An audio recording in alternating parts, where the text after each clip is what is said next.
Hey, welcome to the 391st episode of the Random Podcast from Heck. This is a take two. My name is Tony, and this is a podcast about random things in the world of entertainment, which includes movies, TV shows, and comic books. Big shout out to Andrew Loken. He is a big supporter of the show. You can be a supporter by going to patreon.com/jmanfromheck. Any amount you can commit to will be awesome. If you commit at the Rick Jones tier or higher, you get access to the secret podcast from Heck, which is an additional, which is an additional 30 minutes of podcast entertainment each and every week. I've been talking about Amazing Spider-Man, classic John Romita Sr., Stan Lee era. I did some Off of Minds lately. I might do an Off of Mind this week, but I'm not sure if I've done it before. I have to look into that. But if you can't commit to a monthly commitment, you can also help out by going to coffee.com/jmanfromheck. You can buy me a virtual cup of coffee or three. That's ko-fi.com/jmanfromheck. And on the Patreon and the store, if you go to patreon.com/jmanfromheck, there are G-Man from Heck. I cannot speak. This is going to be an interesting episode. There are episodes of the Off of My Minds available for purchase at the same price as the virtual cup of coffees. So you can check that out. And if you buy it on the iOS app, they will charge you an extra 30%. So use your web browser, go to patreon.com/gmanfromheck and look into that. All right, what is going on this week besides me struggling to articulate my words? We have The Monkey. This is weird. I saw a preview maybe a few weeks ago, a month or so ago, but I didn't know anything about this. I feel like even though, I look at the news and stuff like that, maybe I'm just not looking everywhere, but because every once in a while, a movie just pops up out of nowhere. I'm like, when did they even start doing this? When did they even talk about this? So I love Stephen King books. I've read so many of his books, and then I've listened, I've been doing Audible lately. I've listened to all his recent stuff. I dig his stuff, and his writing has changed. I know a lot of people are like, oh, it's all the same. I mean, it has actually evolved and taken like a different direction and everything. I just really enjoy it. And I remember the Monkey story, the short story. I think it's in the Skeleton Crew collection. I could be totally wrong about that. And I wish I kind of went back and listened to it before, but I didn't. So Theo James, I mean, he's great. I'm sure you've seen him in A Gentleman, which I still haven't finished, and Time Traveler's Wife. I love that show, that book. And it has Tatiana Maslany from She-Hulk and Orphan Black, right? It's about a deadly, evil monkey that causes deaths, and it's we'll talk about it later. I'm not getting into now. What else do we have? We're going to go back to Cobra Kai. The final episodes are out, and I am trying to avoid spoilers on those. We're going to attempt to get to episodes 11 and 12 this week, because I think there's 5 more. So see if I can do that. Got 2 more. Your Friendly Neighborhood Spider-Man. This, for me, my life now is avoiding spoilers, because I am going to do episodes 7 and 8, but 9 and 10 are now out because of the way they keep dropping multiple episodes at once. We got Prime Target and Severance, again, behind on those. I don't know about Harley Quinn. I struggle with the show. I love the animation. I like the characters, but it's just sometimes it's too much of the same thing, and I just don't know. With Cobra Kai and everything, and with 2 Cobra Kais and 2 Spider-Mans, it's going to be a long episode. So I may skip Harley Quinn this week. I don't know if that means I'll be skipping it forever, or if we'll try to get caught up at some point. We shall see. And then comics and some news. So let's talk about the news. Speaking of schedules and stuff like that, I'm starting to shake my fist at Disney. Daredevil Born Again, as you know, is coming in March. They're going to have a wonky release schedule, and I don't know why they do it. I've said this, aside from the fact that I can't watch everything in 1 week and then talk about it on a podcast, especially when I go in depth. But I just feel like you're blowing through the content, because now with Spider-Man over, how long until season 2? How long is it until X-Men 97 season 2, whatever the season you want to call it. So it just seems weird, and I get that they're trying to appease the people who like binging. I've said it so many times. If people like really, really want to binge, they can wait until all the episodes drop, because they always do that. All episodes now available.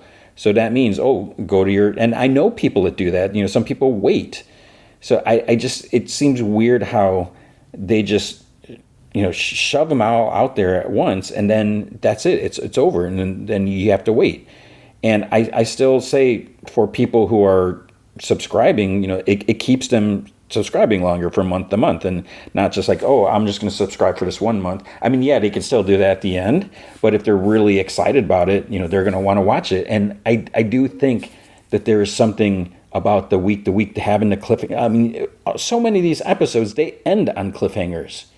And it's ridiculous, like, here's this huge cliffhanger, and then skip credits, and then it's like you don't even have time to think about it or process it. And I feel like that takes away from the enjoyment. I look at like Severance every week, and it's like, what the heck, what's going to happen next week? And you do think about it for the entire week versus, for those 3 seconds until you hit next episode.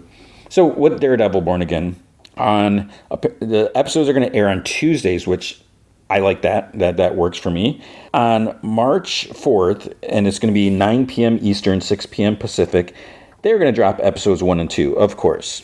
It's like, okay, I mean, that seems to be almost a norm for Disney Plus. They've been dropping like the first 2 episodes and then usually going single. But episode 3 is going to be on March 11th, episode 4 on the 18th, I believe, and then episodes 5 and 6 on March 25th. So it's weird. For 5 and 6, they're doing 2 episodes. And I don't know if there's going to be a break in between there, because I think the first season's 9 episodes. So they're going to kind of plow through 6 episodes in 1 month. Why? Why are you in such a hurry? You're losing 2 weeks of content there. And 2 weeks of people, I've said this so many times. I never like the shows that everything comes out at once. I never see anyone talking about. I've never seen, when I look up news everywhere, I never see anyone talking about like the Amazon Lord of the Rings or like, I don't know. Moving on. Speaking of Marvel, I don't know what to make of this. And it seems like some people are happy. I don't understand why, but it looks like they're pausing development on some Disney Plus series like Nova, A Strange Academy, and Terror Inc. I don't know why people are happy about that, because I say, the more content we get, the better. Now, there is one thing, if they're pausing to make sure it's good content, then yeah, that makes sense. Don't just rush everything out. But Disney has already kind of scaled back a little bit. They are slowing down. We're not getting, because of the superhero fatigue, which I don't get it. If it's too much, don't watch it all. Why just complain about everything when you're... no one's forcing you to watch it if you don't want to watch it. If it's too much, just watch it at your own, schedule. So they're not necessarily canceled, because apparently, they were never officially greenlit.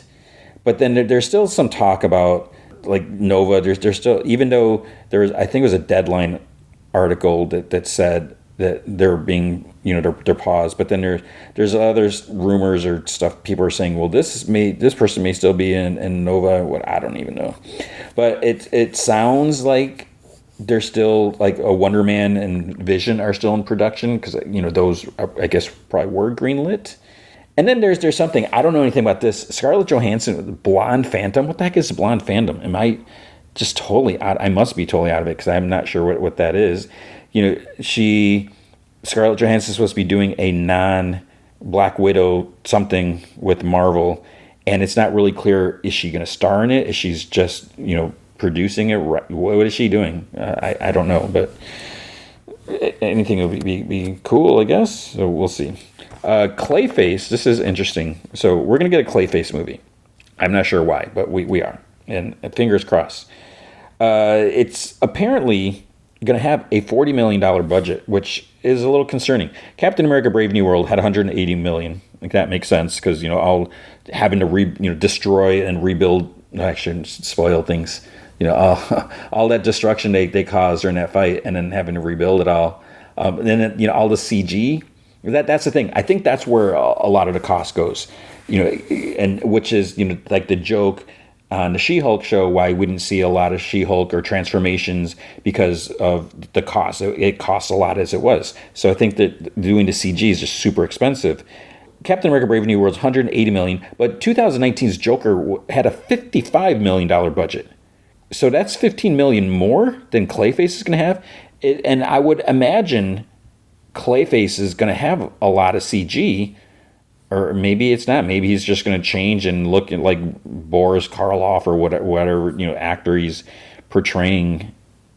I don't know. There is apparently a director, James Watkins, who did Speak No Evil.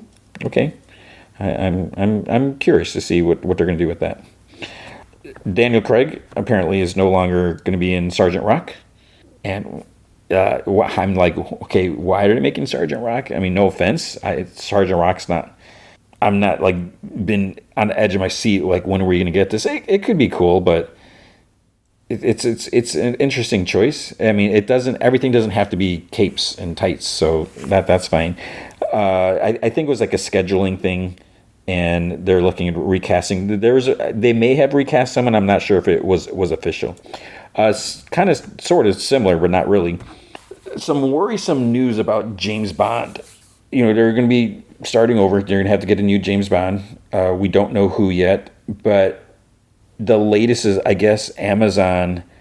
Since they have like acquired MGM, whatever, they kind of have like controlling rights to it, to the James Bond franchise. Everyone's like, rip James Bond. It had a good run. And, other people are commenting how now we're going to get all these spinoffs. We're going to get a Moneypenny spinoff, or what, I don't know. And yeah, it will have to see what this means. And, I don't know how the deal worked. I don't recall. I'm assuming, money was spent for this to happen. You would think that if they're going to spend all this money, you don't want to throw away a franchise. You don't want to kill it. And I don't know how the Lord of the Rings, I think it might have been like a Facebook article, or people are commenting and just complaining and everything. And some people were complaining about the Lord of the Rings. And I mean, it wasn't working for me, but I'm into old timey stuff, and I was never like a uber Lord of the Rings fan. So I don't know. I always thought it was just me, the reason I wasn't digging it. And so I just hope we got to hope for the best. Hopefully we'll get a really good James Bond. I saw an article like good news or something like that. Creature Commandos season 2. There was like really no news. Apparently they're trying to fast track to season 2, which makes sense because people enjoyed the first season. It was acclaimed, I guess. You would say. But then I was like, okay, what does that mean? When's it coming out? And there's no date. So I guess the news is just that they're fast tracking it, and maybe it's kind of good that they don't give a release date, because make sure it comes out. Don't say, all right, we're gonna have it done by this date, and then you're like rushing, or then you have to like change the date. So it sounds like possibly in 2026. Which, if you look at that, that's what I'm saying. We're talking at least a year. So does that mean it's going to be like 2026 or later, like late 2026, possibly 2027, that we get Spider-Man season 2? Don't rush through all the stuff. There's a bunch of rumors, and I didn't even like read all these. They're saying, oh, Red Hulk may appear in Thunderbolts asterisk or the Avengers movies, which, maybe. I mean, is it going to be Red Hulk or the other person? Which I'm sure it's not a spoiler. Then they're saying Zendaya may have a role in a Star Wars something. Henry Cavill might be in Nova, even though Nova's supposedly on pause. Robert Pattinson might be in Marvel after Mickey 17. He still has to do Batman. And I think someone's like, maybe he's going to play the Beyonder. And this is like, are you just like randomly guessing? I don't even know. So like I said, I didn't really read anything. Then I saw something about like Dwayne Johnson might be Apocalypse, even though, as I think I said last week, how can you start planning X-Men when you don't even have, do they even have writers yet? there's definitely no director, so I don't even know. So lots and lots of rumors. Also, like Daisy Ridley is possibly, supposedly being considered for something in Spider-Man 4, and some people are like, maybe she's gonna be Black Cat, and I don't know. So there's a lot too many rumors. There's a bit of comic book news, so let's shift focus to that. Action Comics is kind of shifting gears a little bit. It's still gonna be written by Mark Waid. It looks like they're kind of changing the history of Superman. They're going back and saying, okay, Superboy did happen. We had originally where Superman, he was Superboy in Smallville, had all these adventures, and then somehow no one figured out that Superboy and Clark Kent both came from Smallville. And then, there was someone at one point said, yeah, Superboy lived with Mom and Pa Kent. They grew up as like brothers, and which, okay, that makes sense. So they're going back, and I guess Mark Waid's going to be writing about like a 15-year-old Clark Kent, getting powers for the first time and doing all that. I'm okay with that. We saw like hints of that. I think when like Jeff Johns was doing Action Comics, like right before New 52, was that? Where, we saw like a lot of the Legion of Superhero stuff. So I'm okay with it. I mean, I love the Silver Age Superboy comics. I mean, those are hilarious. Those are epic. So I hope that it's good. I just think you have to be careful with how it's handled. And so I don't know, but I would look forward to that. So I guess it's going to be then issue 1087, which is out in June of this year. There's going to be a new Supergirl comic, finally. It's like, why don't we have a Supergirl? It's so ridiculous. And it looks like she's going back to her classic costume, which is interesting. What is, are they going to even address why she's making this decision? Or is she just going to be this off, whatever, start the series, she's wearing this again, whatever. So she's going to have like the skirt, it's going to be a red skirt instead of blue. And she's going to have like the the tummy shirt, whatever you call that. And I think she's going to have thigh-high boots, which it doesn't make sense, but it's just it's a classic look. So we'll see. And the series is going to be written and drawn by Sophie Campbell. And I think they showed like one image, and she has a good style. I think she's been doing some like Teenage Mutant Ninja Turtle stuff, which I'm not reading. So I'm looking forward to that. I mean, I think it's a travesty that we don't have a Supergirl comic. It's ridiculous. This is interesting. There's going to be a new Batman #1. They're going #1 again, which is a shame because, it's reached, I think, isn't it like in the hundreds now? And then like, let's go back to #1, although I'm sure they'll maintain the legacy number somewhere.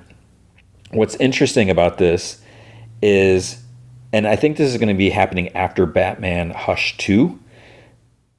So this new Batman #1 is going to be written by none other than Matt Fraction. That is awesome. That is exciting. That is going to be cool. And Jorge Jimenez is going to be doing art, which is cool as well. There's apparently going to be a new Batmobile, new costume, new characters, along with some familiar characters. There's no release date yet, which I think is a good thing. And I don't know if they're waiting to see what's the schedule for Hush 2, since, no offense, but since Jim Lee's working and he's busy, and I don't want him to have to rush through and cut corners. So maybe they're waiting to see like when that's over.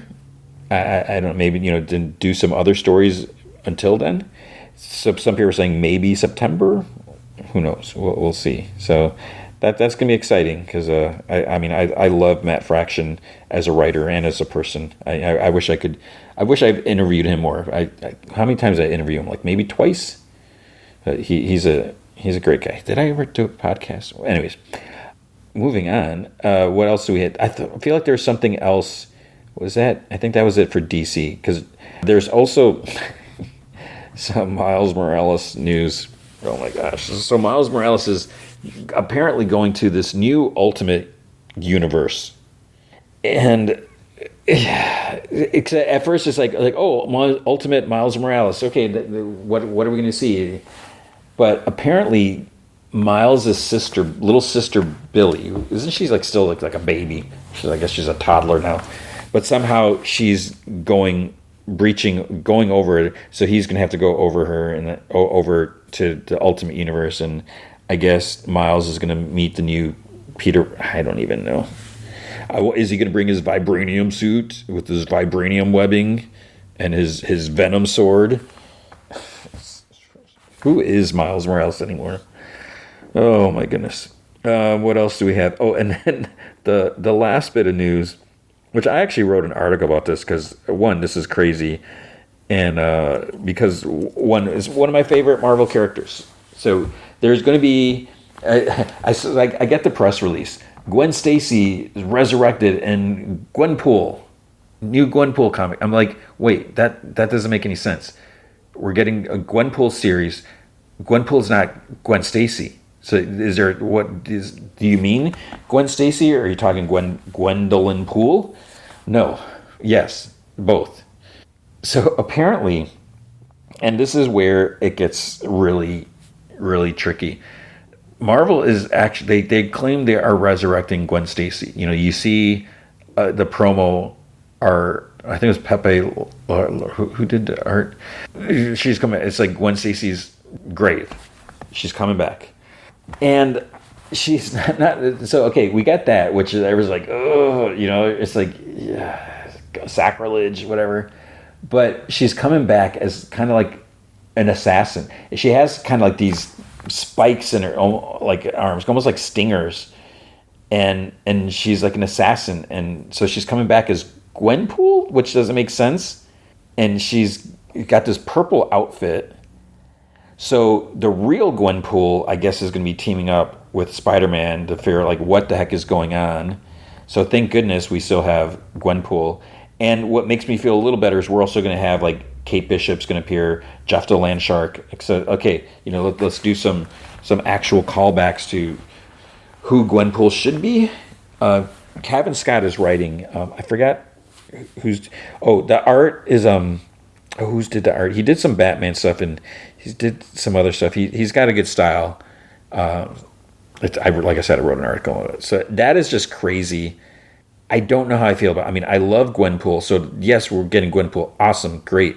But to bring back Gwen Stacy, you know, we have Gwen Stacy as Spider-Gwen. It's like, do we really need Gwen Stacy to come back? And is that going to be confusing? You know, now that they're actually like integrating her. And you know, Kevin Scott's a good writer, so I have faith, but this I don't know. We'll have to see what the heck Marvel's thinking. All right, with comic books, I mean, unless I am able to do some editing later, and you know, I'll make a note of it. I'm not going to try to, you know, lie or you know, sneak it in there. But I did not get a chance to read everything. There was a lot of books. There's a lot of Marvel books, especially that came out. There was a book at Dark Horse that I read. Let this one be a devil. This is by James Tynion and Steve Fox. How do I explain this? It's old-timey. It takes place in like 1800s. And it's just interesting. That's all I'll say. You know, this dude comes back. You know, he's a writer. He comes back home to help his mom and little brother. The little brother is like kind of angry. He's like, "What are you doing back?" And he's just like insulting him because, you know, he's a learned man, educated guy, and the little brother's like working. I don't know if it's in the mines or somewhere, a factory or something like that. And you know, I think he was going to apply for like the foreman job, even though he's only like 15 or something like that. But you know, he's determined to stay there. And it starts off where like the chickens are getting attacked by something, and the writer dude like sees something, like what is going on, and then we get like a flashback about this woman giving birth and all this stuff. And so it's an interesting setup, and you know, it's all you need to, you know. For me, I knew nothing about this. I didn't even know this was coming out. It wasn't on my radar because I don't even have a radar, I don't think. And I just saw James Tynion. I was like, okay, got to read it. So that should be like your go-to right there. It's like, it's going to be good if he's writing it. So you can check that out. At Image, we had G.I. Joe #4, and it's moving things along. It's cool to see like this new direction, this new canon, whatever you want to call it, just this new take on G.I. Joe, because it has elements of the original characters, but everything, there's some little like slight modern elements added as well. And it's cool seeing we have a smaller team, because I feel part that's one of the things that could kind of be a distraction with G.I. Joe, like over years. It's like there's so many different characters that gives you a lot of variety in that, but also I feel like characters don't really get a chance to be developed because there's just so many of them. And if there is a character that you like, what are the chances? It's almost like you can only like the popular characters, because if you like just random, whatever G.I. Joe, you might not ever see them.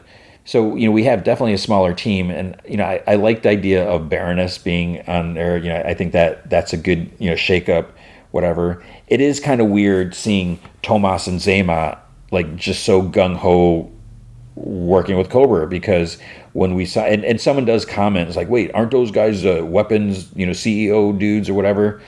But it's like in the Destro comic, they weren't like that. They weren't in their like blue and silver or whatever costumes. So it's cool. It's weird seeing them here, and we still have the traces of like the Energon stuff that Cobra is using for weapons. We'll see where that goes. But yeah, it's at one point we'll just say where this is not your father, or not your personal G.I. Joe, whatever, depending on who read G.I. Joe, if you did or not. But there's one dude, someone, like, I won't say who, someone gets like their head like shot through the head, and just head explodes, and it's like, you don't usually see that in a G.I. Joe comic. So it's definitely like higher stakes. So you can check that out. What else do we have? Holy Roller #9. See, I think I missed the second issue, and then instead of tracking it down and reading it, I fell behind. So it's someday maybe I'll read it. And then that's kind of it at Image. World Tree 33 came out. World Tree 33, number 13 came out. For some reason, I thought it was a higher number. And I don't know if there was a little pause in it, because I know the last issue, issue 10 is the last issue that I never finished reading it. And then issue 11 came out. So I'm like, oh, I'm behind. And then I guess issue 12 came out. And then I was like, is it over? Did I miss it? So I need to get caught up with that, because like I said, I'm still on issue 10. And then Walking Dead Deluxe 107 came out. I don't know if I got caught up on that yet. I think I'm almost caught up. But yeah, I mean, those are just reprints anyway. So, but I do dig the colored versions. Just seeing them again. All right, with Marvel. So this is where I have not had, and you would think with this week I would have had a chance to read, but I just couldn't get caught up with everything. So what did come out, and just to let you know, so Aliens versus Avengers #3 came out. I think I read the first issue, and it was okay. So I just haven't, I mean, it's written by Jonathan Hickman, so that means it should be good, because Esad Ribic does the art. I should get caught up on that. We also had Alien Paradiso #3. I don't remember seeing 1 and 2 when that came out. So maybe, I don't know. Well, I don't know anything about that. Amazing Spider-Man #68. 8 Deaths of Spider-Man issue like 25. This, it feels like this is, what part is this? Because it feels like it's been going forever. And I think we've only had one extra issue. One, I think it was like 65 Point Deaths. It was like whatever the Phil Coulson issue was. Next week or soonish, a couple weeks, I don't know when, we're getting a 68 Point Deaths. And I don't know when this is ending. With this issue, you would think like, oh, that must be it. It's over, because well, let's just say spoiler: a bunch of people die, get killed. Spider-Man, because Spider-Man's kind of given up. Like he's like, well, there's no point. Everyone's gonna die. Doesn't matter what I do. I save someone. They just they get killed anyways. So some people end up like. Some people he actually cares about. He's like, whoa. So he uses his remaining revival reads things that he has, and he has no more. And they're like, well, if you use those, you can't be resurrected. And he's like, just bring them back or whatever, and make sure they don't remember dying. And he's like fighting, and things are just getting like amped up, and it doesn't end too well for someone. So how could there be another issue? This is it's been going on forever. We have Daredevil 18. Speaking of going on forever, Daredevil 18. This is part 18 of Daredevil versus the evil, deadly sins or whatever, demonic entities. Daredevil, Matt Murdock versus Foggy Nelson in court over the children's whatever center at the church, and this is just going on forever, and I just don't understand. I don't think I said this here. I think I said it to my buddy, where I don't understand why they do I don't think it's maybe it's a Marvel. It feels like it's a Marvel thing, but there are times where the publishers or the writers, they do these long stories, which is, it's cool to flesh out a story, have this, long adventure or whatever. But my problem is when you have this story with like a lame villain or villain that you just can't stand, and then it just keeps going on and on and on and on and on. I mean, that is a bad thing. I'm not saying I want everything to be like a self-contained, one-shot story. But what happened, I mean, it used to be where we would get like 6-issue stories. It's like 6 issues collected for trade. But now we're at issue 18 and this is still going? That is just ridiculous. Because I don't care about these. I don't want just Daredevil fighting people who are possessed by demons. It's just... and okay, let's throw in Dead or Bullseye a little bit. Like he's hardly, where has he been? I can't remember. It's been like 3-5 issues since we've seen him. It's just kind of ridiculous. Then there's another Daredevil Unleash Hell #2. This is Elektra Daredevil. Should be a little better, right? But okay, we have Muse. I thought Muse was a cool character.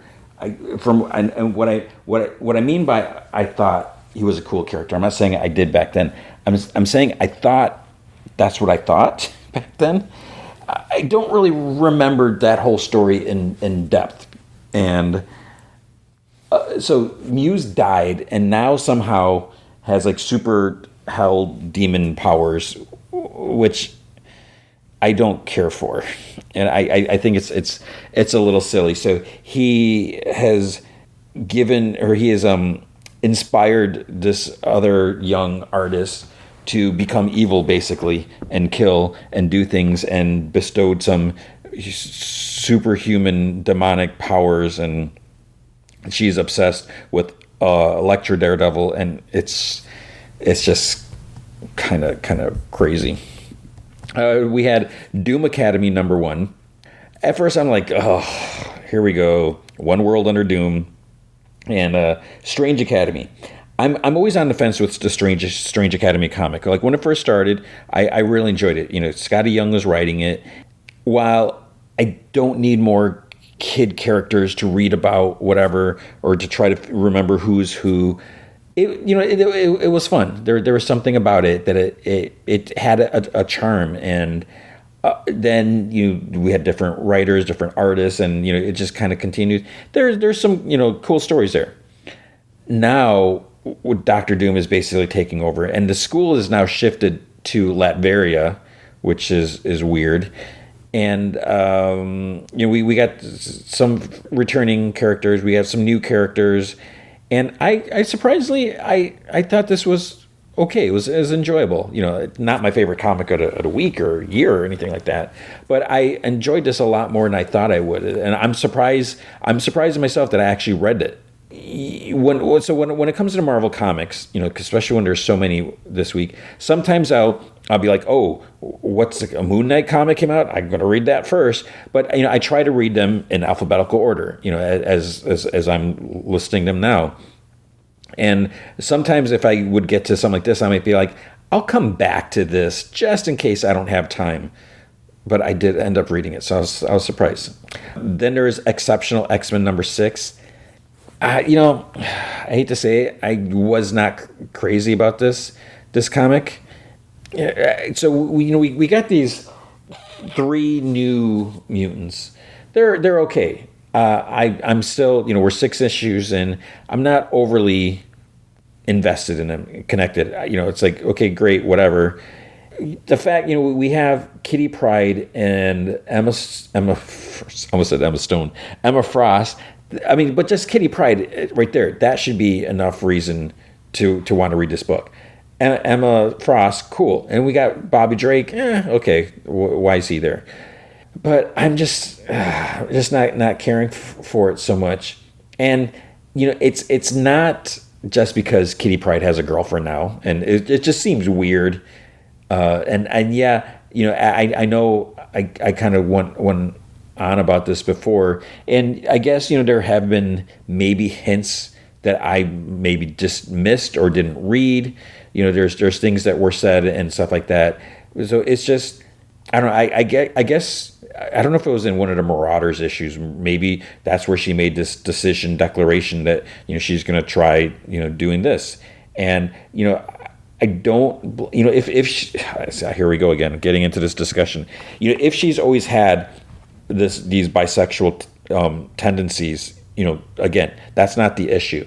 My issue is it just felt like bam out of nowhere, like Tim Drake. Tim Drake always seemed 100% straight, and then suddenly what was that dude's name that he became his boyfriend? And whatever happened to him?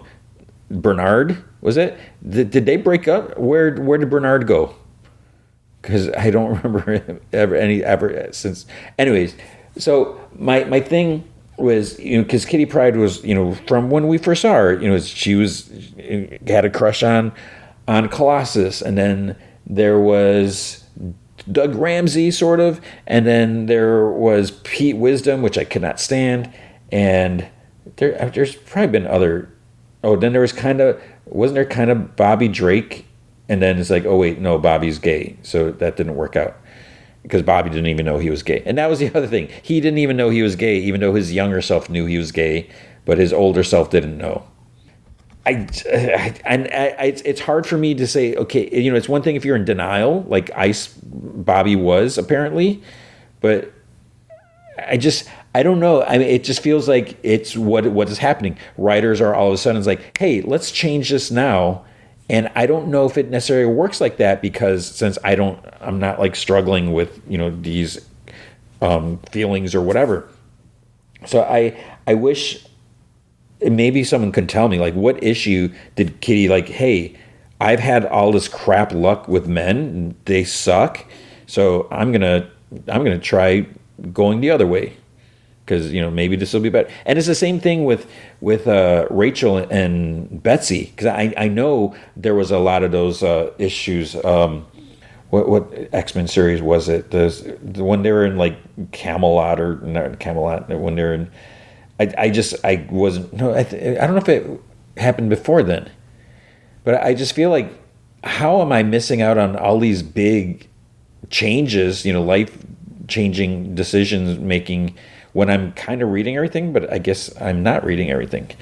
So that's not even a concern here. But reading this issue, so we got, and here's the thing: 6 issues in, like this main character on a cover. I don't know. Wait, what's it say? I don't even know what their name is. Axo. So Axo is a mutant, has kind of like green skin, and having to deal with, Axo can't hide the fact that they're like, okay, yes, I'm a mutant type of thing.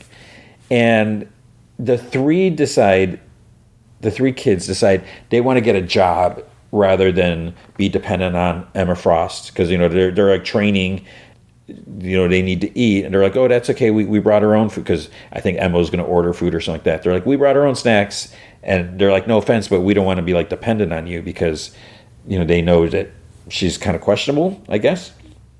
So they all want to get a job, but then they talk about getting a job at the same place. But it's like, how are you going to get a job at the same place and then still have time to train? If you're going to get a job like at the cinema or at McDonald's or wherever, you're probably not going to all get the same shift. They're going to spread you out. But they ended up getting a job with what's her name, Preeta, who is that Kitty's roommate, I think. So she works at some big like tech company or something, and she's like, you can get job as interns because we need the youth's opinion on stuff. And it's like they arrive there, and this is the thing that gets me, where when they go direct, this is an office, because there is a ping pong table, there's like all this, and it's like the whole thing is like, let's make the workplace look cool. And I guess it still happens, because that's what GameSpot, was trying to be, CBS Interactive, I should say. They had video games there, and there was a ping pong table, and everything like that. But it's just, that seems like such the cliche, like, oh, we're, instead of having boring cubicles, we're going to make things, young and hip, and it's a fun place to work. But it's like, when do you have time to do that stuff? And that was my thing. When I was at CBS Interactive, I never had time to play video games or anything like that, because I was always working. Was that my choice? Maybe, but not really. I don't know. So we have that, and they're all getting they arrive there, and then what's her name, Preeta, she's like, it's like, oh, we have a client coming in, so I need you to, and it's like, they know nothing about, they don't even know what they're talking about. But this company is collecting people's DNA and talking about like, oh, we can, fix you, make you better, make you the best person, and stuff like that. And it's one thing for adults, but they're also like targeting kids to send in their DNA, which is like insane. It's like, you're going to give your DNA to someone. It's like, oh, here's a crime scene. Look, someone's DNA was found here. Or just, I don't think you want your DNA just in whoever's hands. And they're talking about like, this is, what if they're looking for mutants and cataloging them and that, but then Axo whatever is like, well, the CEO, he has like horns or like that, so he's like, he can't hide that he's a mutant, and he's actually talking, so it's just like, oh my gosh. And of course there's like a twist or something, and I don't care. And as much as not caring, it's like, I talk so much about it. I don't want to feel that way. I want to, enjoy it, because it's like, it's an X-Men comic. I should be enjoying all the X-Men comics. Incredible Hulk, I did not read this. This is kind of where I stopped, I think. So yeah, I wouldn't have read Incredible Hulk anyways. I'm waiting for this storyline to end. There's Infinity Watch #2. I wasn't super crazy about the first one. I'm not really on board with Phil Coulson as Deathstone or whatever, with the Deathstone. So we'll see how that goes. Oh, no, so I did read Laura Kinney Wolverine #3, and while she's very angry and just jumping into things or whatever, which that's kind of how it goes, I guess. You got the Wolverine temper, and she's fighting with Elektra Daredevil. I mean, it's weird having two Daredevils with the same name. But she's fighting with Elektra, and I like the dynamic between the two. Elektra is very patient and understanding, because she keeps saying like, oh, she has experience with Wolverine, and Wolverine is just a complete jerk, right? Let's be honest with it. Laura, she's kind of got the temper and lack of patience and that, but I liked the dynamic between the two. So it's this was a fun issue, and I hope we see more of them together. We also have Miles Morales Spider-Man issue. Is this issue 30? This was a Deadpool Part 2 crossover where Deadpool was taking a hit or taking a job to kill someone because they need money, and the person they were supposed to kill was Spider-Man. And at first I was like, wait, you're gonna kill your wannabe BFF? But no, it's not Peter Parker Spider-Man. It's Miles Morales Spider-Man. And what's crazy is the person who hired him is that Agent Gao, whatever, who was working for the mayor and everything like that. So she hates Miles Morales because she was, trying to capture all vigilantes and everything like that. She ended up losing her job from just being so extreme. And now she's like, okay, I'm going to hire an assassin to kill this person. And she was supposed to be wanting to uphold the law and all that. It's just kind of, it's so ridiculous. And but then Deadpool kind of felt bad because he ended up, spoiler, I mean, it happened in the other shoot. He ended up shooting Shift.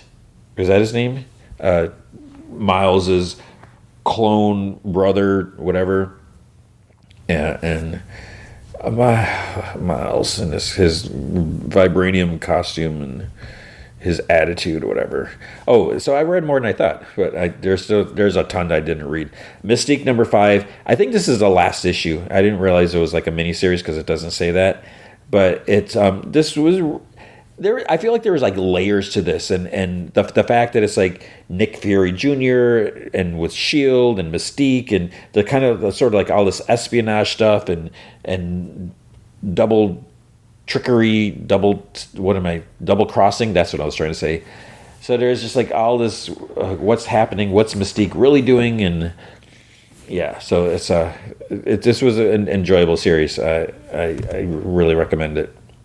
So that's where I left off. So now, like I said, if I get a chance and if I can read and record before I do all my editing, I will try to add some stuff. It'll be like at the end of the comic section, I'll be like, oh wait, guess what? I read more.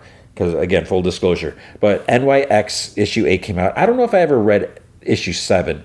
This is one where even though Laura, and that's the weird thing, we got Laura in here, but Laura also in her own series. And I know we have like Wolverine everywhere and Spider-Man everywhere, but it's just weird when you have like other characters in multiple books. It's like, how do these fit in? Whatever. So I didn't read that. Storm, I'm not reading. Well, I don't think I mentioned it, but I saw it was in an issue. It might have been, I forgot what one it was, where there's a X-Men crossover coming up. It's like, are you serious? And it's going to cross over to Storm, which I haven't been reading Storm. I didn't think Storm was really tied to current continuity. I was like, oh, it's just a Storm whatever series, because Storm's with the Avengers now, but nope, Storm's with the Avengers and doing whatever she's doing on her own. So this apparently is a One World Under Doom crossover. I have no idea what is happening here, and she's looks like she's going up against Doctor Doom. I don't even know. So we had Star Wars Ahsoka, we had Star Wars High Republic, Fear of the Jedi issue 1. I feel like I want to be reading this, but I'm just, there's so many of these comics, High Republic comics now. They keep just renumbering them, and I don't even know where they're at. Thunderbolts, Doomstrike. Okay, this is interesting. So, going back to the Laura Kinney Wolverine. At the last page, I won't spoil who, but they might be on the cover of the next issue, where someone like goes into her, I guess it's not her apartment, but then when we finally get the reveal, I'm like, who the heck is that?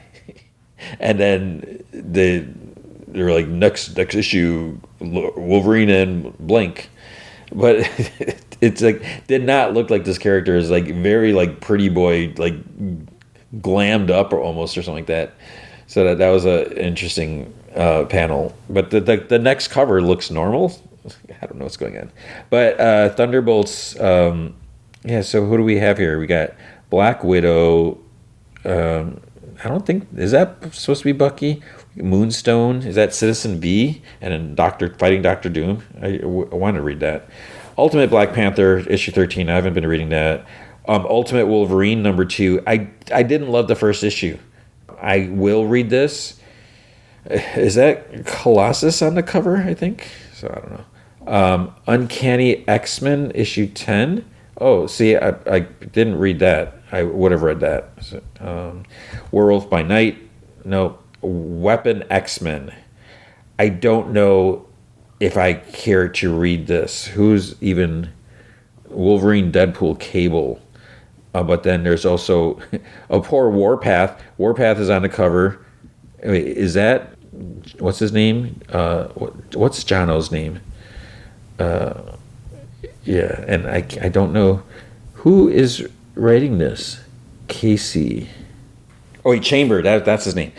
Chamber. So this is Joe Casey, and Chris Cross is penciling. Mark Morales inks. Yeah, see, I don't know. So Wolverine, Deadpool, Cable, Chamber, and Thunderbird, not Warpath. I don't know if I want to read this comic. I mean, it's Joe Casey writing, and that's, so we got Cable here, but what about Cable, Chrome, and Love and Chrome, whatever? How does this fit in? And Wolverine's here, Wolverine, and Deadpool's here. Where does this fit in? I'm confused. X Factor issue 7. I want to read that. I want to read that in case that wasn't clear. I do want to read that. X Force number 8. I don't know if I care to read this. Colossus Strikes. So yeah, it looks like Colossus is doing something. And then Your Friendly Neighborhood Spider-Man issue 3. I haven't been reading those. I'm just looking at the cover because he's fighting Fancy Dan. What's his name? What was their names? Because we had Ox. I'm totally blanking on it. But Spider-Man's fighting them. He's wearing his hockey jersey costume. So this must be like before season 1. So I guess it could be interesting. And that's why I didn't read the first issue. I was like, I don't want any spoilers. So, I don't know. Over at DC, we had Wonder Woman issue 18. And it's a cool showing Wonder Woman as a kick butt character, because she is. And I feel like a lot of times she's not given the respect that she deserves. And this is another one where we're at issue 18. This has been going on basically for 18 issues. I'm a little confused where it seemed, because Wonder Woman was like held captive, and then wait, she's not held captive because of the Amanda Waller, whatever that stupid story arc was. So I feel like that got in the way of things here, and I thought that this and I don't even know this bad guy's, this old dude who's the king of America, is that whatever he's calling himself. I don't even know his name because I don't care. And I thought he was defeated, but he wasn't defeated. And it's just like, let's throw everything at Wonder Woman, and she keeps like kicking everyone's butt. And then Wonder Woman had a baby. What? And Steve's dead. That's not a spoiler. Is he dead? I guess he's dead. I don't know if he's dead. And it's the fact that this dude is still in control, the other thing was with one of the fights, the Washington Monument got damaged, like really damaged. And I think it was when Wonder Woman was fighting Giganta. This apparently really bothered Superman, so he's like, okay, Justice League, let's put this back together, let's fix it because we need this symbol and everything. But what about whenever someone's, like, an apartment complex gets caught on fire or destroyed or whatever? It's okay if these people lose their homes and all their value, everything like that. They'll be fine. But and I get, when you have a national monument, especially the historic, it's been there for all this time. It's like, no, you can't damage it. You can't do that. It's like sacred. I get it, but you're gonna put all your superhuman resources into fixing that and not fixing a neighborhood that gets demolished by whatever alien invasion. So we have that. Oh, then basically this issue is Wonder Woman walking across the White House lawn. It's like, I'm coming, and and she's kicking a lot of butt, and it's cool to see, but it's like, okay, can you walk a little faster? And the art is really just like, solid. New Gods issue 3, and again, this is one where I don't remember if I read the first. I think I read the first issue, but I didn't read the second issue because I wasn't sure if I read the first issue, so I didn't read the third issue either. Batman and Robin Year 1. Man, I've said it before. This Dick Grayson, he is such a little jerk, and that's putting it lightly. So it's cool to see, the dynamic, but man, he just will not listen. He has such an attitude, which I don't understand. He should be grateful that, Batman is taking him in, letting him do all this stuff, but he refuses to listen, and he takes him to school, and he's like, you didn't even make it 5 minutes or what. He got kicked out of or sent to the office during homeroom. And he's like, well, the teacher said that the place was like a circus, and it was like insulting, whatever. And then he's like, well, you're going back tomorrow. He's like, no, I'm not. But it's like, man, you have to do this. And what he does not understand, and what happened in the previous issue, when social services, she's like, I'm going to pop in whenever I want to see how things are going here.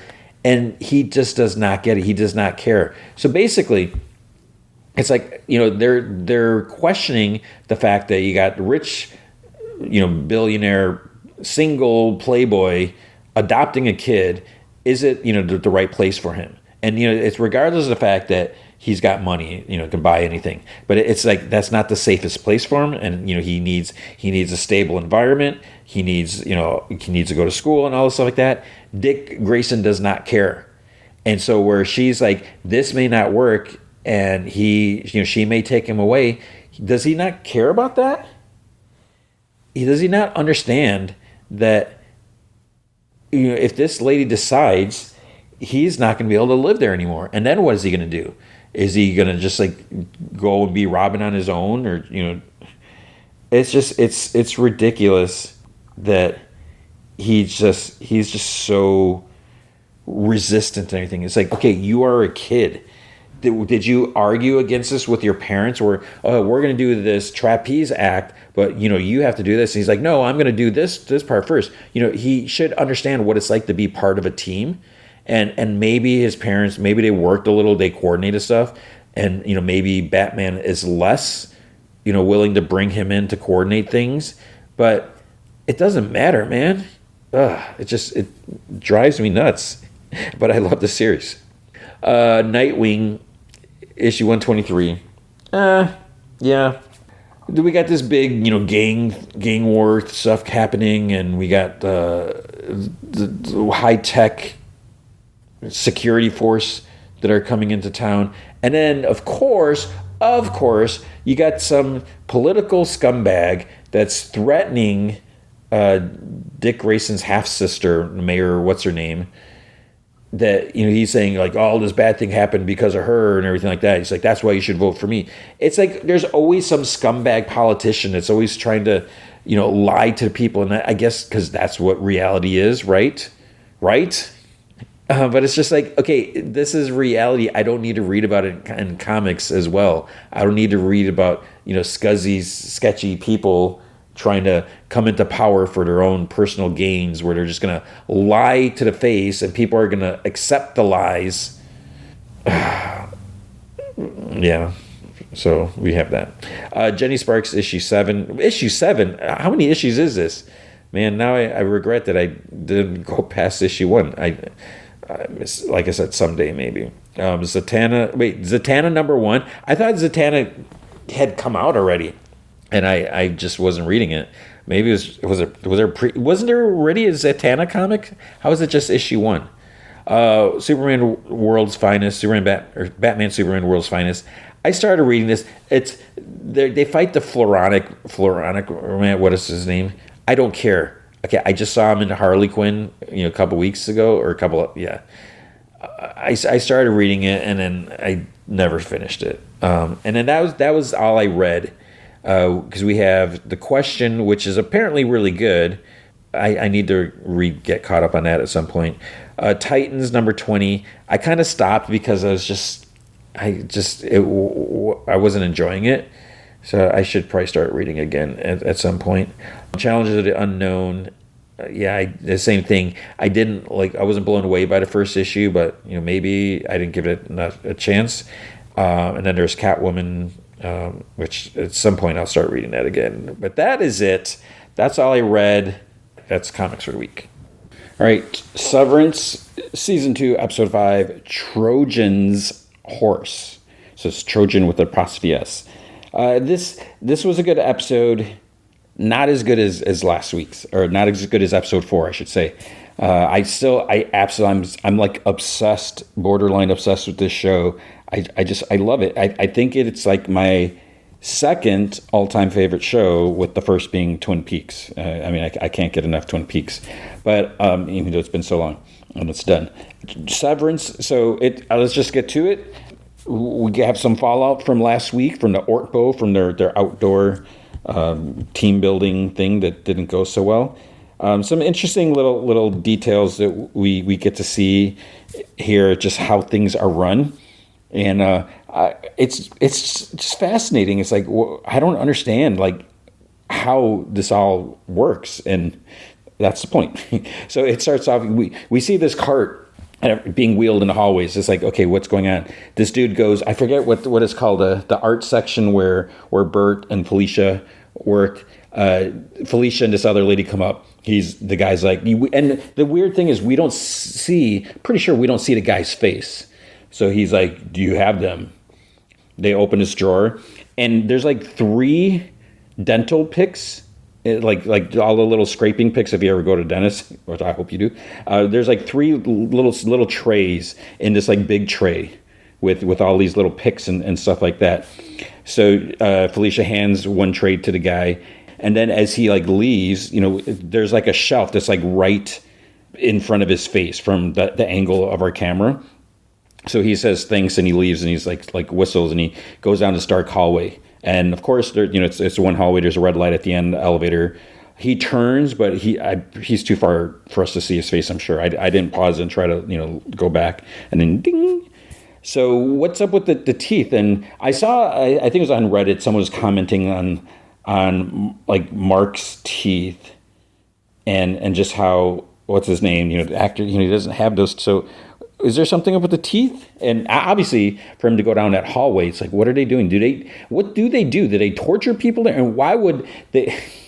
I don't know why I'm yelling at you guys. And why would there be drawers full of dental picks? And why would they? It's just, I just don't know. So Mark has we see him, he's at home, so his Audi has a bunch of pills or vitamins that he takes steadily, one of those little pill things. So not sure what that's about. He's talking to Devin. She asks how his weekend thing went, and he's like, good, I guess, but although my innie fell off a rope apparently. And she's like, are you hurt? He's like, no, just got a little wet, that's all. But he didn't fall in the water. And she's like, geez, she's like, it never ends with these guys. And she's like, do you know what actually happened? He's like, I have no idea.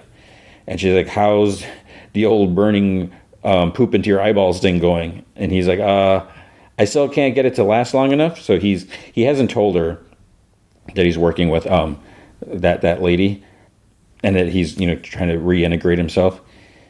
So she's like, okay, so what do we do? He's like, just keep trying, I guess. And in the fridge, he has these jars, little containers, gross looking stuff. He tries drinking, and that's all there's really in there. So she's like, any other ideas? And then the door closes, you hear footsteps. He's like, hey, he's like, I'm sorry, I gotta get to work. So it's I think her name is Assel, that her name, the lady that's integrating him. So he gets off the phone, and then Assel's like, you need to get your dryer fixed. He's like, yeah, or you could just not live here.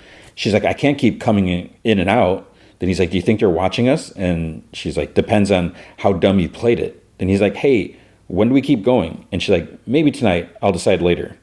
He's like, because I haven't remembered anything else. And she's like, right, well, maybe your innie has. And that's the other thing. Is like, is this any going to get any memories? At Lumen, we see Helena. She goes into like the big conference room. Mr. Drummond and Natalie are there. So Drummond's like, you took the rest of the weekend to recover? And she's like, I'm fine. Will I be updating Father later? And then there's like no answer. She's like, he should hear it from me. So Natalie she's just quiet. She just kind of like side stare, glances at Drummond. And he's like, we have decided to spare him the knowledge of this contretemps. So it's like, what's with the big words? And this comes up later. Contretemps. So I looked it up. A minor dispute or disagreement. It's like, this show is educational. And she's like, well, please let him know that his daughter's alive and well.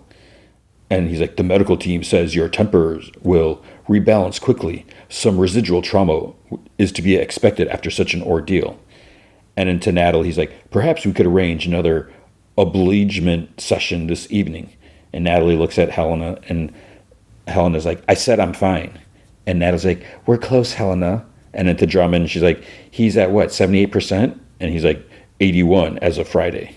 And Natalie's like, it won't be much longer. You can do this. And Helena's like, I'm not going back down there. Natalie kind of frowns, and she's like, it won't be you. It'll be your innie. And she's like, my innie who tried to kill me, and then the other one tried to kill me? They're fudging animals. I'll just fake it again.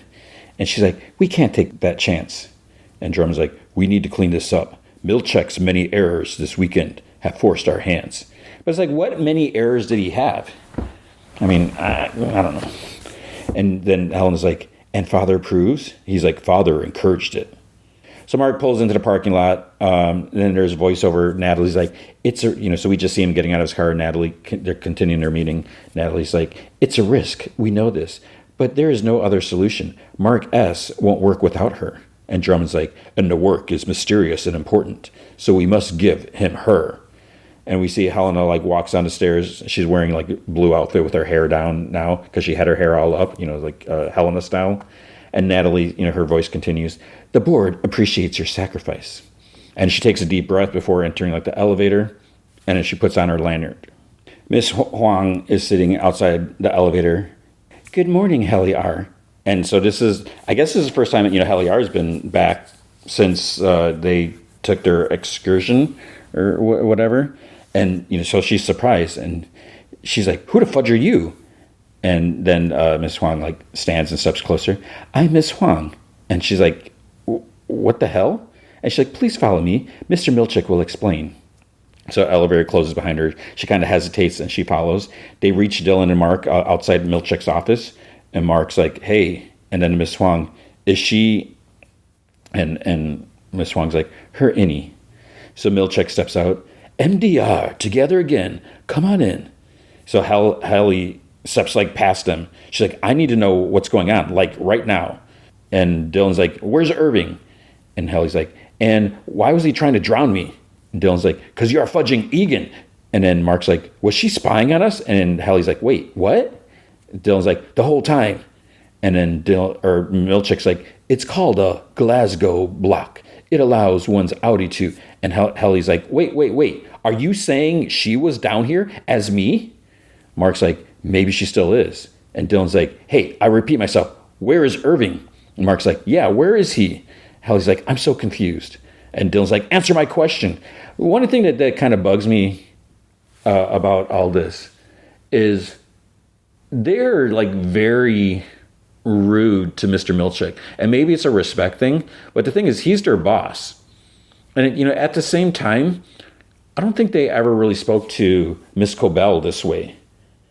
And, it's almost like they feared her because she could just with a glare stop them. So that might be part of the problem why things aren't, they're not really happy with Milchek's performance.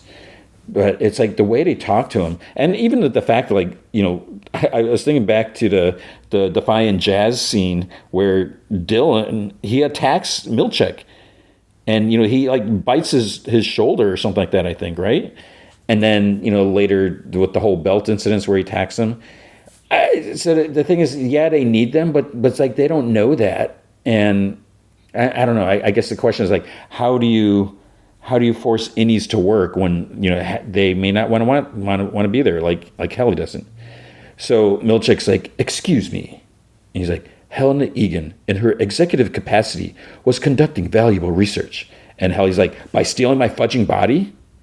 And then he just continues, Irving had no knowledge of what management's intention was in this action, and in so doing, he nearly drowned you.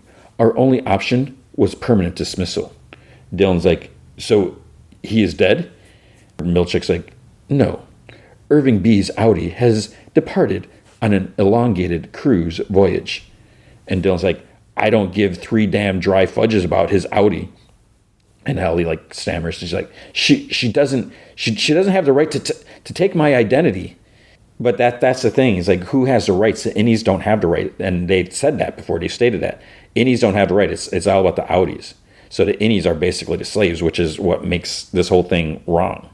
So then Milchick's like, have you ever heard the story of the Grashoppen?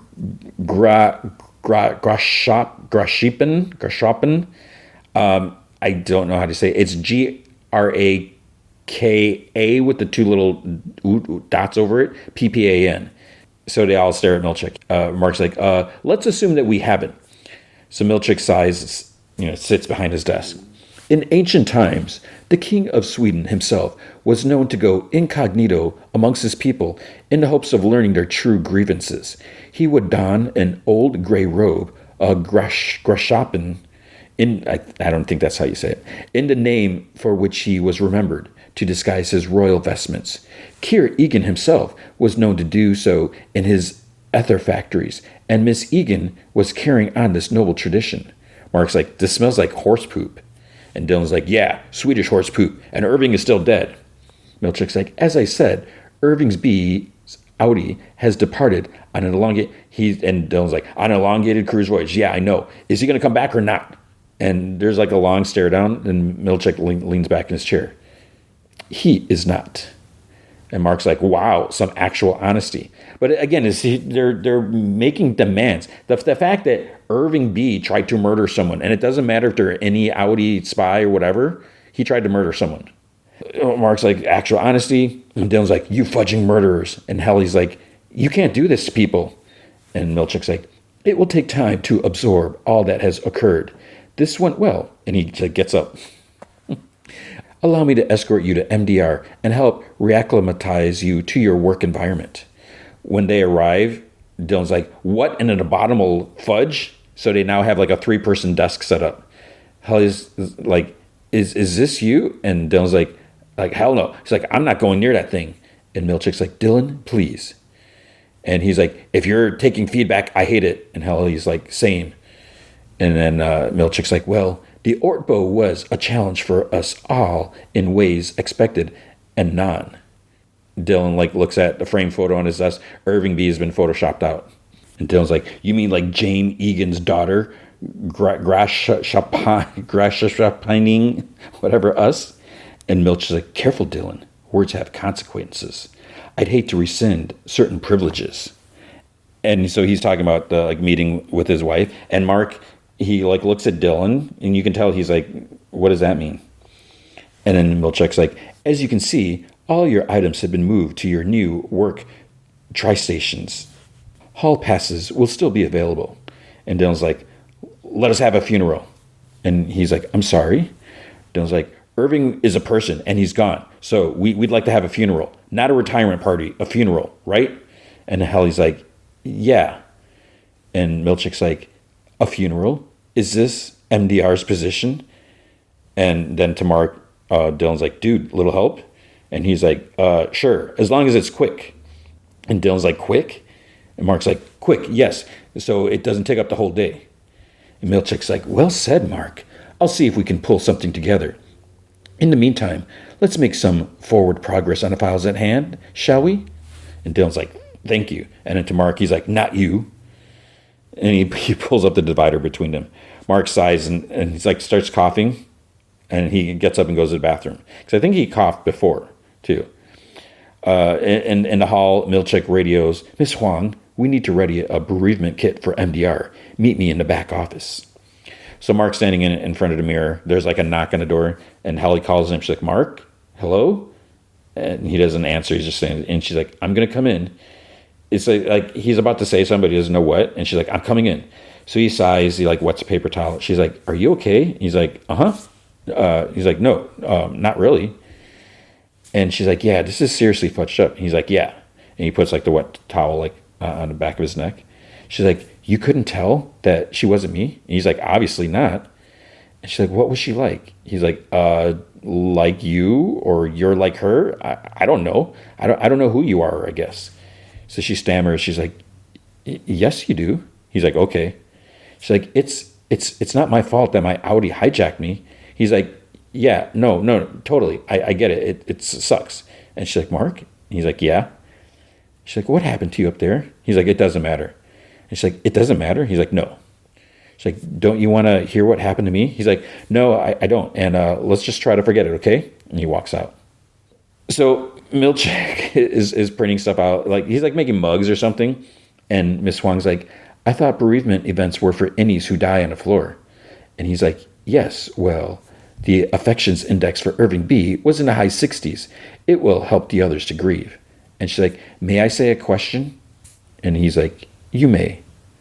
So Miss Huang's like, you shouldn't let them have a funeral. It makes them feel like people. And Milchick's like, that wasn't a question. That was an opinion. Unsolicited. So she's like, your first performance review's today, right? And it's like, oh, he just like looks at her. And then she's like, that was a question. So she's getting sassy. So he's like, I'll ready the refreshments. You focus on the mournful signage. So my only thing that I can think of, and who knows, is I'm wondering if Miss Huang is Milch. I mean, because we know if Milchick's married or not.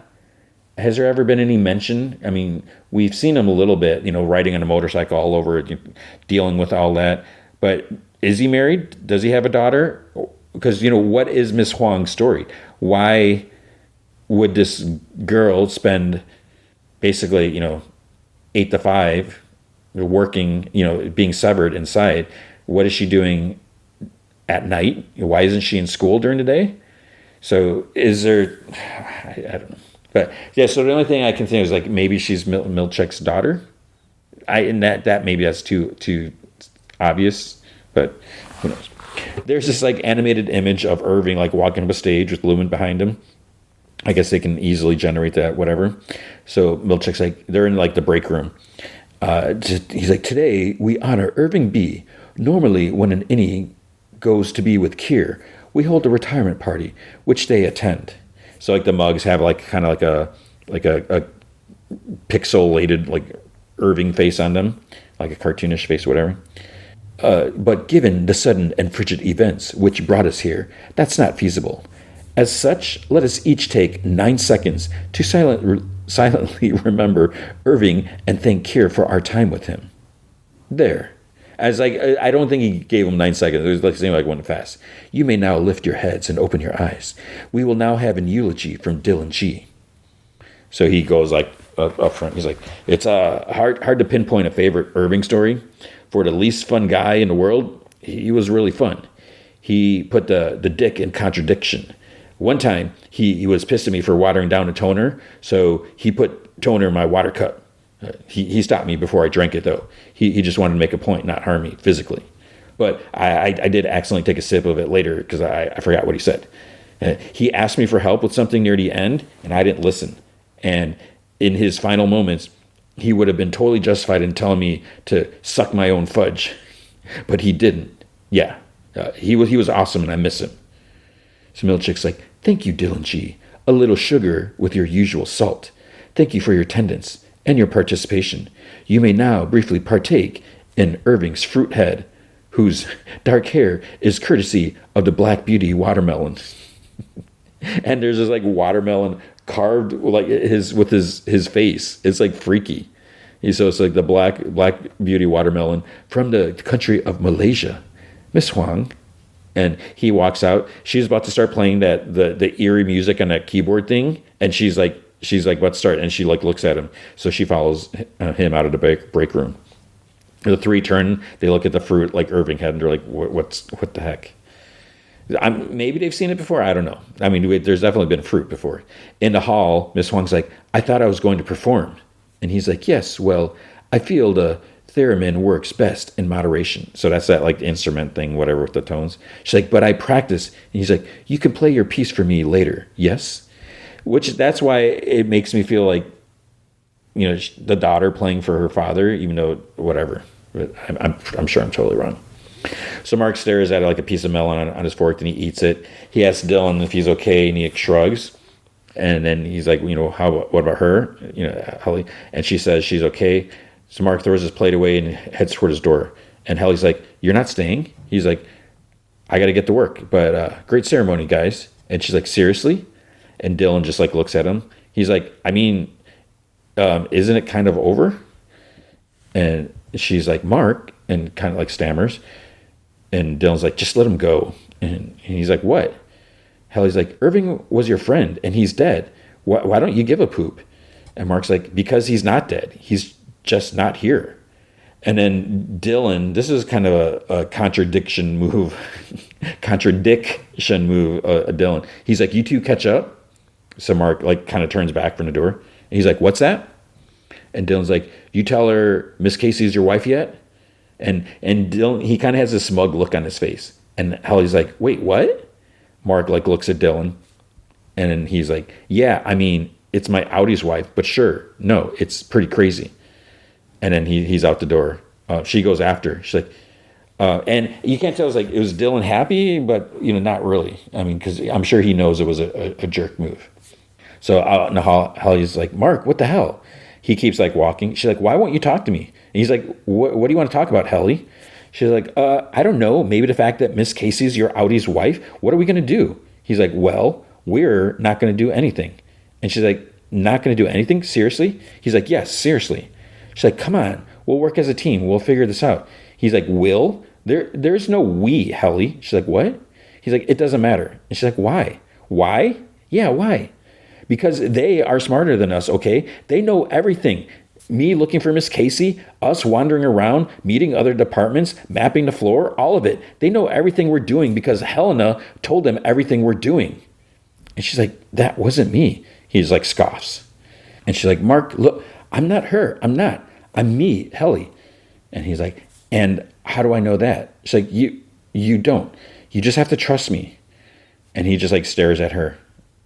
And she's like, this is real. Not everything here is a lie. And stop being a fudging a-hole. And then she turns away. But why, what they could easily do, I think, it's like, why don't they have, well, I guess it's not super easy. They should have like some sort of password, like something that she says that only she would know. It can't be Mark asking her whatever, but she has to say something. So if Helena like came down, she wouldn't be able to say it. But the only problem is, even though they say they don't have cameras or anything like that, who knows? But if she's like, watermelon or she sees him, she's like, boogaloo. It's just something, then maybe, but who knows? But then that's the thing, is like, is she really Helly or Helena right now?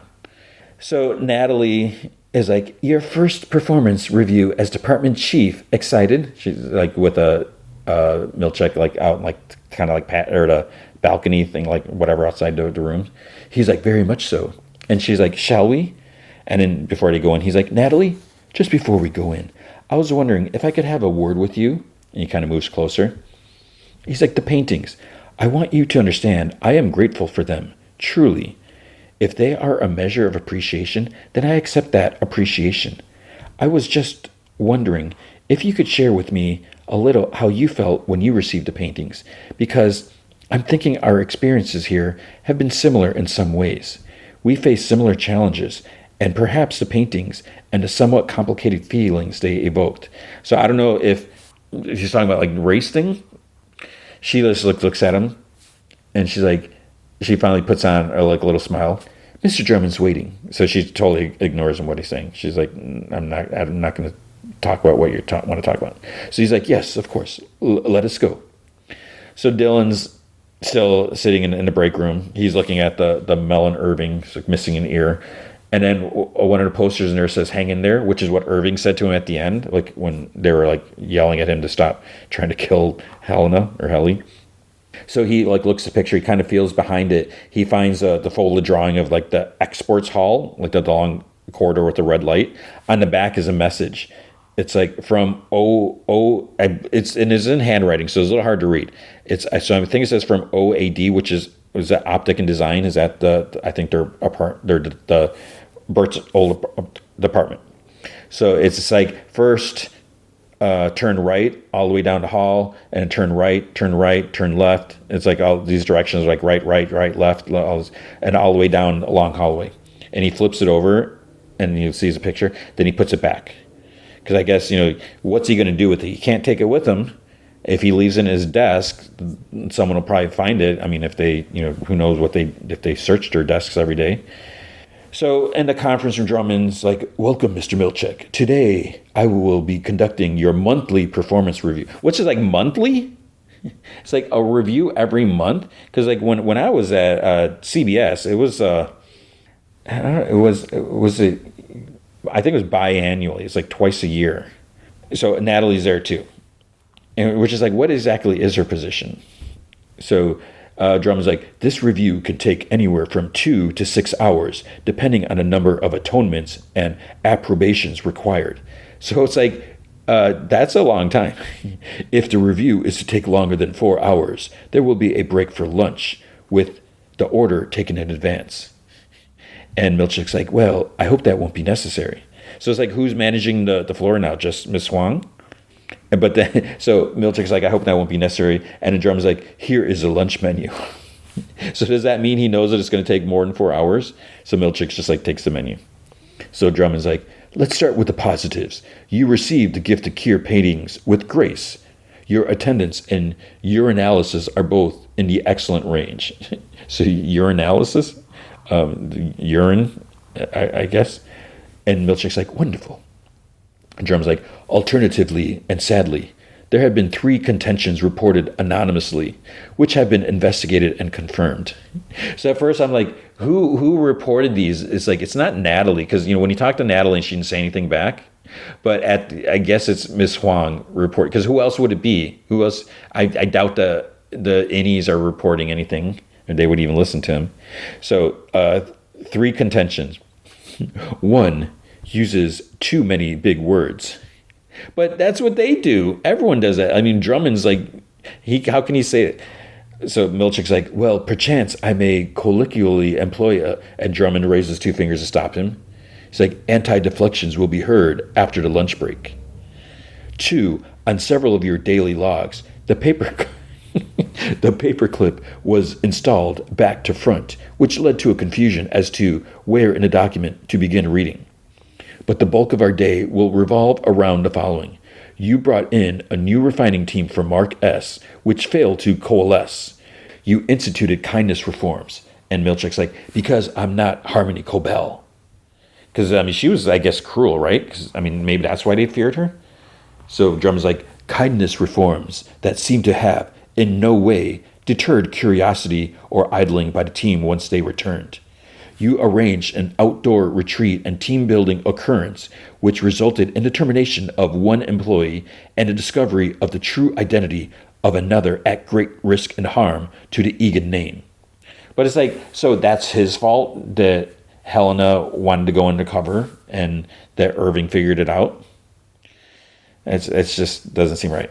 Mark's sitting at his desk. He looks at, there's like this digital Rolodex on his screen, and it's kind of scrolling through. So it's like Yakima, Allentown, Astoria. At first I was like, when I see Allentown, Astoria, I'm like, is this music stuff? Billy Joel, Allentown, is that the name of the album or song?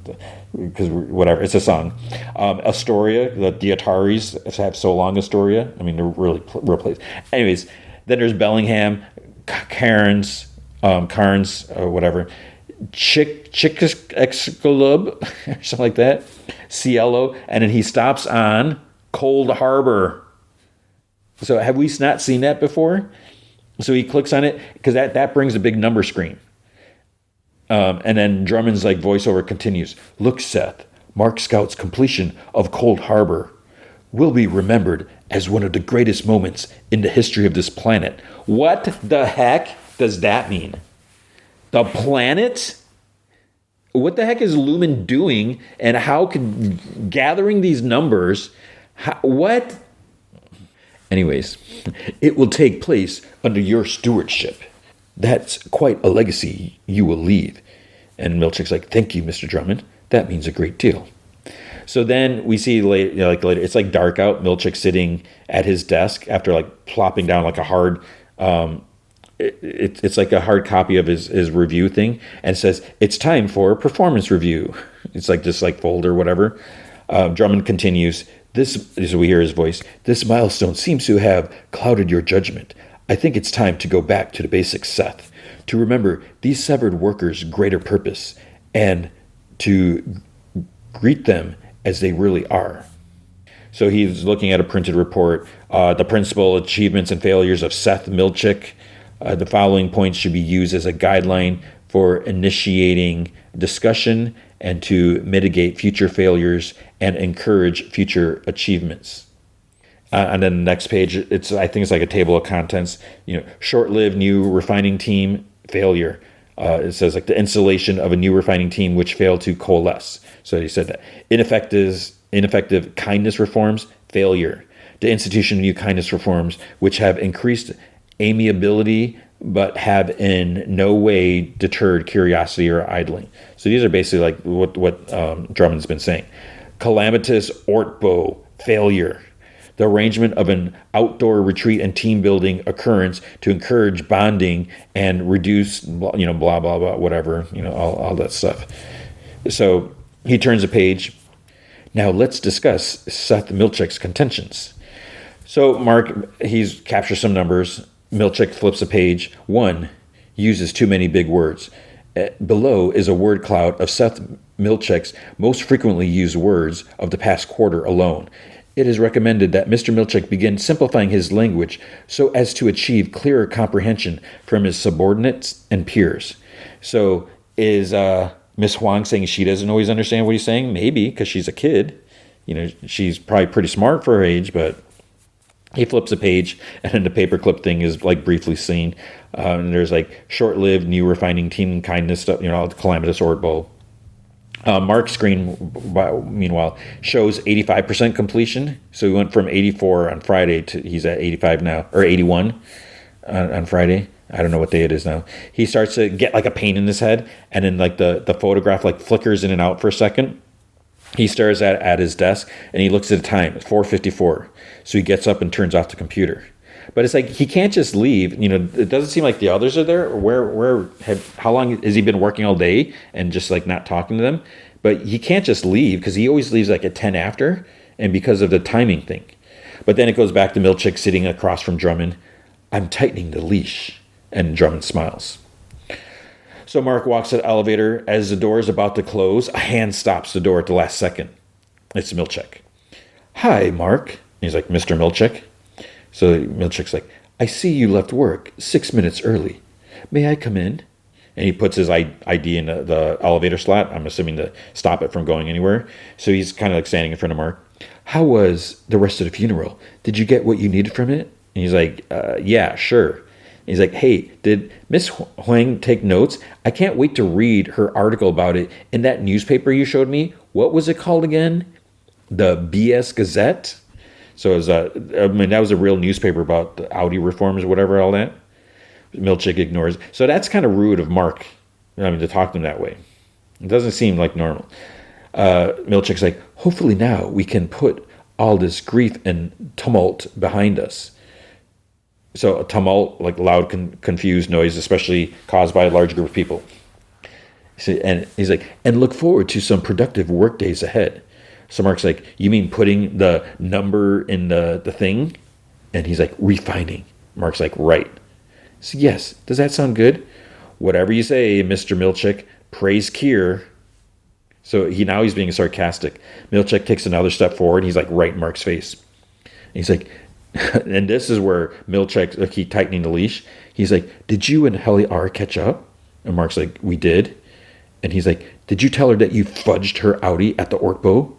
Helena Egan, leader in waiting of this company. And there's more silent staring. Then Milchick gets out, takes his ID card.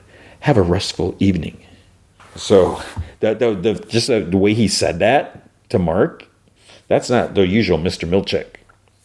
So Audi Mark goes up the stairs to the lobby. Helena's watching. Then we hear Devin. She's like reading. The workers were diligent, focused on the task at hand, pleasantly surprised. I noticed that not a single worker had a watch. They simply referenced a large standard clock near the door, just hands and numbers and cogs and purpose. Your sovereign boss may own the clock that greets you from the wall, but you get to enjoy its ticking and thus should be happy. So Rickon's like, yes. And Devin's like, babe, it's the literal opposite of what you were saying before. And he's like, okay, I see how you'd feel that way. But one point that Nat made was, and she's like, Nat? Okay. So he's calling her Nat now. He's like, she said that innies tend to thrive in an environment of structure, and once that is established, then they are more open to self-expansion. So I am just trying to speak their language. So Devin's like, I know, but this sounds like Lumen's language. Well, it's a Trojan's horse. If I can get my ideas to severed workers all across the world, it might beget a revolution. And Devin's like, but these aren't your ideas. These are not your ideas. And also, whatever.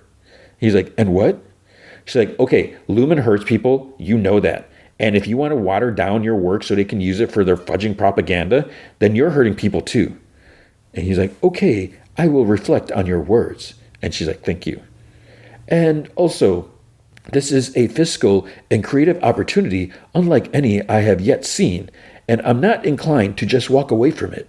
Unless me selling millions of copies of my book and the life that manages to give us has somehow lost its appeal for you. And she's like, okay, whatever, I'm going to bed. And he's like, no, babe. And she's like, no, thank you. So Audi Irving, he's looking at his paintings and of the hallway. Then he starts taking them down, like stacking them. He goes to the phone booth, and then he gets on the phone. He's like, it's me again. So they fired me. I think they know what my innie was up to. I'm telling you to, and then he sees a car. I have to go. So it's like, they know what my innie was up to. What does that mean? And what does he know? And who is he talking to? So he sees a car watching him. He hangs up, walks to the car. He's like, hey, you, why are you following me? And it's Bert. I got this thing when somebody shows up at my doorstep screaming my name. I want to know why. Call it a quirk. That's my bad impression. And Irving's like, you're with Lumen. And he almost says it with contempt. Why were you at my house the other night? And Irving's like, I don't know. It wasn't you at all, was it? You're severed. I got canned a couple weeks ago when I pressed them for a reason. They said my innie had an unsanctioned erotic entanglement with another worker. They wouldn't tell me who. Then you show up at my door. Irving's like, you think we were an item? Well, Field certainly thinks so. We had to cancel our trip to Milwaukee. Thanks for that. Irving's like, Fields? And Bert's like, that's my husband, Fields. So Irving's like, I'm sorry. And Bert's like, yeah, well, and Irving's like, and I'm sorry I came at you just now. It's fine. Maybe you could, I don't know. Irving's like, what? We got a ham. We're planning to have it tomorrow. Might be nice if you came over. We could sit down, talk through it all. Irving's like, you, me, and Fields. Irving's like, I suppose. So Bert's like, great. Well, we like red wine. Expensive. So Irving's like, okay, tomorrow. And then he's like, you need a lift? And Irving's like, I'll walk, thanks. You sure? I know where you live. And he chuckles, see you tomorrow. And he's like, yes. So who was Irving calling? So Assel's she's in the basement. She's looking through all of the stuff, and she finds a necklace in a drawer under some stuff. Mark comes in. Sorry, I couldn't find any eggnog. Might be out of season. So he sees her looking at it. He's like, what the fudge are you doing? And Assel's like, I needed some pressure points, things to rattle your memories. And she's like, knitting? And he's like, yeah. She said it gave her time to think. Then he sees a box that's labeled cremated remains. So she's like, that's her? And Mark's like, what I thought was her. She's not dead. She's just not here. And he's like, who's in there? So Assel's like, they know people at the morgue, on the payroll, like everywhere else in Kier. So, and then Mark coughs again, because, he coughed before. She's like, you feel all right? And he's like, basically. It's like, so we gonna? And she's like, one more day. Usually that's best. And Mark's like, usually you've done this once. So she did with PD, and it didn't work well. She's like, I don't want to rush things. There's risk. It's not an exact science, Mark. He's like, I'm not sure it's science, period. But okay. He's like, you good on snacks? She's like, for now. And he's like, are they hurting her? And she's like, I don't know. So he starts to go upstairs, and she whispers, you're outie. And he's like, what? And she's like, I didn't say anything. But like someone did. He continues up, and the background kind of flickers a bit. Then it's Miss Casey's voice. Your outie can parallel park in less than 20 seconds. So he like turns his head around. Assel's just going about her business. And she sits on the sofa down there. Things kind of like flicker some more. And then the stairway turns into like the dark hallway at Lumen. Your outie can roller skate with grace. So slight flickering as he moves forward. Your outie pays all of his gas and electric bills within 3 business days. So he like walks towards like the door at the end of the hall, opens the door. Your outie listens to music while shaving, but not while showering. But here's the thing, like all this stuff that was said, how would they know all this about their outies? Because there's one thing also about, wasn't it Irving was like a great kisser and love maker or something like that? It's like, how the heck would they know that? Were they asked? Did they have to fill out this information when they applied, when they did their interview? Because the thing is about him listening to music while shaving but not showering. Miss Casey, Gemma would know that. But how would she know the stuff about the others? So on the other side of the door, it's like the regular lit hallway at Lumen. And he like looks like both ways. And Miss Casey's voice continues, your outie prefers 2 scoops of ice cream in a serving, but they must be the same flavor. Your outie once captured a butterfly. He turns around and Miss Casey's standing there. And in the background kind of like shakes a bit. And she starts talking. Your outie is going to, and then he flickers back and he's like staring forward. And you can see his eyes are a little teary. So that's it. That's the end of the episode. And then the only thing, I think I mentioned this, but in the thing afterwards, I think Milchek mentioned, or the actor playing Milchek, that it was Miss Huang that reported him. So she complained about his big words, which I think is kind of funny, that there's just like this tension between the two. Because just like, what the heck is her deal? So that was a Severance. Man, I love this show. All right, Prime Target, Season 1, Episode 5, House of Wisdom. So it starts off 2019, Paris, France. Jane drives up to a cafe. She meets with Taylor. And he's like, hey, it's so good to see you. And Taylor's just like, hey. And she's like, it's been too long. And Taylor's like, cathedral burned down. And Jane's like, yeah, whole city's in mourning. And Taylor's like, I saw the smoke when I came in on the train.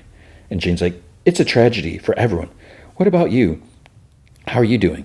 And Taylor just kind of like covers her eyes, almost like it looks like she has a headache or just dealing with something. She's like, have you spoken to the boy's parents? And Taylor just like shakes her head.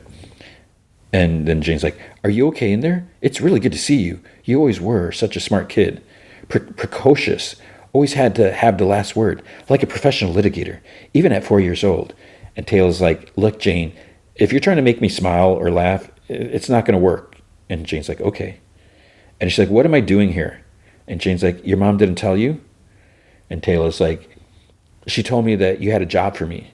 And Jane's like, and you were curious enough to get on a plane? Good for you. Taylor's like, I wanted to, and Taylor has like really like short hair too. So it's like weird seeing her like this. Not that weird, but. So she's like, I wanted to thank you for what you did. And she's like, what I did? And Taylor's like, I know it was you. She's like, what? You think I can just wave my magic wand? And Taylor's like, yeah. So Jane's like, you know what I think? I think something happened. And it was very sad. And now you can either let it define you or you can put it in the past where it belongs. If you understand going to jail isn't going to bring him back, then you can move forward with your life. Some people are just born to burn very brightly. And you're one of them. You're gifted. All we have to do now is figure out how. So she gives like Taylor her business card and information. She says to call her when she's settled. So then Baghdad, Iraq, plane lands. Taylor and Edward get off. And it's like, wait, is someone watching them? They always do like these weird angles. It almost seems like someone's spying on them. So they get in a cab. This dude in an orange shirt comes outside, like looking. So he gets this other cab to follow him. Taylor calls Jane. She says they just landed. They need to speak with to Andrea Lavin to get access to the site. Jane says that she did some digging, and Taylor was right. Syracuse has been compromised. Someone hacked the NSA's operating system. So it's just you and me now. Closed circle. Report only to me. Just take care of yourself. And then they end the call. So the other guy, Andrew, the annoying smug guy, he's like, I love Baghdad, city of unanswered questions. And he's just like, he's just looks so smug. He's just such a complete ass. And he's like, you can still disappear pretty much anything in Baghdad. And Jane's like, sure. He's like, this Brooks kid is something else. Too smart for his own good. Sadly, then he's like, problem, Jane? And she's like, no problem. He's like, good. I've just contacted Chasm. And she's like, Chasm still in or is it Kasim? Chasm? I think it was Chasm. Kasim? She's like, Kasim, I don't know, is still in Iraq? And he's like, oh, yes. He's tracking Brooks as we speak. So it must be the orange shirt guy, right? And he's like, okay, but Andrew, if she is harmed in any way, I will hold you responsible. And he's like, well, if she's harmed in any way, I probably will be. Will be responsible? Is that what he's saying? So Edward and Taylor make it to the hotel. And then stupid Edward checks his phone text. And so I don't know if he's supposed to have his phone or not, because he took it, because I thought she said get rid of it. So then Taylor opens the door, because she's like, oh, connecting rooms. And he puts like the phone in his pocket. And he's like, don't you knock? And she's like, what? And he's like, nothing. And she's like, look, I need you to talk to Andrea Lavin now. And, so she is like holding out her phone. He's like, what do I say to her when she asked what we're doing here? And she's like, I don't know. Tell her you have important information and you got to see her as soon as possible. She's like, look, we need access to that site, Ed. That's why we're here, isn't it? So he calls her on her phone and gets her voicemail. Andrea is working like on her laptop while others around her, like, brushing, cleaning pieces or artifacts or whatever. She's writing about a picture like of text, like written on stone. Then she gets up. At that Akram dude, he asks, how's it going? And she says the inscriptions are extraordinary, but her work has only just begun. There's so much to translate. And she reaches like in this pan of dirt. She picks up a coin. And he's like, all of these were found on the floor of the chamber. And she's like, it's French, 17th century. It's like, we're not the only ones who have been down here. Then up top, Andrew's like, we need to trawl all the records, see if any excavations took place in the late 1600s. Her phone rings and she answers it. It's Edward. He's like, Andrea. It's like, I've been trying to call you. And she's like, Edward? He's like, I'm in Baghdad. And she's like, what? He's like, I'm with someone. And she's like, what? He's like, we need to talk to you. And she's like, okay. So Edward's like, do you know the something cafe? And she's like, yes, I know where that is. He's like, we'll head there now. And Akram asks if everything's okay. And she says that Robert's PhD student is here in Baghdad. And that suspicious security guy, the bald-headed security guy, he's nearby. I don't know if he can hear, because he's always like kind of looking around. And I don't think he's close enough to hear, because he's almost like across the street. But he's just, I don't know. There's something about him. We'll find out. Andrea sees this little girl on the other side of the fence, and she asks what happened. And Akram says it's from the gas explosion. There were casualties. And she's like, how many? And he's like, 5 dead, others wounded. So she's like, nothing's ever just clean, is it? There's always a cost. So she leaves, and then the security dude, again, he's just like watches her. At the cafe, Edward's like, right, okay. He just like looks at Taylor, and she's like, Andrea, I know this may come as a surprise, and I'm sorry that I'm the one that has to say it, but your husband, he didn't take his own life. He was murdered. And she's like, murdered? Taylor's like, yes, I'm sorry. Andrew's like, and this understanding is based on what exactly? Edward's like, she's an agent with the U.S. National Security Agency. She does surveillance. And then Andrew's like, you've been watching my husband? And Taylor's like, yes. For how long? And Taylor's like, Years. And she's like, you were watching him and me, I suppose. So Taylor just like nods. She's like, our house, my home.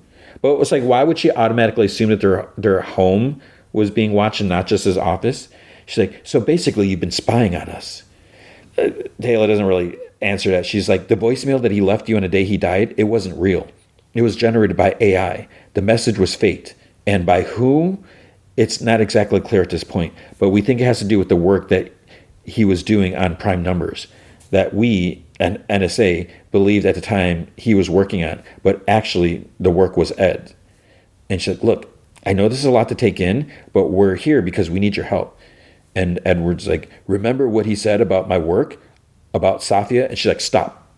She's like, please, you see, when I heard suicide, I didn't believe it. I knew it wasn't Robert. I knew. I told you something wasn't right, remember? Ed just like nods. She's like, I've been so angry with him for leaving, for being such a coward, and now you need my help? Now, after spying on me for years, violating my privacy? Well, no, it doesn't work like that. And Taylor's like, look, I know that this is a shock. I've known you for 10 minutes, young lady. And Taylor's like, all we need is access to the site so we can start to figure out why it. And she's like, don't push me. And Edward's like, Andrea. And she's like, I'd like to be alone now. So it's like, oh, yeah, it sucks and all this like that. But what about the fact that their life is in danger? That she literally, her boss was shot while she was standing 6 inches from him. And, his blood, splattered her face. So they get up, and then that orange shirt guy is watching them from like the other side of the cafe. So later she walks, she thinks back to the fake message. This has to end. I'm trying to say goodbye, but it's not easy. I'm so sorry. Then she's in her hotel room, just like listening to it. She must have showered because she's like in a robe. I'm so sorry that I couldn't give you more. Just try to be happy. It was never anything that you did. And then she plays it again.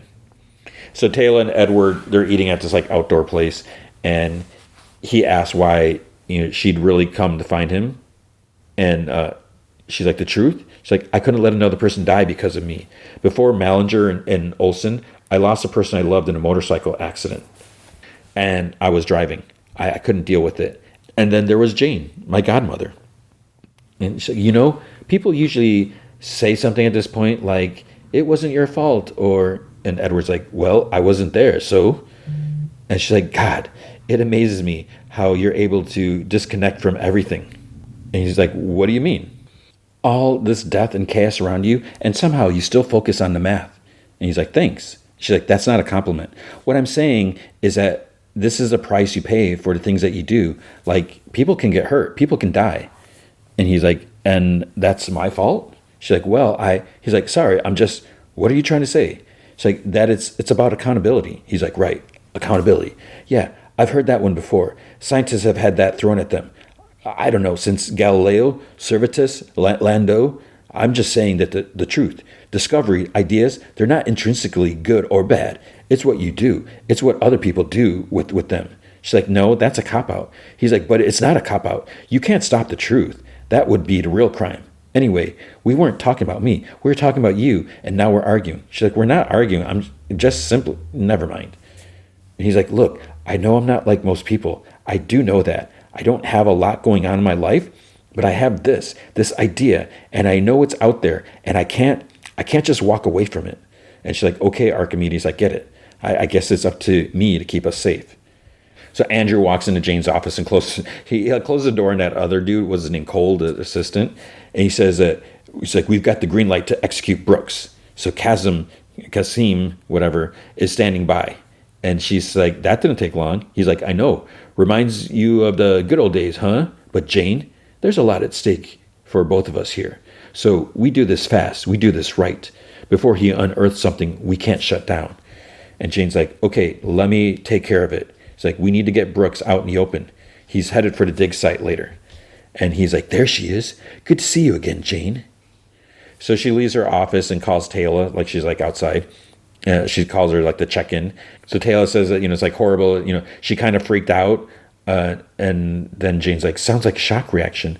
And she's like, I know. I'm just worried she won't let us into the site. We can try again later. Right? And Jane's like, yeah, I hear you. This time, let Edward go alone. And Taylor's like, you think? And Jane's like, well, she doesn't know you, right? She knows Edward, so there's a connection. Taylor's like, look, I don't know. He's not really. And Jane's like, I mean it. Give him the space he needs. And Taylor's like, are you sure that's the right move, though? She's like, it's a smart move. She's like, promise me.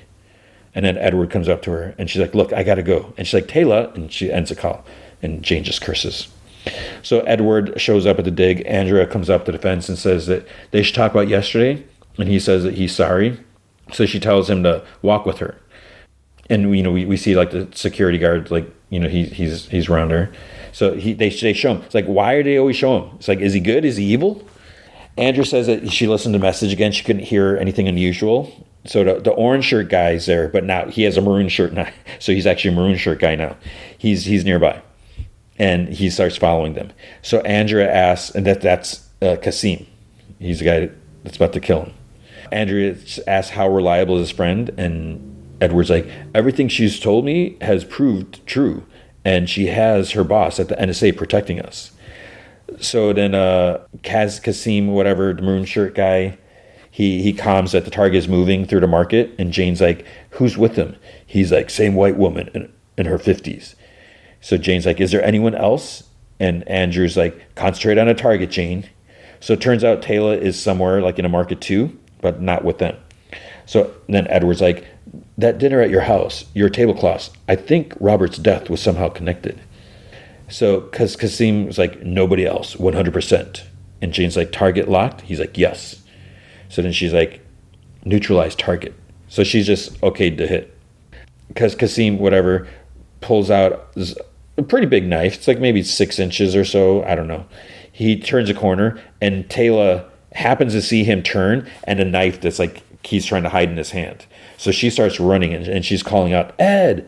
But there's lots of people, in a way she like can't really get to him. And, obviously the streets and the market, everything's noisy. So Ed's like, I bet he was trying to get me to abandon my work. I think he was trying to protect me. He knew more than he was letting on, and the answer might be in that chamber. So Taylor's like, Ed, behind you, move. But he can't hear. There's also like these loudspeakers, like someone's like talking throughout the market, and she can't get to him in time. Then suddenly, whoosh, someone tackles maroon shirt guy from the side. Andrew's like, what is it? What's going on? And Jane starts calling, Kasim. It was a bald security guard. They end up there. He like kind of shoved them in this like abandoned building conveniently. Kasim like kind of runs a bit, but then he starts swinging with a knife. Security guy, he like dodges and he grabs his arm, and he tries like knocking the blade out of his hand, scrapes against like the concrete wall. He does get slashed in his arm, but he keeps fighting, pins him to the wall, or security guy gets pinned to the wall. The knife's like pointed at him, but then he like shoves him or something like that. He knees him, twists his jacket to try to like twist his arm back, and he gets behind him. He has him like in a sleeper hold. Then there's like this wire kind of hanging nearby. He grabs it, wraps it around his neck, and he does this move. He kind of like jumps up and uses his weight to like pull him down. And because he's like trying to elbow him, and then finally he does he pass out or he dies? I think he died, right? But it's like, do you really want to kill someone? Because like, don't you want to know like what's your deal, dude? Then Taylor like peeks in, and she checks on maroon shirt guy, and because the security guy left, and then Taylor hears his comm, so she takes that out of her ear, which is gross, and she puts it in her ear. Kasim, did you get him? Did you get Brooks? Kasim. So she like takes the comm out, and she like stands up, and so it's clearly Andrea's voice, so she knows that Jane is Jane's voice. She knows that Jane just put the hit out on Edward. So Andrea introduces Edward to Akram. Edward tells him it's a real honor to be there. Then Taylor runs up, and Akram's like, they don't want too much disturbance down there, so she better wait up there. And she's like, okay. And Edward, then he goes to talk to Taylor instead of going straight down. He's like, what's going on? And she's like, nothing. He's like, no, something's going on. And she's like, just do your thing. She's like, I'll see you after.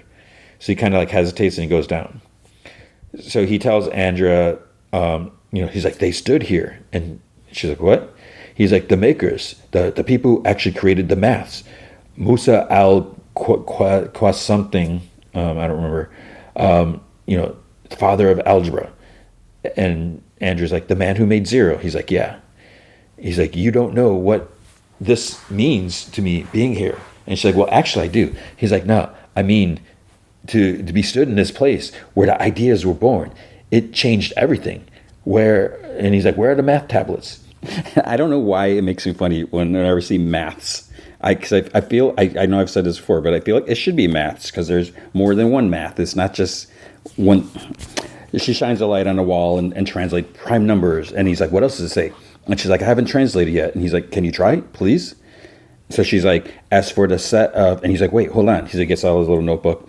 As for the set of primes and incomposite numbers, it is infinite. And then she's like, just so are the prime and composite number. She's like, are you able to decode this? And he's like, yes. He's like, the essence of maths is universal. It's a language of ideas. You can bury them for 9 centuries, but they're still here. His thoughts. No one's ever been able to translate them. But if you did, then I might be able to understand the concepts and turn them into I think he said algebra. He's like, this could be a prime number theorem. And she smiles. And, I just have to say that would be insane. That would be freaky. No, it can't be. There can't be. There is no pattern to prime numbers. That would be, sorry. It's a big deal. We see Taylor. She's up top. She's looking at I think it's like the contact card on her phone for Jane, just looking at the screen. Then she sees that security guy walking up. He grabs a scarf or something and wraps around his cut arm. She takes a picture of him, and she has a search thing on her phone. So she's got a high-tech phone. I thought it was just a burner phone, but it has everything she needs on there, which I guess it's still untraceable. So it's doing a facial recognition search on there. It's going through all these photos in a database, I guess. Edward's still writing. Andrew continues. The ratio of 2 to, and it's something, constant number multiplied by natural number. She's like, there's a gap here. Quite a large part is missing. It's the writing's been eroded. He's like, what? He's like, no. She's like, what do you mean? What happened? And she's like, most likely water erosion. He's like, I need that part. Without it, this is meaningless. I said, I can do this, Andrea. It's like, I haven't come all this way for something like this to stop me. And she's like, stop. She's like, I understand, but I think we should take a little break. He's like, Andrea, I need to finish this. She's like, it's waited 900 years. It can wait another day, Edward. She's like, come on. Taylor's phone gives a match, and the guy's a Serbian mercenary. And then I think it almost seems like Akram was watching her, because she's sitting nearby, and everyone's watching everyone. I don't know if they're supposed to be or if they're just making it feel that way. Andrew says he just got off the phone with Baghdad. Local police filed a report, and Jane asks, she's like, is that it? And he says they're trying to get more CCTV. Then they'll be able to get more intel. So he shows her a photo of a dead Qasim, and she says he was exceptional. And Andrew's like, well, he was clearly taken out by someone better. And then she's like, so we have company? He's like, yeah, someone else is tailing our mathematician. And she's like, but who? State? Non-state? He's like, China. And then she's like, Organizia or something like that. And he's like, look, it doesn't matter who. The fact is, it's out of the box now. Ed Brooks, no longer a little secret. And she's like, so we need to back off. She's like, we can't be seen anywhere near this. He's like, or? And she's like, or what? He's like, we're blind here. Whoever these people are, we don't know what they know about the Prime Finder. We have to. And she's like, you're not suggesting we build it, because that is a dangerous game. He's like, we've spent years trying to stop this global threat. That's over now. Brooks likes your girl, right? We keep them together. Keep him safe. Wrap him in bubble wrap if we have to. And then when he finds his holy grail, then we pounce. But for this to work, your girl has to be with us 100%. We need to bring her into our little circle. Can you trust her? And she's like, of course. Can you trust her? And she's like, yes, Andrew, I can. He's like, if we can't stop this weapon from being created, we have to control it, which is crazy. Because, I guess just from the whole uncovering everyone's secret and all that stuff, I don't care about that stuff. So whatever. So Edward's writing and writing. Then the next day, Andrea walks through the streets. Is there another guy following her inside a building or hotel? He comes up to her by the elevator. So it was. And she freaks out. He's like, Andrea 11, I do not wish to harm you. I'm a colleague of Sharon's. I knew him. So he has a file and tells her, read it. It's a structural report into explosion at Bay al-Hikma, whatever. And then she starts to say, but that was an accident. He's like, I gave this report to Sharon. And he said he would try to help. And you see what they did to him? And she's like, who? He hears like a door bang. He's like, I have to go. And she's like, who are you? He's like, people are looking for me. She's like, yes, but how did you get this? He's like, I wrote it. Don't trust anyone from the site. So he wrote the report about the structural, whatever, the accident. And then Sharon read it, and then he got killed. So he's like, don't trust anyone. So he leaves. And so she waits for some people like to pass, and then she opens the file right there, right in the hallway outside the elevator. It seems kind of crazy. So then she goes over, talks to Taylor. She goes to like her hotel room, whatever. So she reads the report. In my opinion, the gas explosion theory does not fit the facts in the ground. The chamber seems to have been revealed by the use of carefully positioned explosive charge. So Taylor's like, it was deliberate. Andrea's like, and he said that he gave this to my friend, and that was the last time he saw him alive. So Taylor thinks, she's like, who else have you told? And she's like, no one. I came straight to you. This is your world, not mine. And Taylor's like, so now you need my help? And Andrea just nods. Like, yep. So Taylor's like, okay, well, first, for your own safety, tell no one. We don't know who else knows about this. I say you and Ed go back to work and act like nothing ever happened. And she's like, I just keep thinking, whoever killed Sharon, were they the same people who killed Robert? And Taylor's like, look, Andrea, I don't know, but we'll figure it out. I promise. So, she knows that there's something up with Jane, but, she just doesn't want to say anything yet. I guess maybe, I don't know. She doesn't want to admit it. So later, or maybe she's like outside a cafe and she looks up Akram or whatever on her laptop. So, Department of Archaeology page, she's seeing if there's anything up with him. Down below, Edward writes, I think he like sketches a pattern or something like that. Andrea's like shining a light on stuff, just looking around. And he asks, what is she searching for? And she's basically looking for the explosions or something like that. And he's like, you're looking at the damage from the explosion? Why? She's like, I'll tell you later. He's like, Andrea, we need to figure this out, the missing piece. And she's like, there's some evidence French archaeologists were here back in the 17th century. They kept excellent records. I wonder if maybe, and she uses like this kind of lit up magnifier on the missing parts. She's like, I think those are paper fibers. And he's like, so? She's like, before photography, before scanners, if you wanted to make a record of something like this, you either had to have an artist make a copy of it, or you had to make an impression, like a brass rubbing. So you'd press a damp paper on the stone and then peel it off very, very carefully. The French call it estampage or something like that. And Edward's like, then what happens to it? And she's like, well, like most things from the past, it disappears. But if they survive, they get collected in museums. Berlin has a very big collection. Athens, too. Maybe they did this before it became eroded. She's like, it's worth a shot. He's like, okay.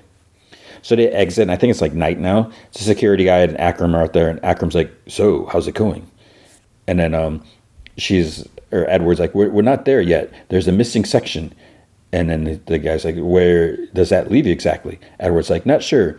And the French coin could be a lead. Any early archaeologists could have been here. And then Andrew's like, we better get back. Good night.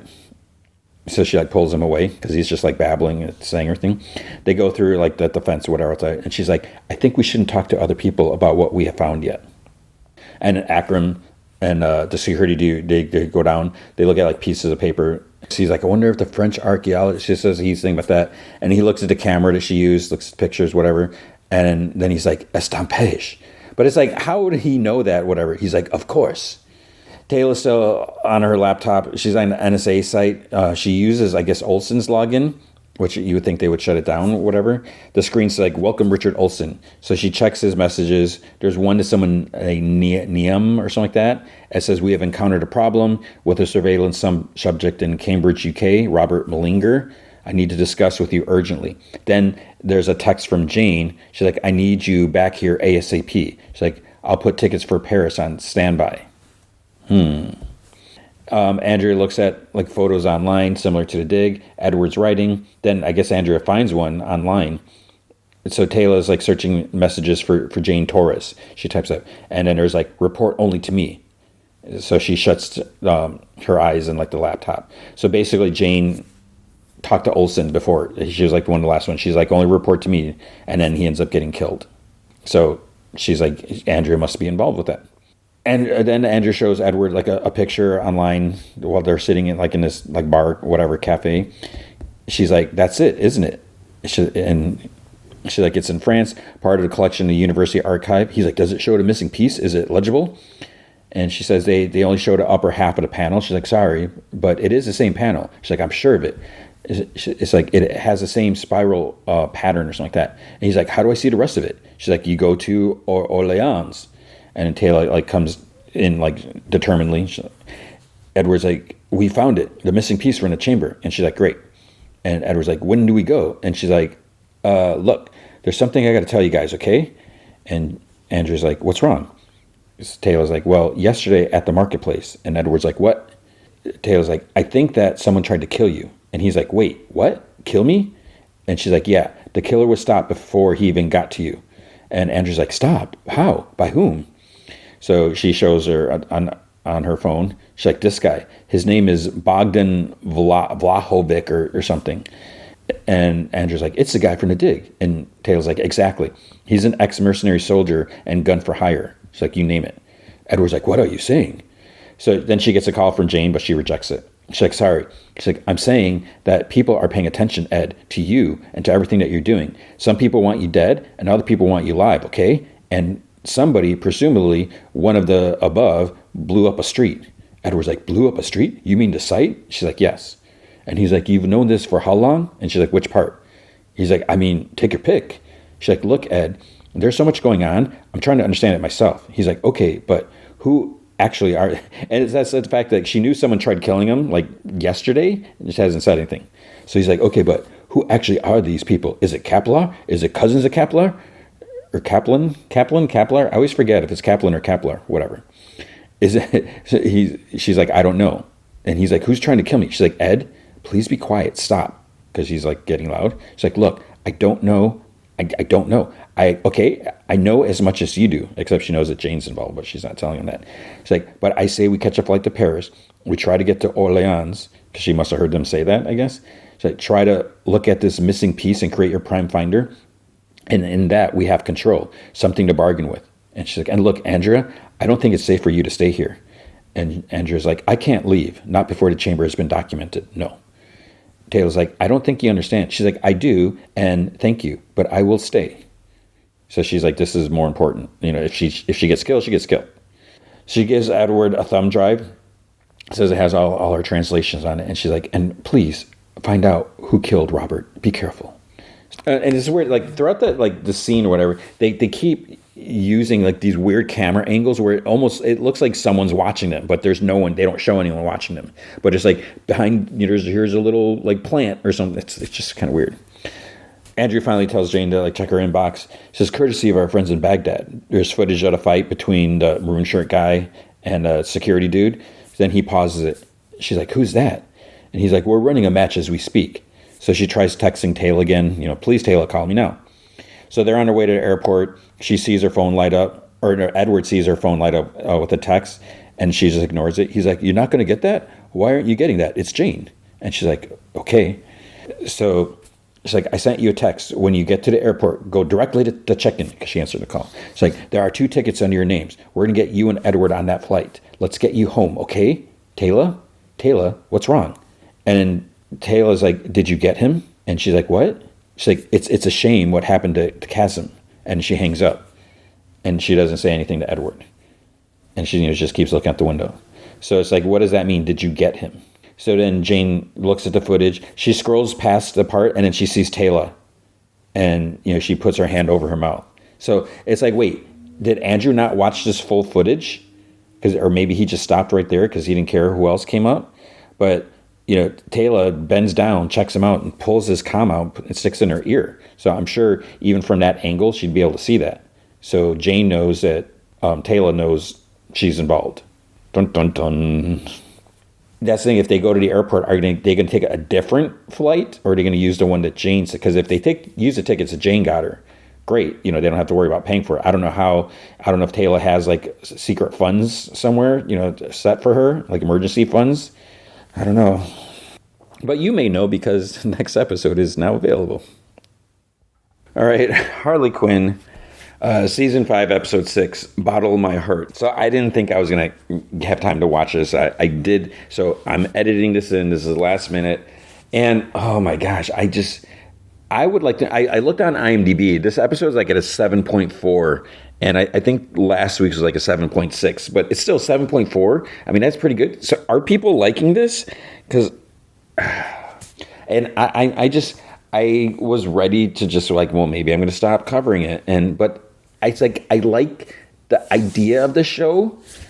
Well, let's just get through it. So it starts off, Lois and Harley are talking, they're walking down the street, and, Harley is annoying as usual. But then this, like, floating robot thing zaps a dude behind them. He like, turns the ash or something like that. This other robot thing comes, sweeps it up. No one, like, sees it, like, sweeps the ashes in a dustpan.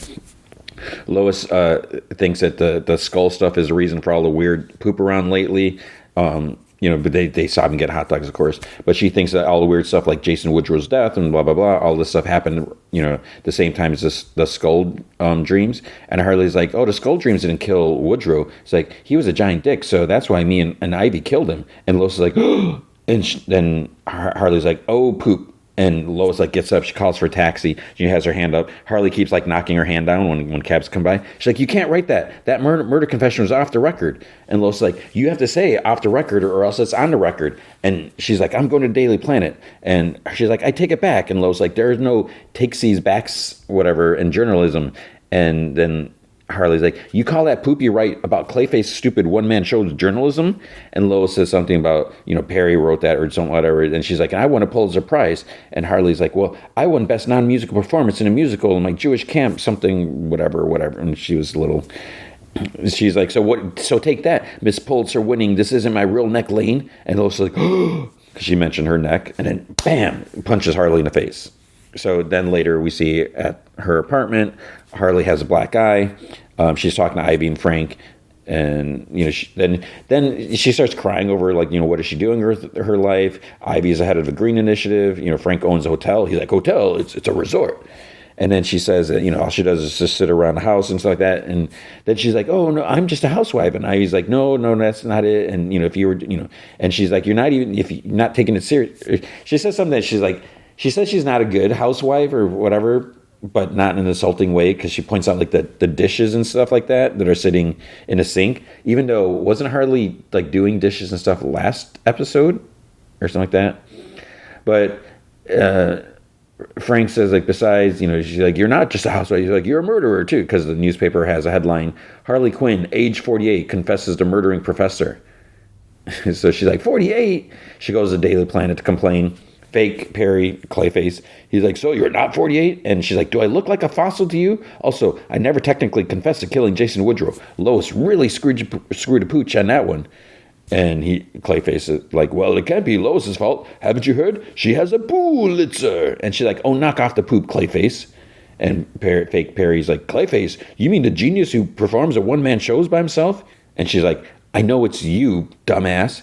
Do you want me to tell your secret to the whole bullpen? Or do you want to stop fudging around? So he points his office, closes the door, and he asks, like, how does she know? Because he thought his Perry White character was impenetrable. She's like, oh, it's very penetrable. She's like, the dumb voice, the snotty way you pronounce Pulitzer, the general douchiness. And Bane's like sitting there, I'm with you on the Pulitzer, but I do think the douchey part was uncalled for. And Harley's like, shut up, Bane. No one asked you. He's like, I've literally only said one thing. I'm just sitting here quietly eating pistachio. And Clayface is like, then shove more pistachio under that ridiculous luchador mask. And he asks Harley, he's like, what would you have me do? And she says, make Lois print a retraction. But fake Perry yells for Miss Lane. She walks by and she's like, oh, what now? She's like, yes, Perry. He's like, you have slandered Miss Quinn and called her a murderer. And she's like, and 48. And fake Perry's like, an elderly murderer on the front page of a paper dedicated to celebrating the brilliance of this Clayface fella, who's definitely not me. He's like, print a retraction immediately. And she's like, hell no, I wanna, and then the entire bullpen behind her, a fudging Pulitzer, we know. And Harley's like, see, no one cares, Lois. And she's like, you don't want to believe me? Fine. But that murder is part of something bigger going on in Metropolis, Perry, something catastrophic, and I will find out. So Clayface is like, does a Harley's like, well, what can I do? It's catastrophic. And she's like, what's that, Clay? So he tells Lois to print a retraction, whatever. And she's like, no, or I, Lois, Josephine, is she Josephine or some Lane? I quit the Daily Planet. And I don't remember if she said Josephine, but Bane's like, oh, that's Lady Gaga's middle name. So whatever Lady Gaga's middle name is.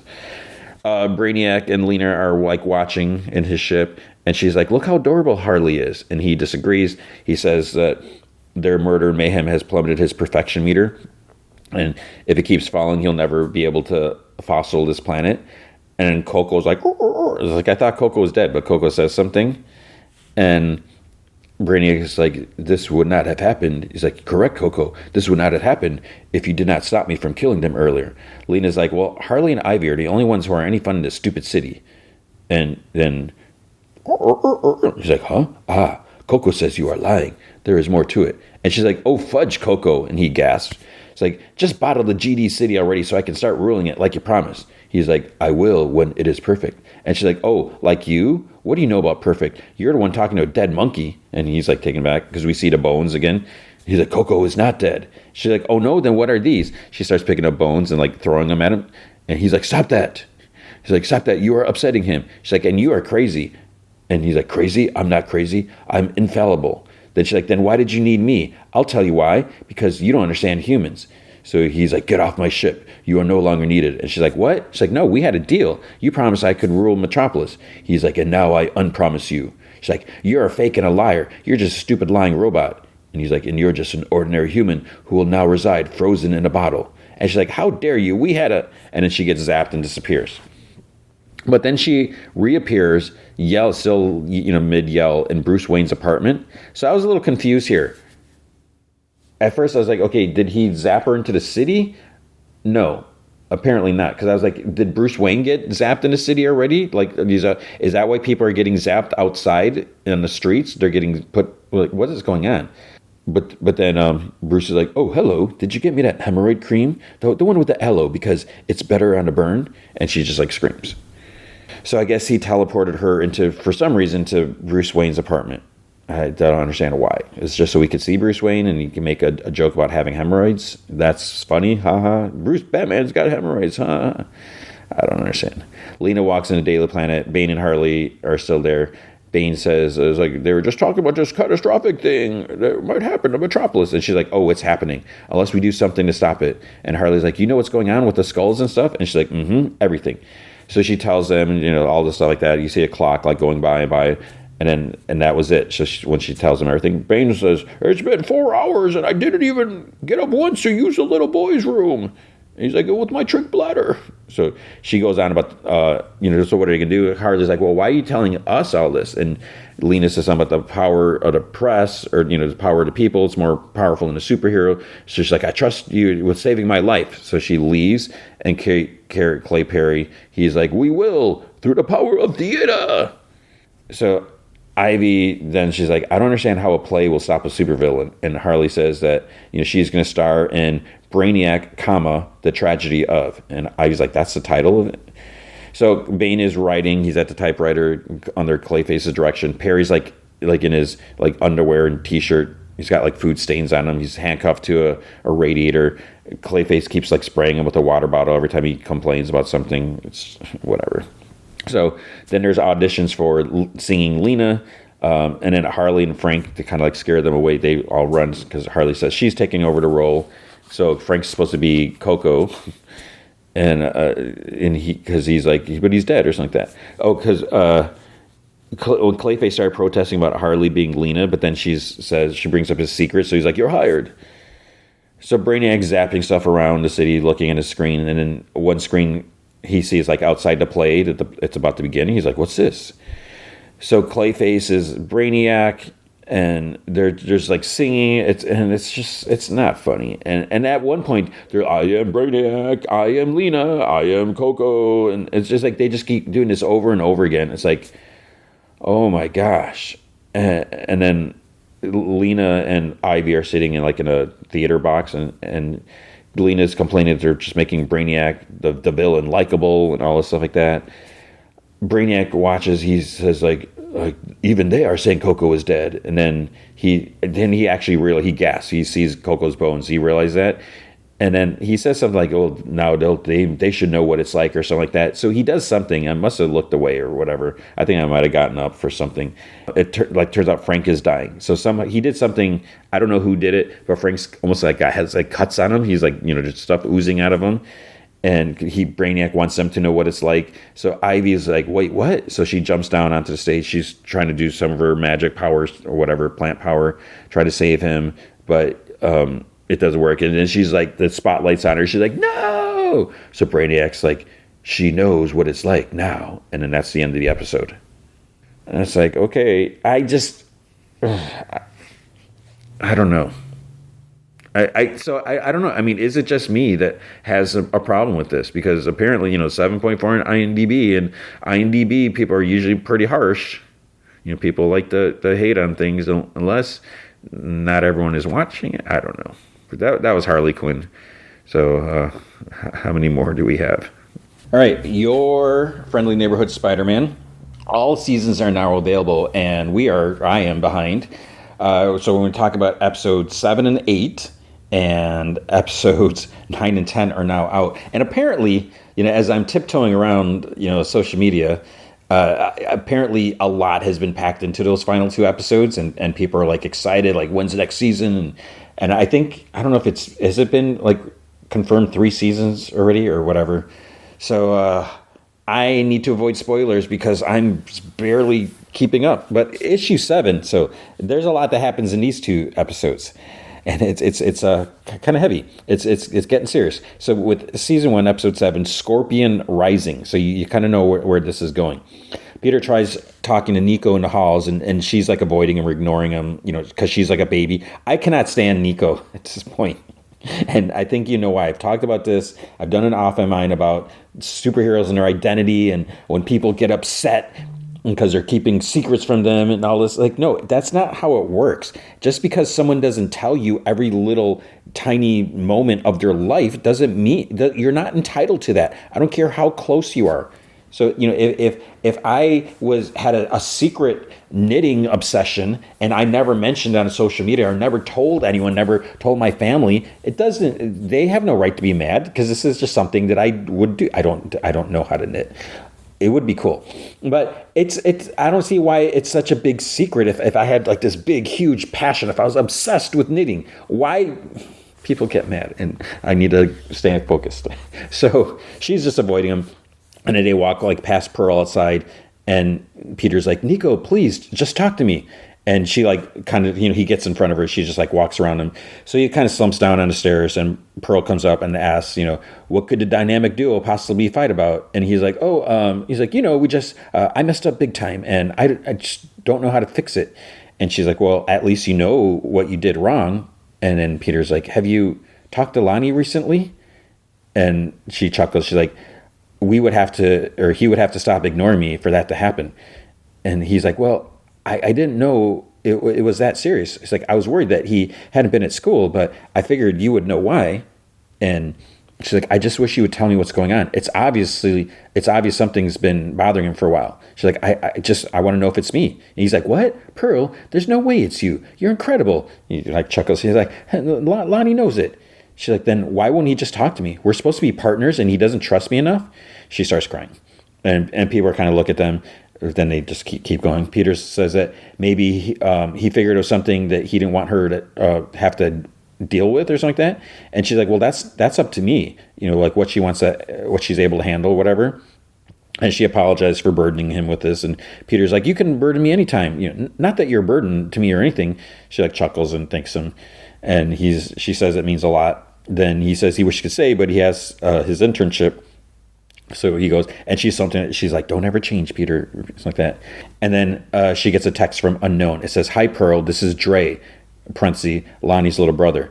Do you have a sec?" So Lonnie's scrolling through his phone at the hangout, and he yells to everyone, he's like, "How can you be so calm?" He's like, "Aren't you worried about the scorpions chasing us all over Harlem?" Big Don's like, "Scorpions know whose turf this is, and if they didn't get the hint from the last time they tried us, they'll be, we'll be more than ready for round 2. Then Lonnie gets a call from his mom, and she's like, "Where are you?" She's like, did you leave last night? And he says that he spent the night over at Mike's. He needed a bit of tutoring for chemistry. And she's like, well, make sure you call next time. And then, he sees guys like unloading like sawed-off shotguns, pistols, assault rifles, and all this stuff. So Mom says that Dre is finding his way back to them and things are finally getting back to normal. Lonnie tells her not to worry. And she's like, okay, I love you. He's like, I love you too. When he ends the call, the other guy's laughing. He's like, oh, superstars being a mama's boy. And then Big Don's like, hey, you think it's bad to let your mama know she's loved? So he tells Lonnie not to sweat those fools. He's like, come on, Tombstone, you're one of us now. The 1/10 ain't going to let no one hurt the people on our turf. Peter arrives at Norman's office. Norman activates the security protocol. Everything locks up. So he says that he has stuff working with their satellites to locate Octavius by tracking the energy that's left behind by his weapons. So he just needs to identify the type of elements he's using. So Peter, they both have like tablets and they're like, making suggestions. There's like all these like readings and stuff all over town. So Peter's like, he asks if there's any elements that he could identify. And Norman says there's some traces of lead, but it was a mixture. So Peter's like, It's like, what if it was a lead polyethylene or something boron composite? It's like, that would explain why the lead reading came out as a mixture. Not to mention the boron carbide stands out since it has extraordinary properties like ultra-high hardness, low density, and high temperature strength. The biggest use for that kind of composite is for nuclear shielding, particularly with, and Norman's like, gamma radiation. And Peter's like, he wouldn't really use that stuff, right? I mean, he has to know how dangerous it is, especially as a power source. If the casings surrounding it were to overheat, it can melt and cause severe radiation burns, poisoning. It could even fuse with someone's skin. And Norman's like, one of the last conversations I had with Otto was about gamma. He argued that we were holding ourselves back by not experimenting with its properties. I put my foot down and he called me a coward. Good work, Peter. Thanks to you, we'll be able to get Octavius and his weapons off the street for good. This is the first step to, and an alarm goes off. There's like several spots light up on the big holo map thing. And it's like, code red, evacuate area of East 42nd Street. Multiple injuries reported. Threat still at large. Severe gamma radiation detected. So it's like coincidence. Or maybe because I don't know if he said it to look for gamma. Maybe, I don't know. Norman says this must be a new piece of tech created by Octavius. So Peter's like, looks like it's headed towards Harlem. He's like, suit up, Peter. And he's like, on it. Opens his backpack. He's like, wait, where's Harry? Shouldn't we tell him what's happening? Norman's like, it's fine. I'll run point with you. Harry's taking care of a personal matter today. So Harry's pacing outside Nico's. He's trying to figure out how he's going to start the conversation. Nico's foster mom sees him, says, he's been out there for a while, pacing. And so she starts talking to him. And, is everything all right? He's like, well, I might be at the wrong house. He's like, I'm looking for a girl named Nico. And she's like, oh, this is the right place. She's like, she's one of my foster kids. So she's like, Nico, someone's here for you. She's like, I'll let you talk. And she whispers, Nico, he's cute. And she's like, Susan, whatever her name is. So she starts off with her typical attitude. What do you want, Osborne? And he's like, well, I wanted to, and he's like, sorry, one sec. He pulls out his phone, looks at his notes. People I owe apologies to.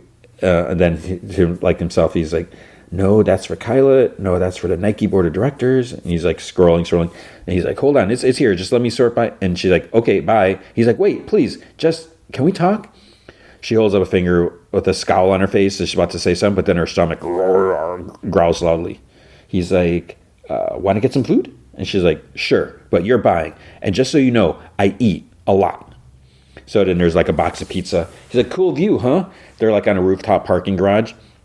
He's like, I love coming up here when I need to, get away from all the cameras. And she's like holding her pendant.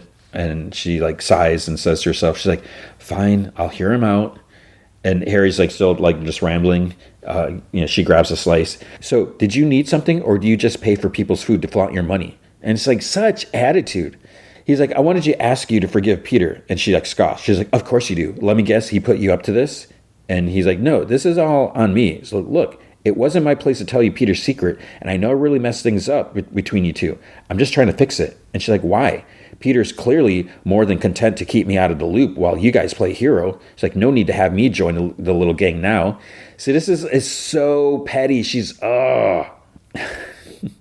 And he's like, it's not like he became a hero to spite you. He just wants to help people. And she's like, right. And I'm sure he's doing wonderful things out there. How could he not with his new bestie as his rich kid sidekick?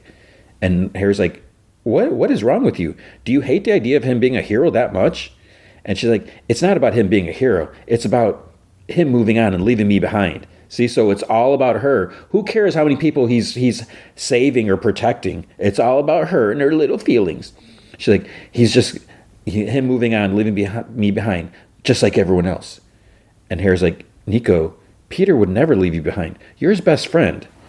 And she's like, he already has. Every time he ignored me or ditched me, he was out playing superhero with you. Look, you're constantly surrounded by people who adore you. I wouldn't expect you to understand. And Harry's like, right, because there's no way someone like me could ever understand you. He's like, look, I know you want to blame me for ruining everything, but the reality is I'm not the one here who kept all this a secret from you in the first place.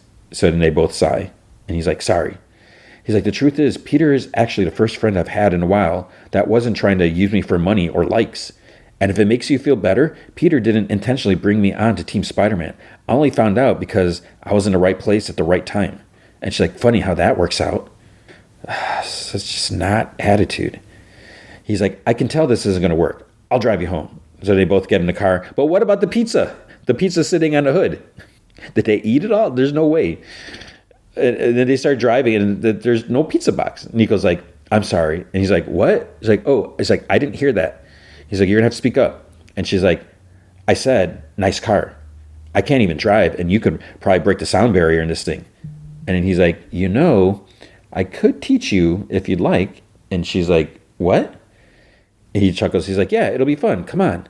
And a tiny little smile forms on her face. Because now the tension's on her. Spidey swings and he approaches a couple buildings with like black smoke. Dispatch is saying that there's multiple explosions from an unknown source. Norman asks if he's found it yet. And Peter's like, not yet. He's like, whatever it is, it's causing a lot of damage. So Peter's like, can you use that spectrometer thing to get another ping? And Norman's like, I'll sync the spectrometer with your suit. It should allow you to track the energy like a beacon. And he's like, got it. Thanks, Mr. Osborn. Harry's car's like, brr, brr, brr, like jerking forward. And Nico's like trying to drive. And he's like, I'd say that attempt was pretty successful. Well, at least you didn't run the stop sign this time. And she sighs. She's like, maybe this is a sign from the universe to stick to the subway. He chuckles. He's like, you're doing fine. He's like, I crashed my dad's Audi the first time I tried to drive. Besides, who needs a subway when you have the great Harry Osborn as your teacher? They both laugh. And then this woman pulls up next to him in like a sports car. She rolls down her window. She's like, damn, nice ride. Then she sees Harry. She's like, wait, I know you. You're that Osborn brat. He like sighs and she laughs. He's like, let me guess. You letting your little goth girlfriend joyride to Hot Topic? And she laughs some more. She's like, uh-oh, don't let mommy find out. And Nico's like, hey. And Harry's like, it's okay. Let's just go. And then Nico's like, I'm not the one who has to add fire to my car to make it seem like it's going fast. Though, kudos for making it match your life, considering both seem to be up in flames. There's like flames on the car. And the lady's like, you want to mess with me, Beetlejuice? I'll race you right now and put you in your place. And Nico's like, let's do it. First one to the sub shop 8 blocks down. And Harry's like, wait, what? The engines start revving. And there's some dude. It's some dude named Cleb. Yo, this is Cleb. On the streets with live stream. This is what everyone does. Everyone, yo boy Cleb, your boy this. Everyone's like live streams everything. So then the lady asks Cleb, like, you, count us down or whatever. So he gets in the street and he's like, and when you called her Beetlejuice earlier, I think what you actually meant was Lydia. That's a girl who, and she's like, just count. So Harry's like, Nico, we really shouldn't do this. You're just learning how to drive. Remember that stop sign? And she's like, don't worry, Osborn. I had a pretty okay teacher. So they take off, they blow through like other intersections, like, they're like, it's the lanes under the tracks, whatever. But there's stop signs that they're literally blowing through. And then suddenly there's a car in front of them. Nico's pendant glows. So here looks like something's going to happen. I've been wondering about that. So it glows and she swerves into the other lane. The lady like sees them behind her. She's like laughing. And Nico's like, can't this thing go any faster? And Harry's like, only if we turn on track mode, which I don't know what that track mode is. Is it like turbo mode or something like that? She's like, then turn on track mode. So he hits a button, turns the dial. Shoom! Ah! And they like zip past her. And then it turns like in a slow motion shot. Harry looks at Nico. Nico's smiling, and then she's like, I guess she's like pulls over and stops, and the lady just like drives past. So I'm assuming they. At first I was like, did she just give up the race? But I guess she won. So Nico apologizes. She's like, I shouldn't have done that with your car. And Harry's like, that was awesome. Oh man, that was so sick. I can't believe you actually won after barely learning how to turn a corner. And she's like, I know, I'm pretty great. He's like, I'll say, I mean, you're never driving my car again, but that was amazing. And she's like, fair enough. And like from outside, you hear, holy crap, is that Harry Osborn? And Harry's like, I take it back, drive. They leave. Lonnie is like sits nervously, Dozer, Bulldog, whatever. He's like, yo, Tombstone, you got someone here to see you. So he goes to check. He's like, Pearl, what are you doing here? She takes a step forward and then gasps because she sees all the guns being unloaded out of crates and stuff like that. And she's like, I can't believe you're actually here. And you hear, uh-oh, somebody's got girl problems. So he like glares at them and they all look away like Big Don's watching them from his like table area, his desk, whatever. Lonnie takes her somewhere like private. And she's like, I didn't believe your brother when he said that this was where you had been, but I had to come check just in case. He's like, my brother? It's like, okay, look, it doesn't matter. Pearl, you need to leave. You shouldn't be here. It's not safe. And she's like, yeah? Then why are you here, Lonnie? She's like, I'm not an idiot. Dre told me everything. He's worried about you, Lon. We both are. I mean, a gang? This isn't your world. You don't play around with this stuff. Please, just let us help you. And, she has like her hand on his face, and then he like touches her hand. Then he sees like Big Don scowling, and he's like, I don't need your help, or anyone else's for that matter. He's like, I have everything under. There's an explosion, like the wall kind of blows in, and in Gargan's voice in the smoke, knock, knock, can Donovan come out to play? And you're, yo, get in here. What's wrong with you? So they start shooting. Pearl screams, like Lonnie like holds her through the smoke. You can see like Scorpion's tail, but you can't really see him yet. And someone's like, he's still standing. So Mac, he's just like laughing. Tail like lashes out, slices a dude's gun like as assault rifle, like whoosh, chops off the end of it. Then he knocks the guy back. Hope you don't mind. I brought a knife to a gunfight. Another like shoots him. Then he gets impaled. It's like off camera, but whoosh. Another gets like wrapped up. A true host greets his guests when they come to his home. Guess I'll just have to teach you some manners. So his outfit is just basically like a big like chest, like harness chest plate thing with the tail like on the back. He has gloves and knee pads. So it's not like the full on Scorpion thing, but it's green and everything. It has the big tail. And the tail kind of looks like Sam Raimi, Doc Ock tentacles, sort of like that, like with the sections. So he throws a guy. He lashes out at others. Lonnie takes Pearl behind this like overturned table, tells her to stay there. Big Don gets grabbed by the tail, and Gargan's like, now to finish what we started.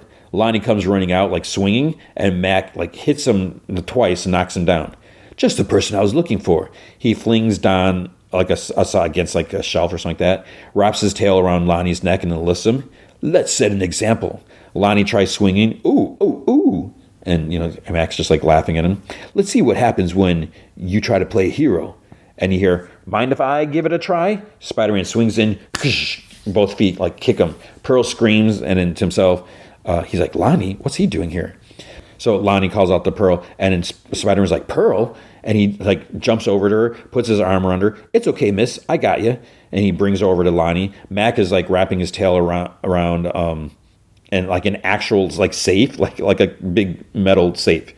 So Spider-Man's like, don't worry, and she's like, safe. The safe is flying towards him. Spider-Man jumps up because he has no friggin' spider sense. So if it wasn't for Pearl, he would have gotten hit by a safe. He jumps up, webs it like, and then swings it around, like whips it back, and it hits hits Gargan. And so it's like, that's gotta hurt. So Spider-Man's like, lady, you and your friend need to run now. Everyone else, all the rest of the gang is like leaving. Mac lifts the safe off him, and Spider-Man's like, are you seeing this, Mr. Osborn? And I thought the lady with the helmet was weird, but a tail? So I obviously Norman can see through Spider-Man's lenses. Mac like swings and Spider-Man dodges. So Nico's like, well, I can't say I'll be joining NASCAR just yet, but I think that was pretty successful first attempt at driving. So they get out like in front of her house, and Harry's like, forget NASCAR. It's a Fast and Furious kind of life for you. They both laugh.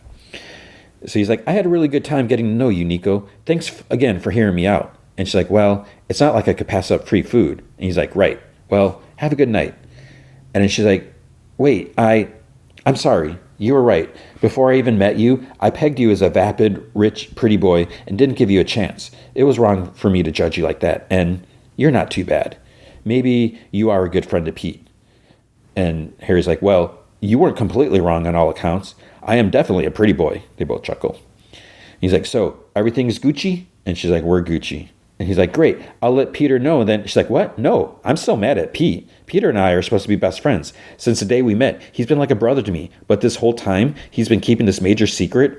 Ugh. He didn't trust me enough to let me into this huge part of his life. That's not something I can just get over.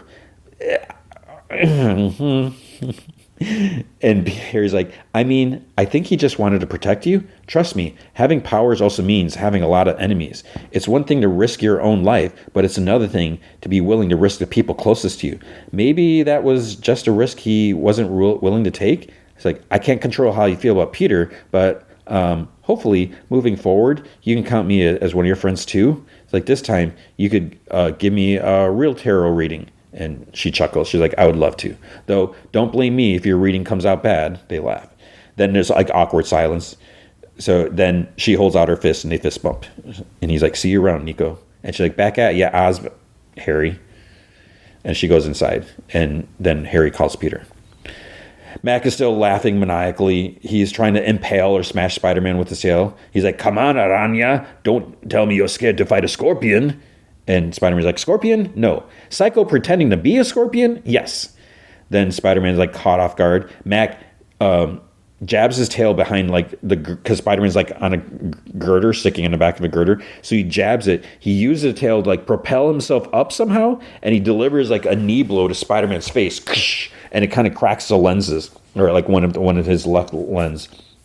And he gets knocked back and kind of bounces a couple times. So Spidey's display is now kind of glitchy. And he's like, ouch, that did some damage. He tries shooting webbing at him, but then he somehow blocks it with his tail. I don't know how that's possible. And he's like, he's not letting me reach him with that tail. And Norman's like, yes, use your environment, Peter. So he webs pallets and stuff and like flings them at him. But Max just like swatting everything with his tail. He's like, I think he has the same idea. Try cutting through this. He flings a tall crate. Gargan like slices in half only to see Spider-Man like right there and then webs him like in the face. He's like, well, this was super fun, but I think it's time to wrap things up. He webs a tail to the ground and then he webs his back. He spins around, webs him up. He's like just wrapping him totally. And then he starts bracing the webbing around the room like an actual like spider web or whatever. He's like, you ever need another butt kicking? Just look for your friendly neighborhood Spider-Man. And he's like, out of web fluid. Well, he's all tied up, sir. That psycho took all the web I had. Good job, Peter. He's like, I'm getting pretty good at this. Think I'll head back. So Norman takes out his comm, and Spider-Man's like, all right, Scorpion guy, just wait here until I find pest control professional to take you. And he turns around. Mac's like pulling and struggling. The power from the harness is like lighting up. It's like starting to glow under the webbing. He like slices the webbing with his free tail. Then his harness is like starting to burn against his skin. And Spider-Man's like, stop it. That thing's overheating. Gargan like screams as he tears the webbing off his face. You think this hurts? This is nothing. Nothing to me. And Spider-Man's like, Mr. Osborn, he just tore out of my webbing. Any ideas? But Norman's on the other side of the room and can't hear the comm. So Spider-Man tries shooting webbing. He remembers he's out. It's like, Max slashes and slashes. Spider-Man dodges. He tries grabbing and like pulling a tail. And he says that when he calms down, he can have his tail back. Norman, he's like trying to search gamma readings, whatever, narrowing down to marked readings on a map. He's like, come on out, old friend. And then there's a ping. So major gamma detected. Location verified. Scorpion pulls a girder down towards Spidey. He grabs it and like holds onto it, holds it up. But then Gargan like thrusts out the tail, like impales him in the back, or kind of more like stabs him in the back of the shoulder. Spider-Man yells out in pain.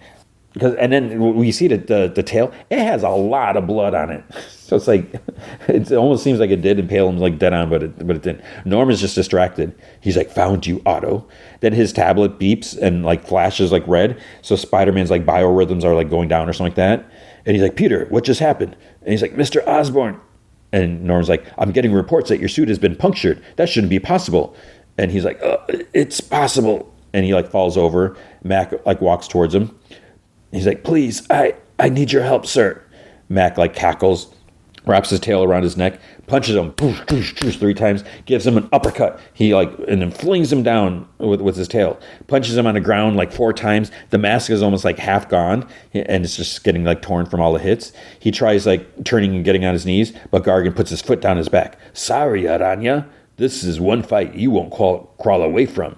And he raises the tail, but then there's like screeching. Something comes down from above, like through like a hole in the ceiling. Smashes into Gargan, knocks him back. There's lots of smoke and everything like that. Gargan gets up. All right, your little tricks won't work on me. He whips his tail around. Come and fight me, you coward. So it's a goblin glider. So Norman's voice calls out. At first I was like, did Norman just dress up as Green Goblin? No, it's just the goblin glider. So his voice on the intercom's like, Spider-Man, climb on. And he like barely gets his hand up there and climbs up there. And he's like, next time I'll finish you for good, Aranya. And Peter's like just laying on the goblin glider. He looks out and sees like some explosion, tail whipping around, and then that's the end of the episode. Season 1, episode 8, Tangled Web. So there's like flashbacks of Gargan laughing, kicking, punching, and then a doctor takes like an oxygen mask. The voice is kind of echoey. He's just a kid. And he still has what remains of his mask on. His left eye area is like almost gone. His mouth is open. There's like blood. The mouth area is like just ripped away. And there's like blood from his mouth and his nose and his face. BP is dropping. Prep the crash cart.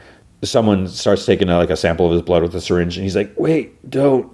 And then you hear Norman, give him some space, everybody. So Peter wakes up. Black eye, no mask. His right arm's in a sling. There's an IV tube in his arm. He gasps. He's like, my mask. And then, it's okay, Peter. No one has seen your face. It's just me here with you now. He's like, Mr. Osborn? And he's like, you're healing remarkably fast. Another gift of your unique physiology. Where am I? Oscorp's experimental medical wing. My doctors monitored you overnight. Overnight? Mr. Osborn, I gotta talk to May. I had Harry call her and tell her you were spending the night at our place. Oh, so she has no reason to worry. Okay, but the scorpion tail guy I was fighting, he's still out there, right? I gotta stop him before someone gets hurt. Slow down. He won't last. That maniac has a target on his back from every law enforcement agency in the city.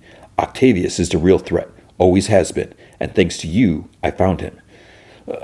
Let's end this then. Nobody else gets hurt. I'm ready. It's weird because I don't think Uncle Ben died because of Spider-Man like in the comics. So it's like what is motivating Peter so much to be a hero?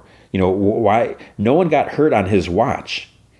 And he's so determined that no one gets hurt, no one gets hurt, no one gets hurt. It's this one thing that you're looking out for people, but he doesn't have that like sense of responsibility that like Spider-Man does in the comics, because he let the burglar run by who later killed Uncle Ben.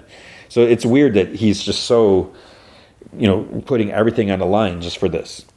So he's like, I'm ready. And Norman's like, I'm afraid that it's not an option. The Spider-Man suit sustained heavy damage during your encounter with the Scorpion. It's totaled.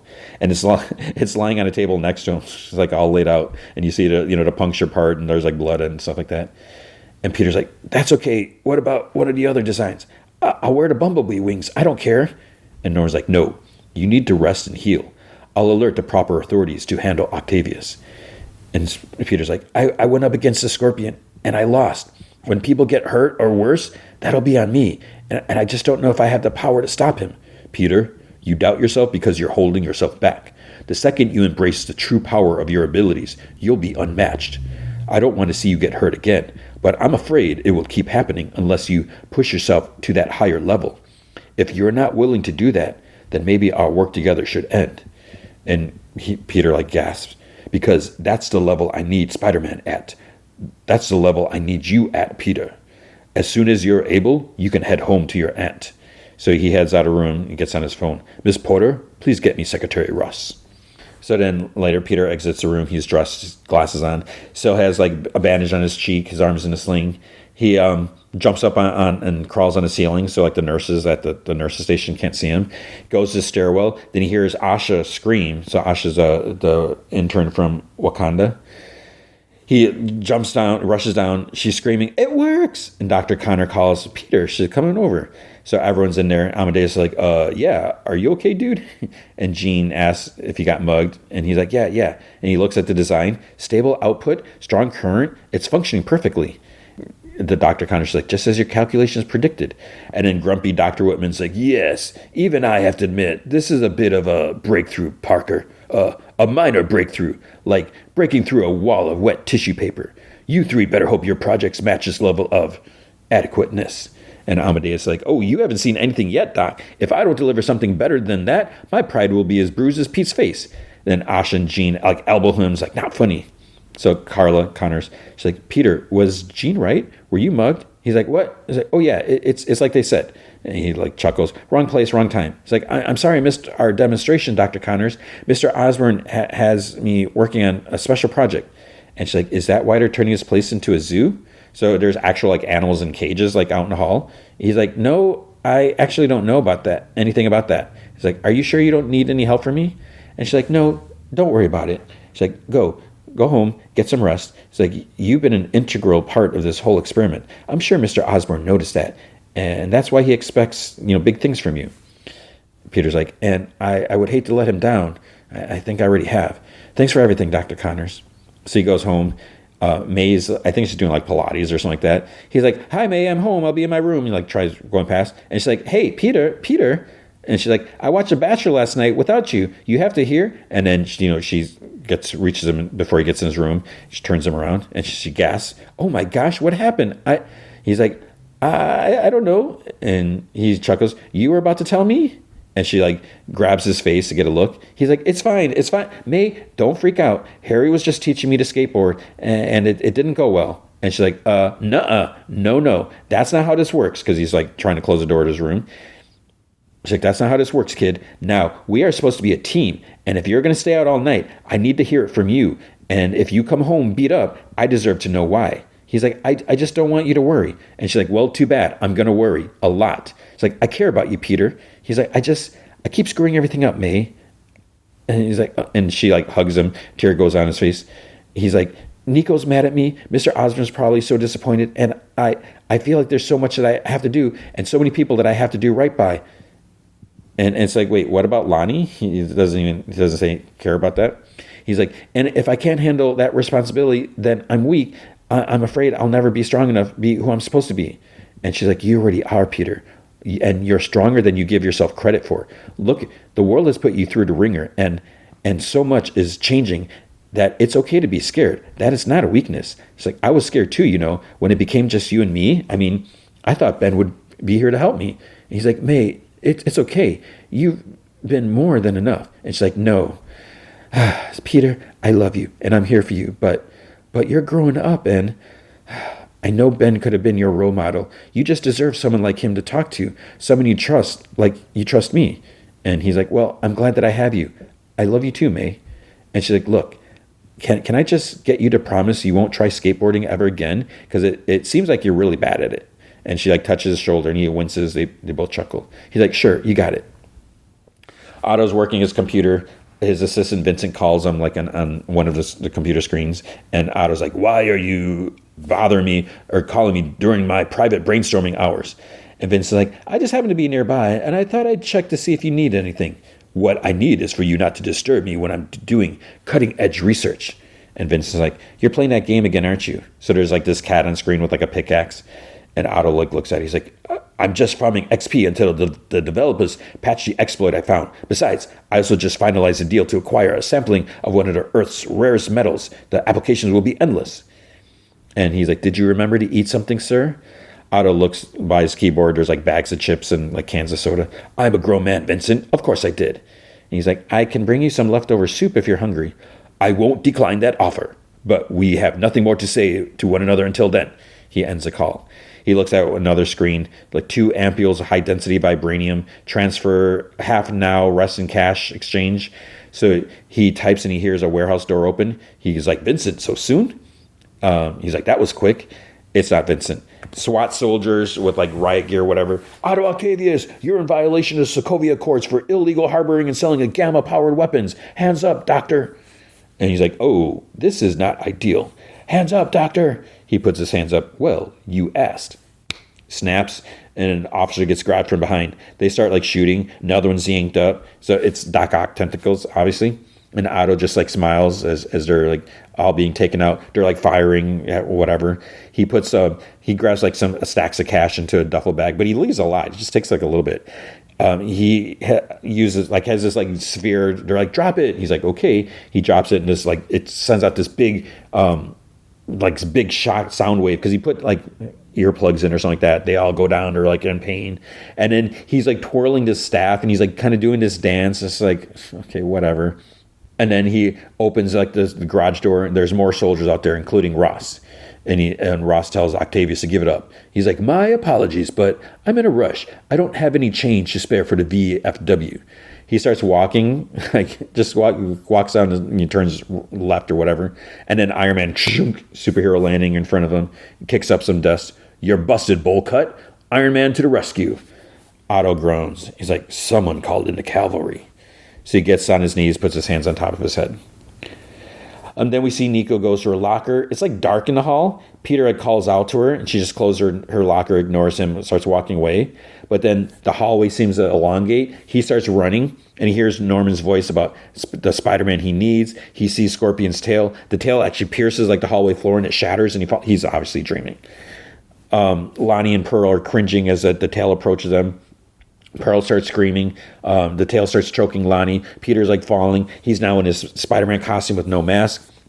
Tries shooting web. They go just like kind of fizzle out. And he lands on the scorpion tail. It's a gruesome way. He's just like totally impaled. He wakes with a gasp. He feels his shoulder. He takes off his sling. So I guess his shoulder's getting better. But he slept with a sling? I don't think you're supposed to. Oh, whatever. He picks up his phone. He looks. There's a series of texts that he sent to Nico that she ignored. He decides to call her, gets her voicemail. He's like, Nico, it's Peter Parker. I wish I could say something better than just sorry, but I'm trying to come up with more now, and all I'm doing is sort of rambling on a voicemail message, and I don't know if you check your voicemail. It's like, I don't check mine, really. I know I hid this from you, the other me, but it happened so fast, right when we first met, and I didn't know how to ever say it, and I thought I wouldn't have to, but I should have to. I could have explained what I'm doing, why I'm doing it. He's like, I'm just trying to do the right thing. And his phone buzzes and like kind of startles him. It's Pearl. And she's like, where are you? She's like, we need to finish assignment for Mr. Taylor's class. Emma's running late, but she should be on her way to my house. He's like, I thought you'd be here by now. Peter's like, oh yeah, I'm on my way. He gets dressed. He runs out. He tells me he's going out. So he runs up the door. He's like out of breath, rings the bell. And Pearl's like, you're late. It's like, but it's all good. It's like Emma texted that her dog's grandma died and she bailed on us. So you get points for at least showing up. And Peter's like, well, condolences to Emma's dog's family. And she asks if he's okay because it looks like he had a rough weekend. He's like, yeah. And she's like, well, you're not alone. Nothing like homework to get your mind off problems, right? And he asks, what are they supposed to be doing? Because he must not have paid too much attention in the last class. She says they have to sketch out molecular diagrams for different elements and compounds. She's like, I guess we can start with argon. And he's like, oh, argon's easy. 22 neutrons, 288 shell structure. And she chuckles, wow, didn't realize you're such an argon fan. It's like, I don't even know anything it's used for. He's like, welding, actually. She's like, you do a lot of welding? He's like, He's like, no, just when I made my bracelets. And she chuckles. I think you need to grow out your hair if you want to be a Brooklyn bracelet guy, Petey. And they both like chuckle. It's like, you'd look good with long hair. Kind of a surfer beach vibe. She's like, I love the beach. And he's like, same. He's like, one summer, I made Ben take me to Coney Island like 6 times. He got really sunburned. And she's like, you should see the beaches they have in the Philippines. My family goes back sometimes, and it's always like a whole other world. The doorbell rings. She goes, it's Lonnie. He's like, well, because she looked at her phone before, and there's like missed calls from Lonnie. He's like, you won't answer your phone. I just came by to see how you were doing. And she's like, well, Lonnie, been better. Listen, now's not a great time. He's like, something up? She's like, it's just Peter and I were in the middle of working on a science project, for the class he dropped. And she opened the door a little bit. Peter waves from the sofa. He's like, oh, that's cool. I can come back later. And she's like, and she tells Peter, she's like, it'll be just a sec. And she steps outside. He's like, what happened on Friday with that guy Gargan? I wish you hadn't been there. And she's like, did you know he was going to show up? he wanted to kill all of you. And Lonnie's like, no doubt. And she's like, everyone in that gang is probably running, for it now. She's like, you can finally get out too, Lon. He sighs. He's like, I don't think so. She's like, they won't come after you. They obviously got bigger problems. He's like, I'm not worried about that. I can't abandon the 1/10. They're gonna try to take down Gargan. She's like, you're kidding. You don't owe them, Lonnie. He's like, yeah, I do. They had my back when the Scorpions really rattled me. But it's their fault they rattled him because Don sent them to get the burritos or whatever. So he's like, and they put their bodies on a line to help protect us Friday night. No, they didn't. They just were shooting to protect themselves. She scoffs. She's like, I'd be thanking Spider-Man more than them. And he's like, look, I'm being straight with you right now. I need to see this through with them. She's like, then there's nothing more to say. If you go back, I want nothing to do with you. And he's like, I understand. Guess this is goodbye then. He starts walking away and she starts crying. She goes back inside and she's like, Peter's been like listening from inside. She's like, sorry about that, but Peter's gone. The window's open. So Lonnie's walking down the street and he like jumps out in front of him, like on her. He's like, wait, Lonnie, listen to me. He's like, Parker, what the, how did you, and Peter's like, you can't go back to that group, please. And Lonnie's like, Peter, I appreciate the concern, but you don't know what you're talking about. And Peter's like, I know more than you think. And you're putting yourself in serious danger, Lonnie. I'm begging you. I really think you're making a mistake. Lonnie's like, then it's my mistake to make. I know you might not understand this, but I've had to make a lot of mistakes lately for my family's well-being. So I don't have the luxury of sitting around with Pearl and focusing on science homework like you. It's like, look, I get what you're trying to do, but I got to do this. So please don't get in my way. And Peter just stands there as Lonnie walks away. So I guess he walks home. I don't think he goes back to Pearl's. So the apartment's empty. When he gets there, he calls out to May. She left a note on the fridge. It says, got called to work, food's in the fridge. And he thinks back to her words about how he deserves someone like Ben to talk to, someone he trusts. Then he's standing outside Norman's office. He goes inside. Harry's there. And Peter's like, Mr. Osborn? And Peter, hello. Good to see you're doing better. And Harry's like, yeah, man, so glad you're okay. You have no idea how worried we were. And Peter's like, thank you. Yeah, no, I'm fine. And Norman's like, Harry, give us a moment. He's like, what? But no, Dad, I won't ask you again. And Harry's like, I'm part of this team too. Unless Peter asks me to leave, I'm staying. And he's like, oh, is that right? And then we see Harry standing outside Norman's office grumbling. So Norman's like, sorry, he needs to get better at reading the room. There's something on your mind, isn't there? Peter's like, I'm not sure I should even be talking about this, Mr. Osborn, based on our earlier conversation, but Spider-Man is supposed to help people. I mean, he's supposed to keep bad things from happening, but Spider-Man got beat. And earlier, I found out one of my friends is about to go after the Scorpion. I tried to talk him out of it. I can't even do that. I'm trying to be better like you told me to, sir, but I don't know how. How do I get better? And he's like, Peter, if you have to ask, then you're missing the point. The other night, the Scorpion almost killed you. Do you know why? Because you held back, and he didn't. You may pull your punches, but your opponents don't. You shouldn't fear your own strength, Peter. You don't run from power. You embrace it. Take it from me. Here it comes. With great power comes great respect. What? You messed up the line. Great respect. And if you don't have respect, you have nothing. You need to give the world a reason to respect you. And then his secretary actually opens the door and says, your car's ready downstairs, Mr. Osborn. He's like, great, be right there. He tells Peter he has a small errand to run. He's like, shouldn't take too long. He's like, you're welcome to wait here until I get back with Harry. He almost says that like with disgust or disdain, whatever. Because Harry's still like standing outside the door. And then he runs in. So, what was that about? Peter just stands with his head bowed. The 1/10 standing in an alley. One dude's like, man, why'd you call us here, Don? And he's like, I told you, I got a lead on where Gargan got his little upgrade. And the guy's like, oh yeah? Well, it seems like you got played. And now we're all standing around here like an all-you-can-stab buffet for the Scorpion. And then Dozer, he's like, you don't talk to Don like that. And he shoves him back. The thug shoves back. And then Dozer punches him in the gut. Keeps like punching him. And Lonnie's like, hold up. And then, some guys like separate them. Big Don's like, I know y'all ain't stupid enough to be doing Gargan's job for him. Cut it out. And then this man with a Russian accent, it's a pity that this is who I'm reduced to dealing with. So it's a chameleon in a black leather jacket and like chain. And he's like, such inelegant gangsters. And Don's like, oh, you're here? And why you look like a damn mummy? So the chameleon's like, secrecy is for the best. My face had a recent string of bad publicity. So Don's like, hey, get a new one then. This is what we scraped together. Tossing him like a bag of money at him. It's like, now, tell us what you know. So the chameleon's like, right. The man you are interested in, Mac Gargan, he has become almost like Iron Man with a tail. It was likely done by a doctor named Octavius. Lonnie's like, what kind of doctor turns people into that? Not sure. I had never met the man myself, but my accomplice did. So I believe this is Dimitri from the gang with Mila. So I don't know why he's suddenly wearing a mask now.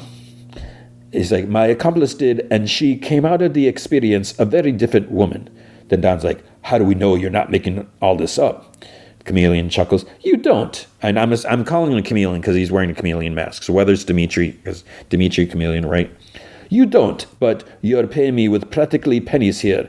So you should take whatever you get. This is where my crew was set to meet with Octavius, his so-called lab.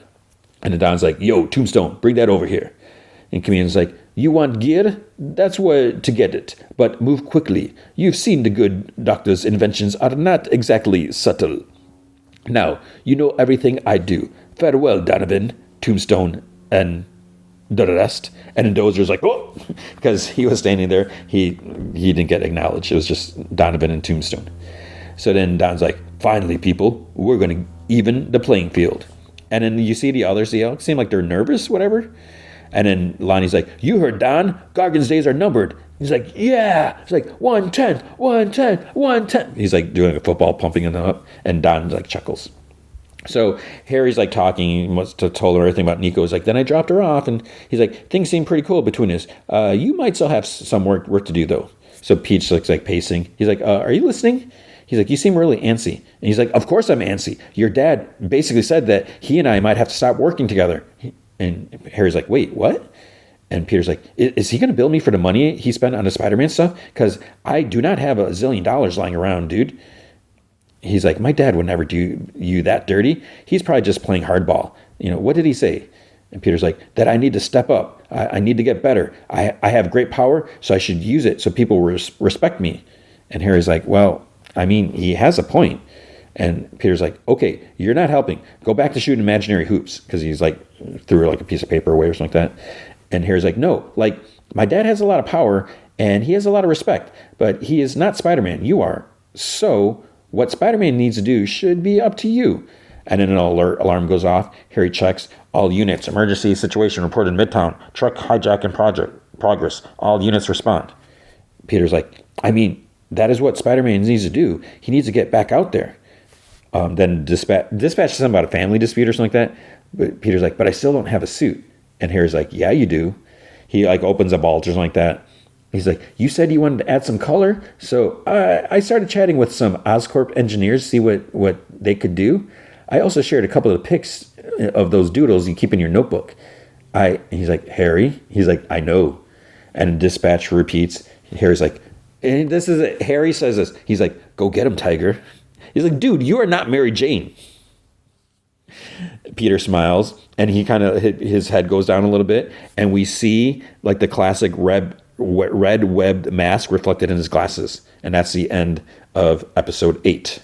So he's finally getting his red and blue costume.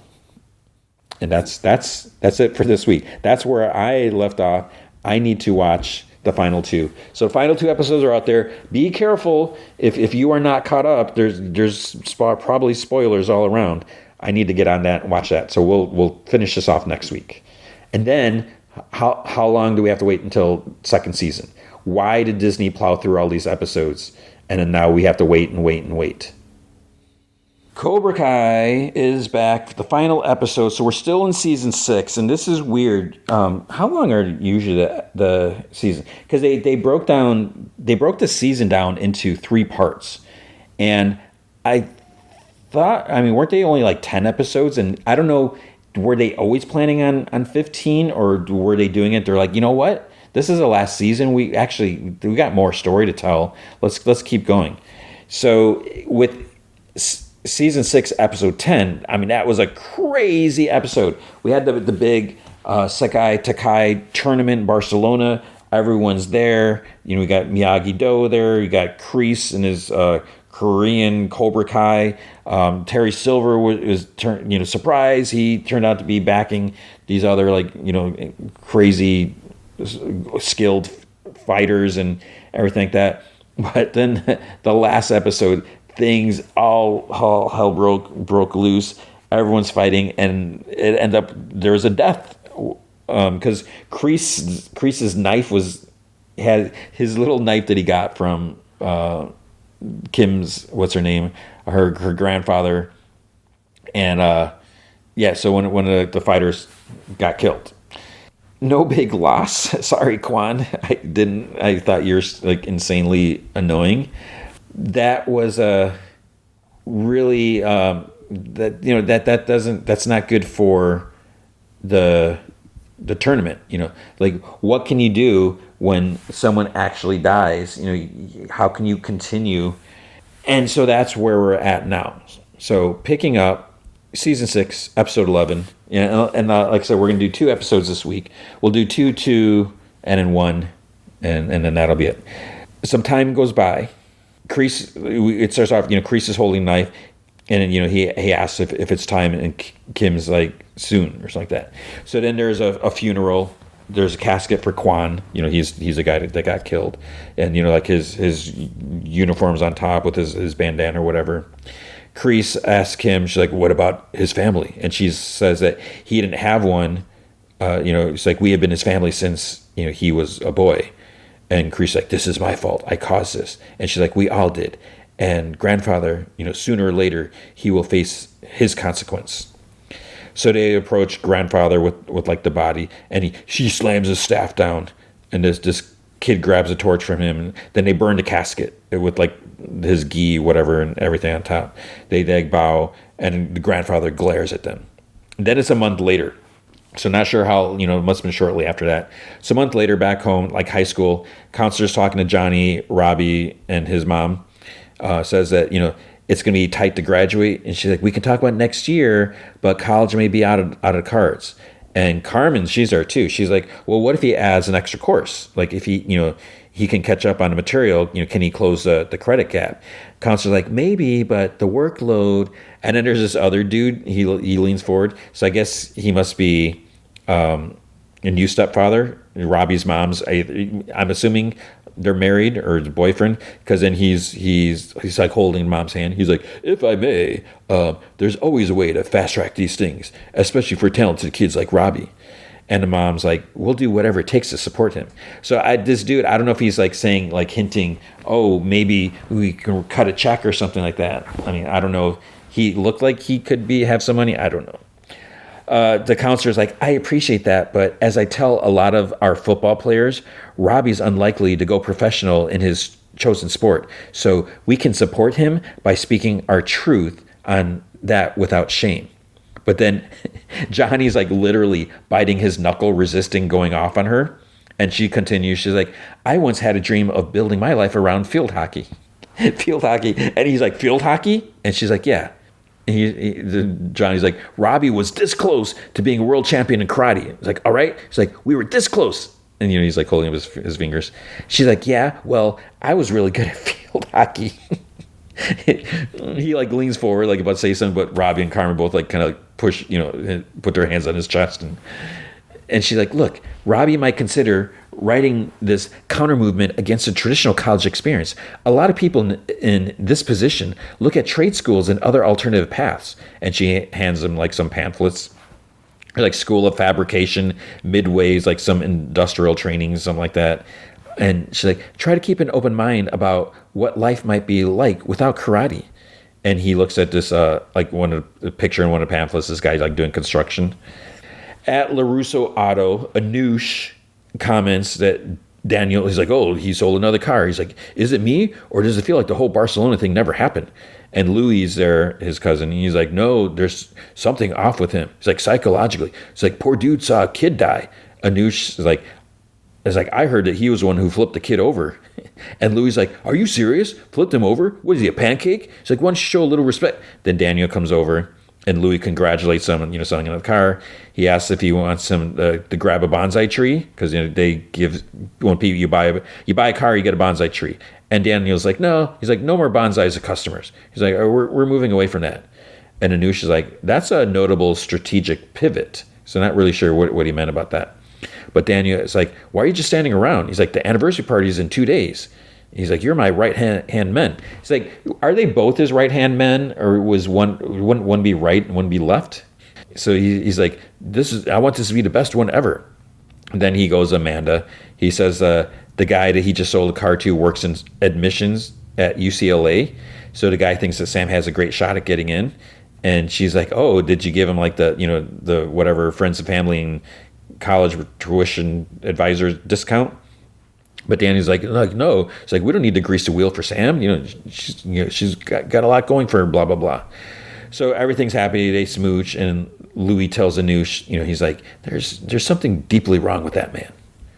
So then we see Gunter. He's like some like little hut off a beach. He's getting a massage. And then the masseuse stops. And he's like, oh, what's going on? And then Terry Silver starts talking. So he sits up, he puts his robe on. He had like boxer shorts on or whatever shorts on.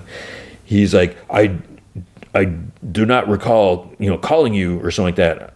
And he's like, I didn't want to be found at all. And Terry's like, the Sekai Takai and karate have gotten so much attention lately. There's no such thing as bad publicity.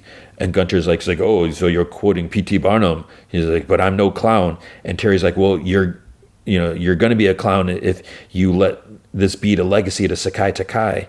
And Gunter's like, the tournament is canceled. There's no alternative. But Terry Silver says that there's something better, an opportunity. They should be steering into the storm, not away. Reclaim the tournament, make it better. It's like, what happened was a freak accident. He's like, my PR guys will eat this for breakfast. But Gunter is like, the tournament ending on my watch would be a bad legacy. But we have to admit, a contestant died. And he rambles on some more, but then Gunter's like, it's like, the only way to even consider restarting it is if everyone, all senseis, were on board. Kim tells Kreese, Gunter said the tournament can return if everyone agrees. Kreese says, he's like, I don't know. And she says that, he doesn't have to decide now. Grandfather's like, he says, no decision. He's like, his dojo has been tarnished. He's like, they take one of ours, we take one of theirs. He's like, we begin training. He's like, Yoon will be the new champion. So he says that they will require a special lesson. So he gets like some sacred text or scroll thing, whatever. So Grandfather talks to Kreese while Kim's showing the new move. And he talks about how Quan was Kreese's special student. Now he's dead. He said that he had a special student once, Turner, who went off to fight in your American War. And now he's dead. So we saw him in a flashback. Kreese faced him when they were like over the pit on that like bridge thing, whatever, and Kreese is like no mercy and stomped on his hand or whatever and let him fall into the pit. Then he makes Yoon fight against this guy instead of the dummy. It was supposed to be punishment. So Min Seok, he has to just stand there and take it. And then another guy, it's his turn to get beat up. So basically, I guess Grandfather is saying that they have to get beat up because whatever happened at the tournament, they didn't protect. I don't know.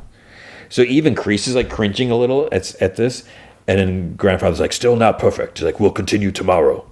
So at the LaRusso Auto anniversary preparation is still going on. Johnny comes in and Daniel's like, he asks how things went with Robbie. And Johnny's like, he's being fed a poop sandwich on a soggy bread or something like that. He's like, these kids are really struggling with the tournament being ripped away, so close to the end. Daniel's like, I know, but we need to move on. There's no other choice. He says that there's a lot to focus on here. It's all hands on deck. Johnny's on balloon duty. And Daniel keeps talking about, the UCLA guy, because Miguel and Sam are there. He tells Miguel, he's like, oh, did you hear, who was just here? And Miguel's like, yeah, I heard. And he's like, that's great. And he's like, also with no Sekai Takai, his Stanford dreams are kind of gone, but that just means he'll be closer to home and closer to UCLA. Then Daniel gets a call and he's like, yeah. He's like, Sensei Lawrence is here too. So then in Daniel's office, Johnny's like, hell yeah.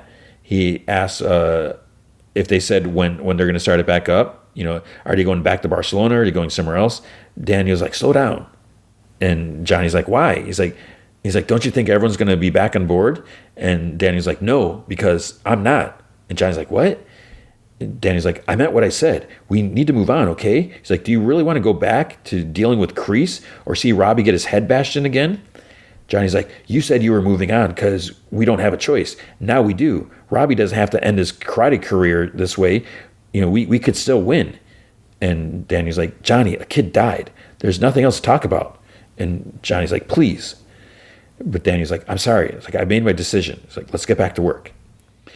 So then later, Johnny's telling Carmen, he's like, it's BS. He's like, Dan, he didn't even consider it for a second.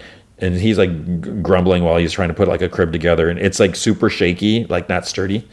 Then he's like, looks like parts are missing. He's like, why do I get such a complicated ass crib? And Carmen's like, it was recommended. And he's like, by who? And he's like, she doesn't say anything. He's like, the LaRussos again. It's like, they're everywhere. And Carmen's like, wow, maybe this crib should be for you. So she says, the tournament coming back would be nice, but, he's had so much success working with the LaRussos. He's like, I know, they've done a lot of nice things for me lately, but I don't expect to be a car salesman the rest of my life. No dojo of my own. It's not exactly the dream. And she's like, well, most people don't get to live their dreams. She's like, I mean, look at Miguel and Sanford. Maybe that way, it's that way so they learn to make the most of what they have. And she's like, we do have a lot. And, she gives him this pink blanket and he like lays it down in the crib. He's like, yeah, I know we have, so much, but I'm just not ready to give up the dream. Then we see this big fancy yacht. Terry Silver's on there. He's talking to Gunter like on a sat phone. He says that, he talked to the senseis, but it wasn't unanimous. And Terry's like, it was LaRusso, wasn't it? And Gunter's like, I'm sorry, Mr. Silver. Perhaps it's for the best. So then he's just like sitting there, this guy working for Silver. He's like, are you all right? He's like, oh, I'm just a little nauseous. And he's like, is it rough seas? And Silver's like, no, it's not that. So then the guy gives him some prescription pills. So is this why he's so determined for the tournament to continue? It's like, is he dying or something? So he's like, tell the captain we're changing course. We need to drop in on a friend in the valley.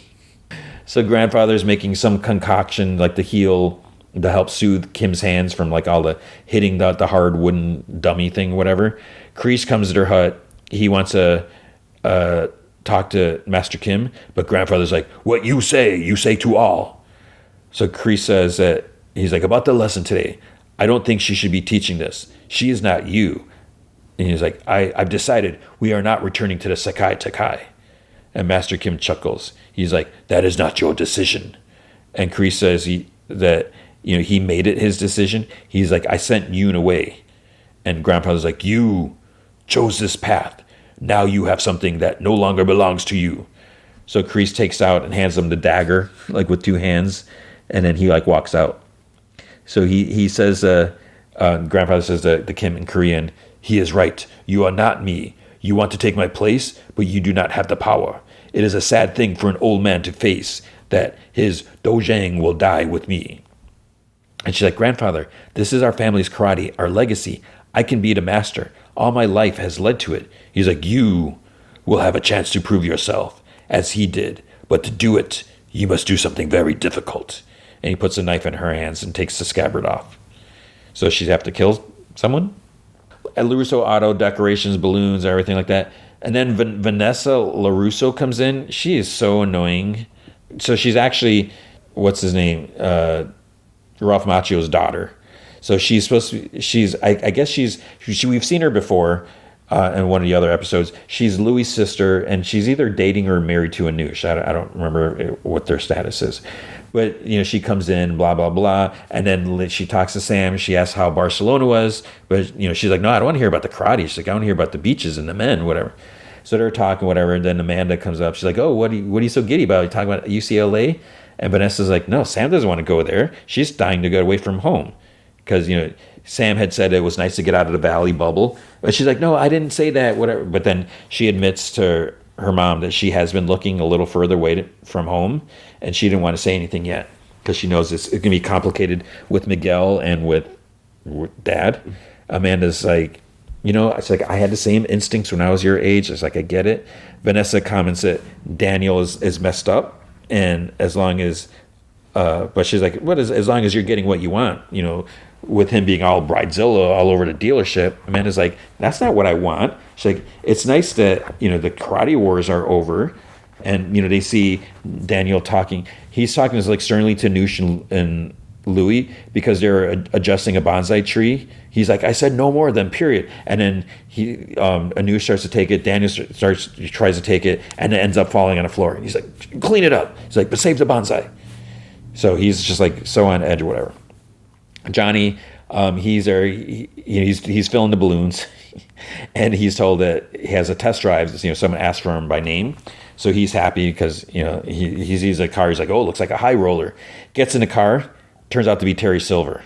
And Terry guns the car. And Johnny's like yelling at him. He's like, pull over. And he's like, I'll pull over after I say my piece. And he's like, do it now or I'll make you. And Silver's like, it's not a good idea to attack a man while he's driving. So he's driving like super fast, dodging in and out of cars, screeching tires and everything like that. So Silver's like, I'm not, he says he's not sure why Johnny got in the way between, him and Kreese in Barcelona, but they both want the same thing. They want the tournament back on. So he has a way to do it that will make everyone happy. LaRusso won't want to listen, but maybe they can help. And Johnny's like, no. And Terry's like, no? Is that what LaRusso said to you? He's like, do the kids even know the options on the table?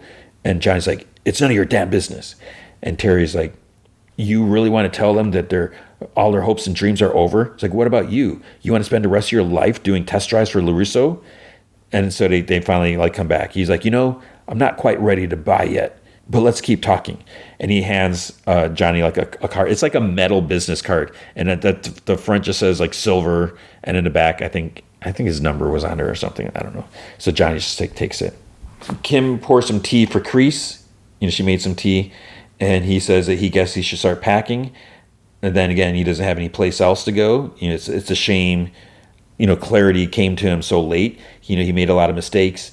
And she says that, he did help Yoon. And he's like, yeah, too little, too late. So he's like, to tell you the truth. He's like, you don't need me anymore. It's time for men like me to step aside. And she says that she's sorry it's ending this way. And he says it's too late for him to be a good sensei. And he's like, there's times for no mercy, but if you devote your life to that, it consumes you.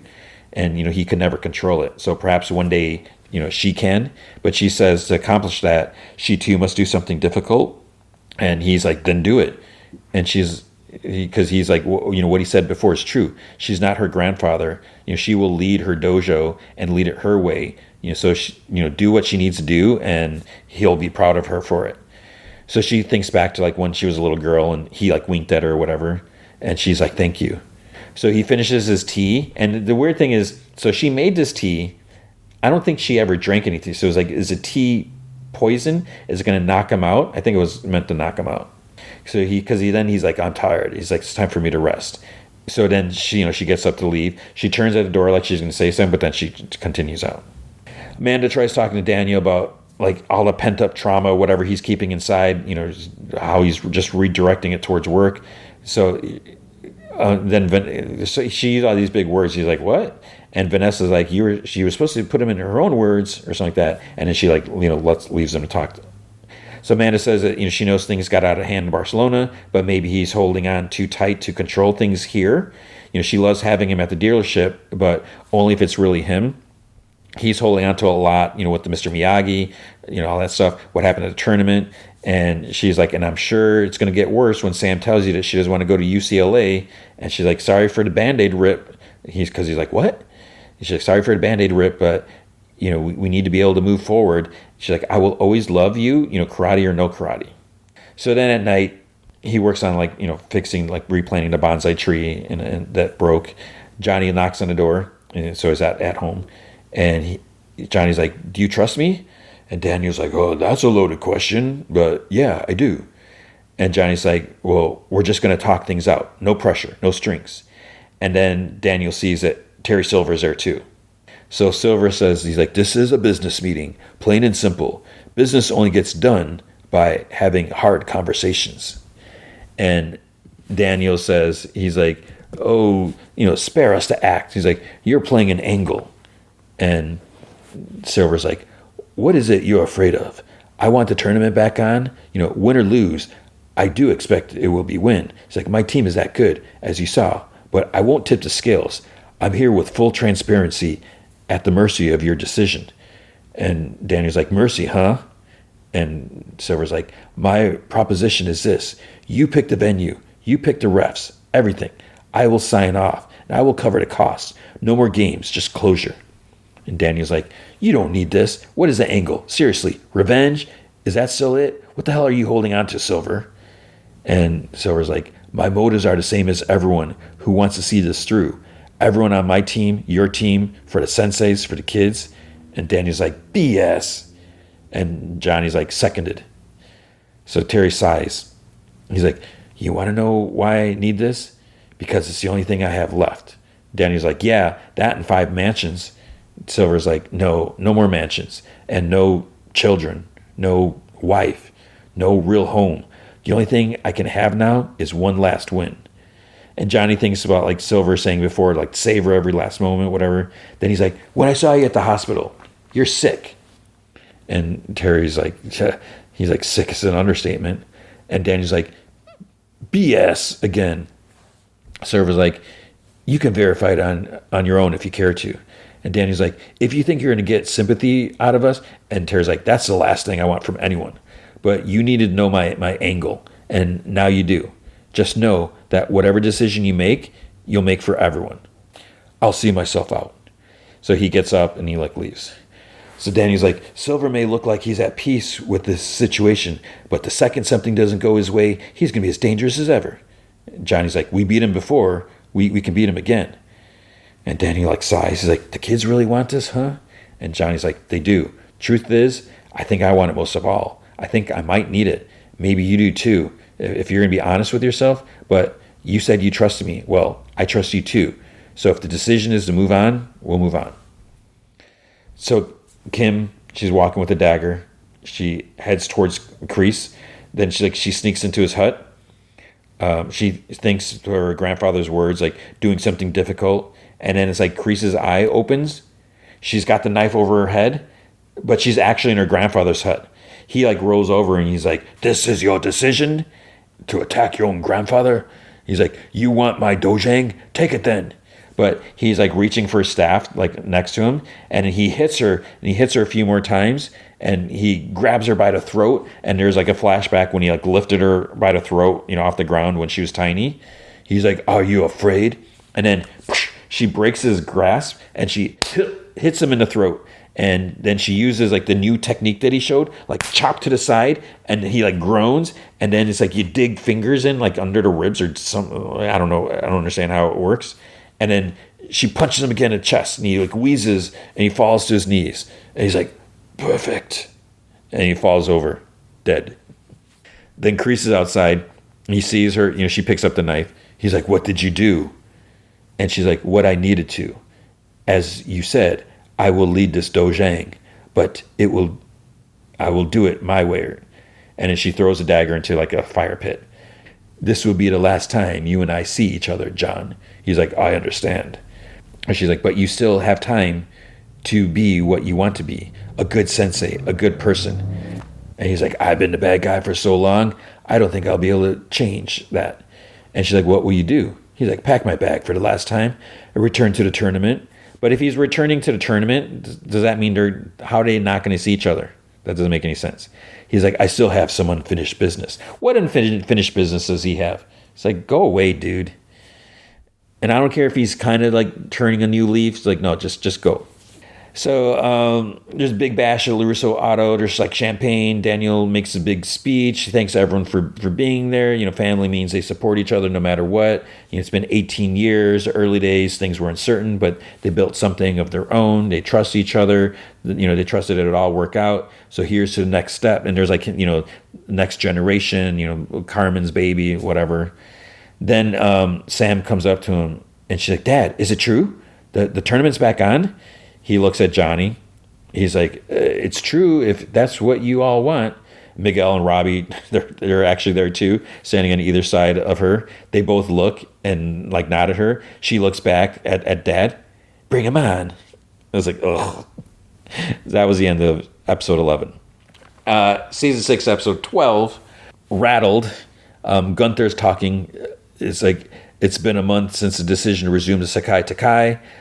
We see, like, as he's talking, we don't know who he's talking to yet. The Miyagi-Do is training. Gunther says that the tragic events of Barcelona are now behind them. And we see, like, Tori running on a track by herself. And Gunther's like, with all the media attention, the tournament will now reach an audience far greater than before. The winning fighters and dojos will reap the benefits of victory. The stakes have never been higher, which is why I'm here in the valley. Now that the senseis have agreed to finish the Sekai Takai, we must all work together to ensure the competition concludes without any more drama. But it's like, they're going to have this bigger event at the valley. Is that a big enough venue? Because I don't know. So then all of the board people, they start arguing. And like, one's like, are you always this stupid? And like, we can't afford to pay for 3 different vegan food vendors. But this lady's like, well, people need to eat. It's not the fire festival. This other guy's like, oh, you weren't worried about cost when got rid of my blue mats. And Gunther like slams his fist down. He's like, the mats will be red. We'll have one vegan food vendor, and 50% of all t-shirt sales will go to the Sekai Takai discretionary fund. And this one guy's like, ooh, sounds like someone's wetting his beak. But it's like, okay, the Sekai Takai, if this is like bigger, if there's going to be like more people watching, they are going to be reaping the benefits of having it there.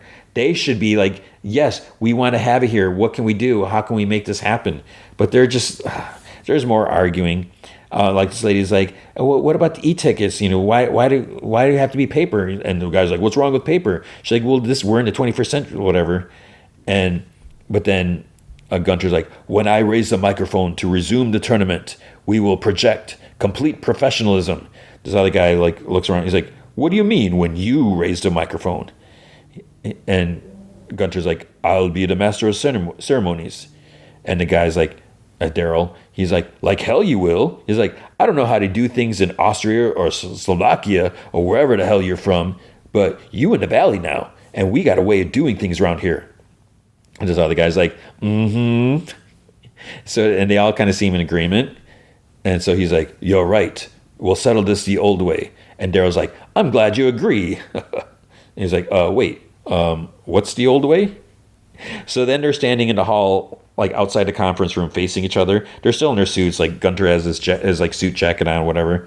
And then the other guy, I forget his name. He's gonna count them down. And Daryl like looks concerned. He's like, I'm still not sure. What are we supposed to? And he's like, fight. And Gunther, straight up kicks him in the face. Daryl falls back, like he's out. And Gunther's like, any more objections? And no one says anything. So he steps over Daryl and like leaves. And then the guy, I think it's Gavin, he's like, Daryl, are you alive? And he's just like, oh. Chosen is like doing some gardening outside the dojo. Daniel and Amanda are going to go wine tasting or something while the kids train alone. Then this was a kind of weird moment. This mailman comes with a registered letter for Chosen. There's a weird focus on the mailman. He's played by David Lengel. So I had to look him up. You know, he's been in a couple of, he was like in Agatha All Along and some stuff, but it's like weird. He's like, oh, this is an interesting place you have here. He's like, you know, you couldn't really tell from the outside yard. And he just kind of like looks at them. And Amanda, Daniel, and Chosen, no one says anything to him. They completely ignore him. Like, you know, almost like he's beneath them. Like he's not even there. He just like look, and then he like leaves. I don't know what the point was of that. I don't know. Maybe he just wanted a role in the show, and they're like, okay, we'll give you this. Here's some lines. So he's like, it's from Kamiko. So he opens it, and Daniel and Amanda move closer. It's like, seriously? You're like not even to give him any space. He like reads it. It's like, she apologizes for not returning my call. Says she did not get message for a long time. Problem with phone company. And he's like reading it. She says that she loves me. And he like turns around. He's like, as a friend. Her heart lies elsewhere. And Daniel's like, oh man, I'm so sorry. And Amanda's like, oh, it's her loss. And he's like, no, I'm okay. He's like, I confuse friendship for love. He's like, I'm going to go he talked before about binging Storage Wars. He had like 16 episodes to watch or something like that. So he's like, I don't buy it. He's like, with how he crashed in Barcelona, how, heartbroken it was, and the drinking. He's like, he can't be left alone. And Amanda's like, well, we can bring him with. She's like, Winnie Taylor has been asking me to set her up. And Danny's like, is that a good match? And she's like, well, they're not getting married. So Carmen's mom gives Johnny a hard time, because they're talking about some stuff, and then the one that's just two of them. She's like, have you considered the name Bastarda for the baby? Because basically saying it's a bastard. So she's like, make things right with him, and points up. Dimitri, and Hawk are walking towards a dojo. They got like a bunch of like some tech stuff, like boxes or whatever. So Dimitri asks Hawk if he's heard anything from MIT, and Hawk, Eli, he's like, yeah. He's like, I just didn't know how to tell you. He's like, it's going to be a no-go. And Dimitri's like, oh, I'm sorry, whatever. And Hawk's like, oh, no, it's good, though. He's like, I got into Caltech. And Dimitri's like, oh, that's awesome. And Hawk's like, yeah, honestly, it would have been my first choice if you were going there, too.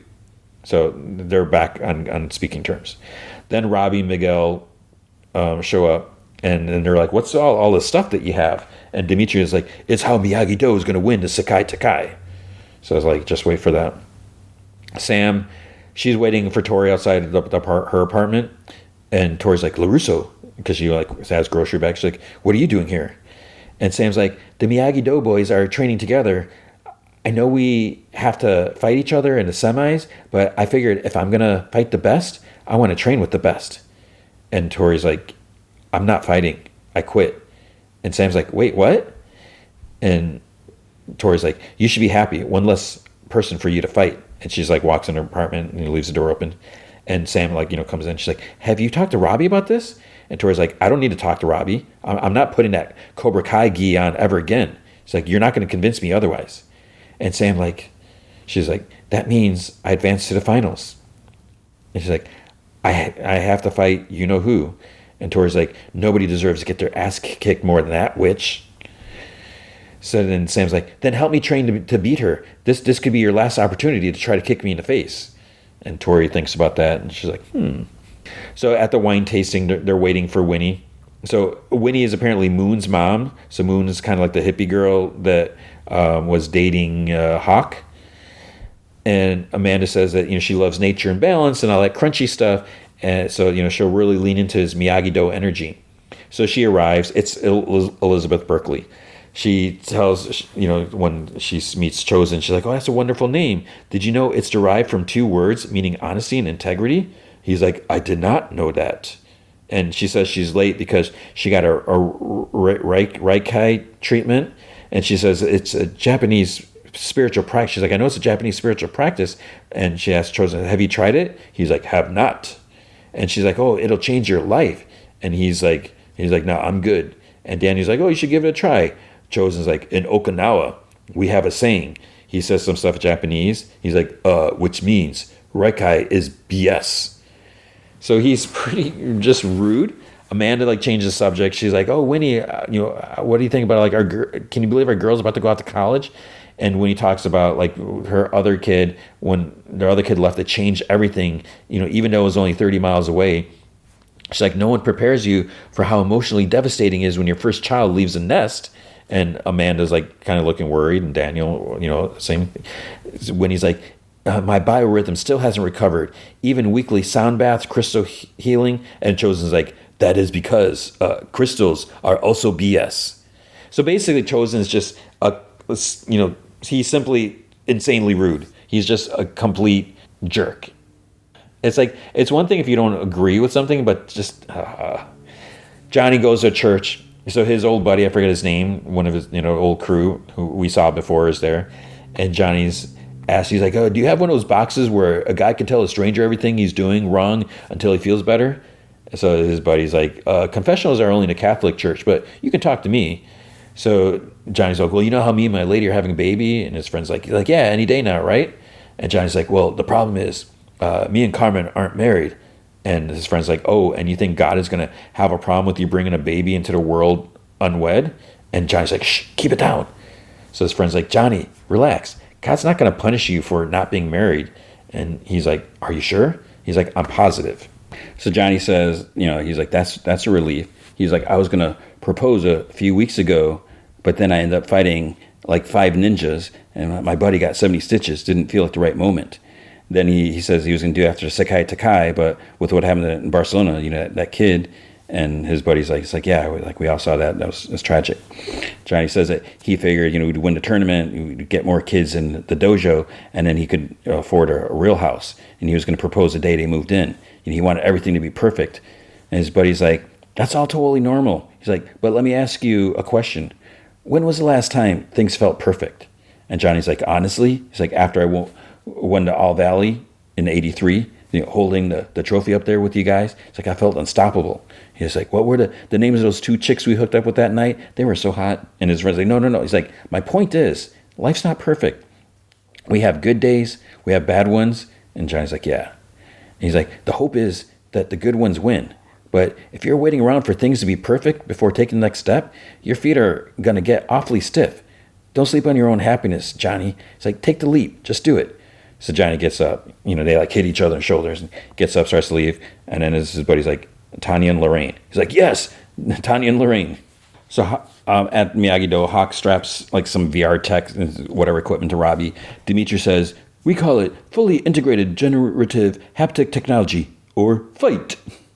It is the most advanced karate training program in the world. Robbie's like, okay, what does it do? So Hawk tells him, he's like, put on the goggles and you'll see. So they almost look at these big, kind of like reflective, like snowboarding goggles, whatever.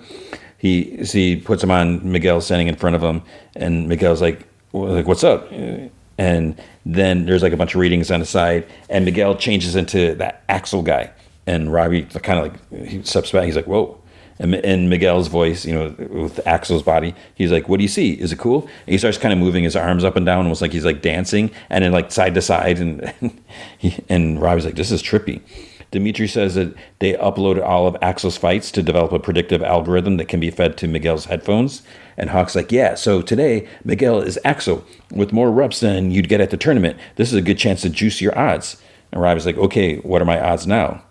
And Hawk's like, well, the program's still in its infancy. So Robbie looks at the computer screen.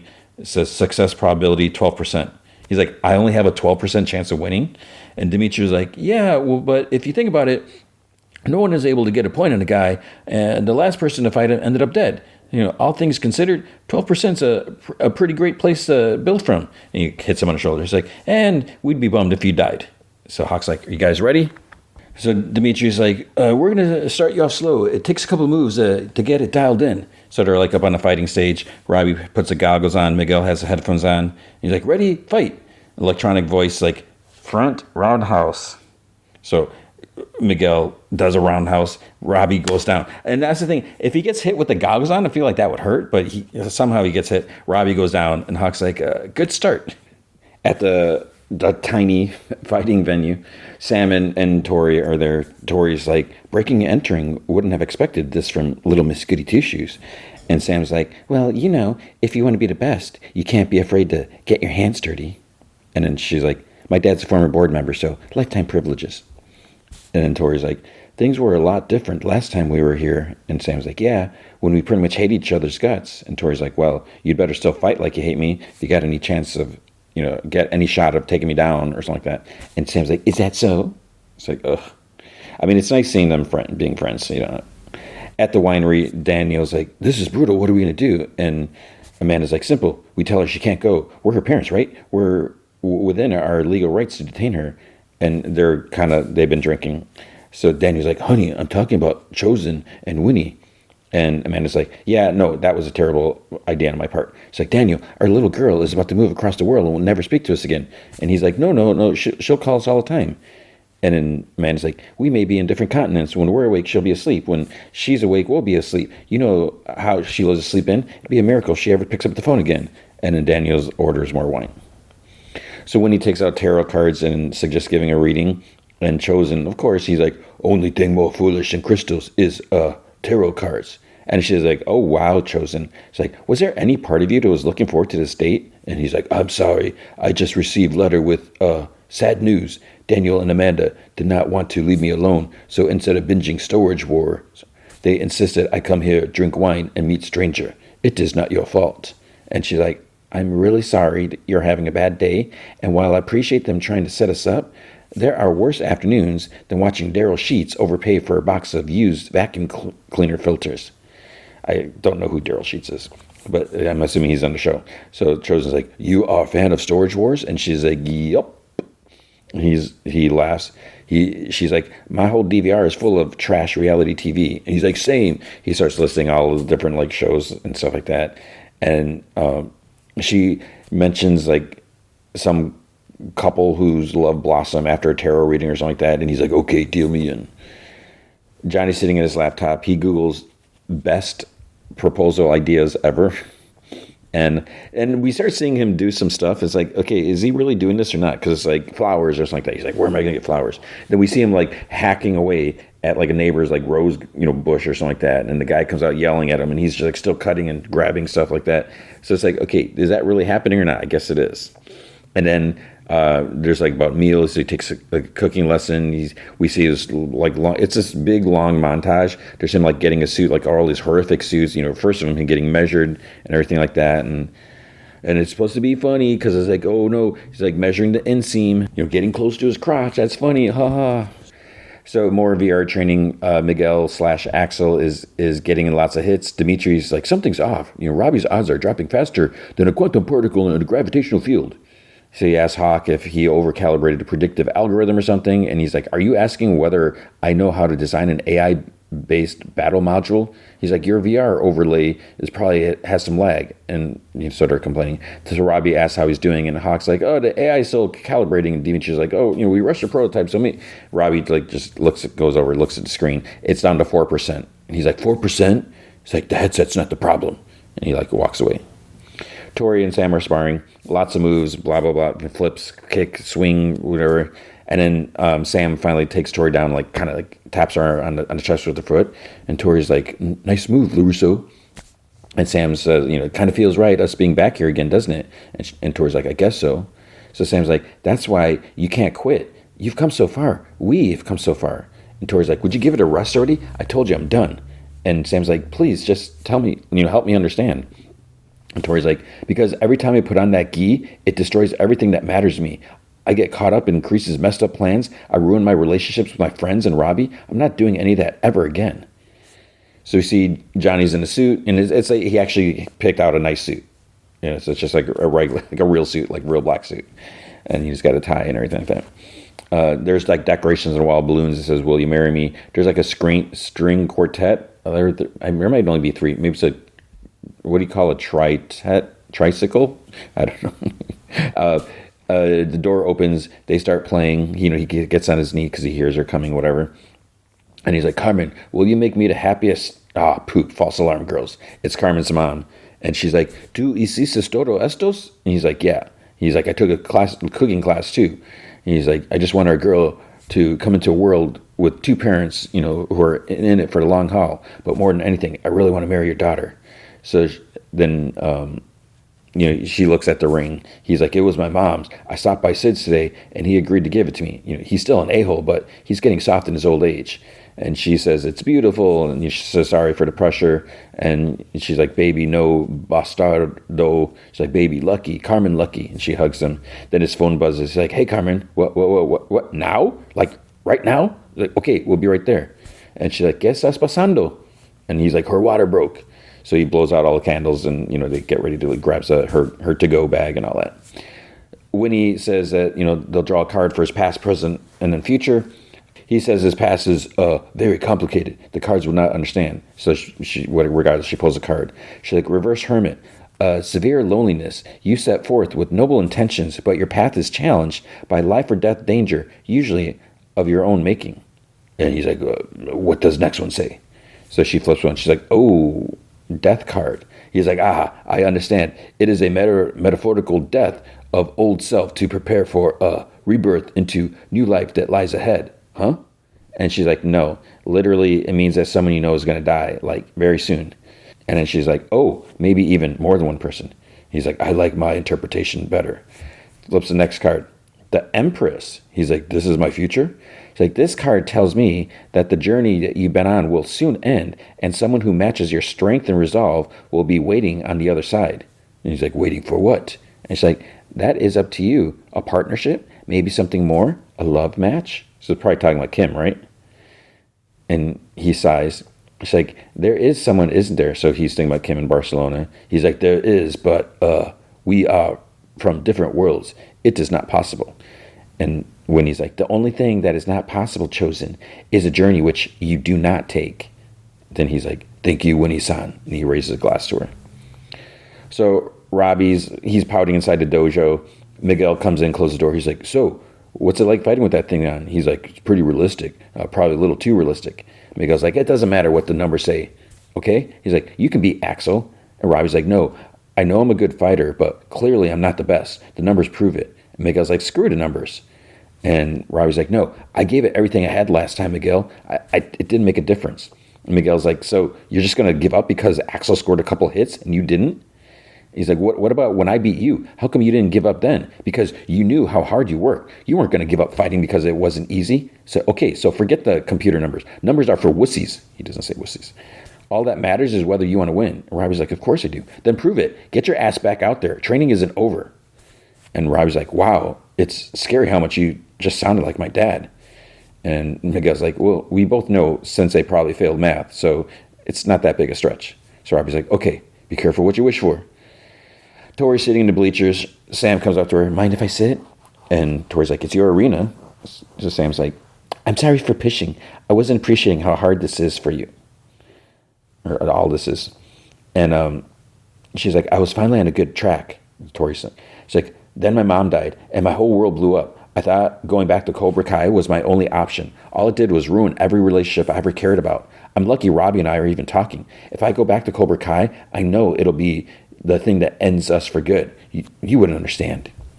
And then she's like, actually, I kind of do. It's like, no, you don't. Miguel thinks I'm going to UCLA. The truth is, I might be going somewhere a lot further than that. And Tori's like, where? And she's like, there's this year-long program in Okinawa. And Tori's like, huh? Just kind of taken aback.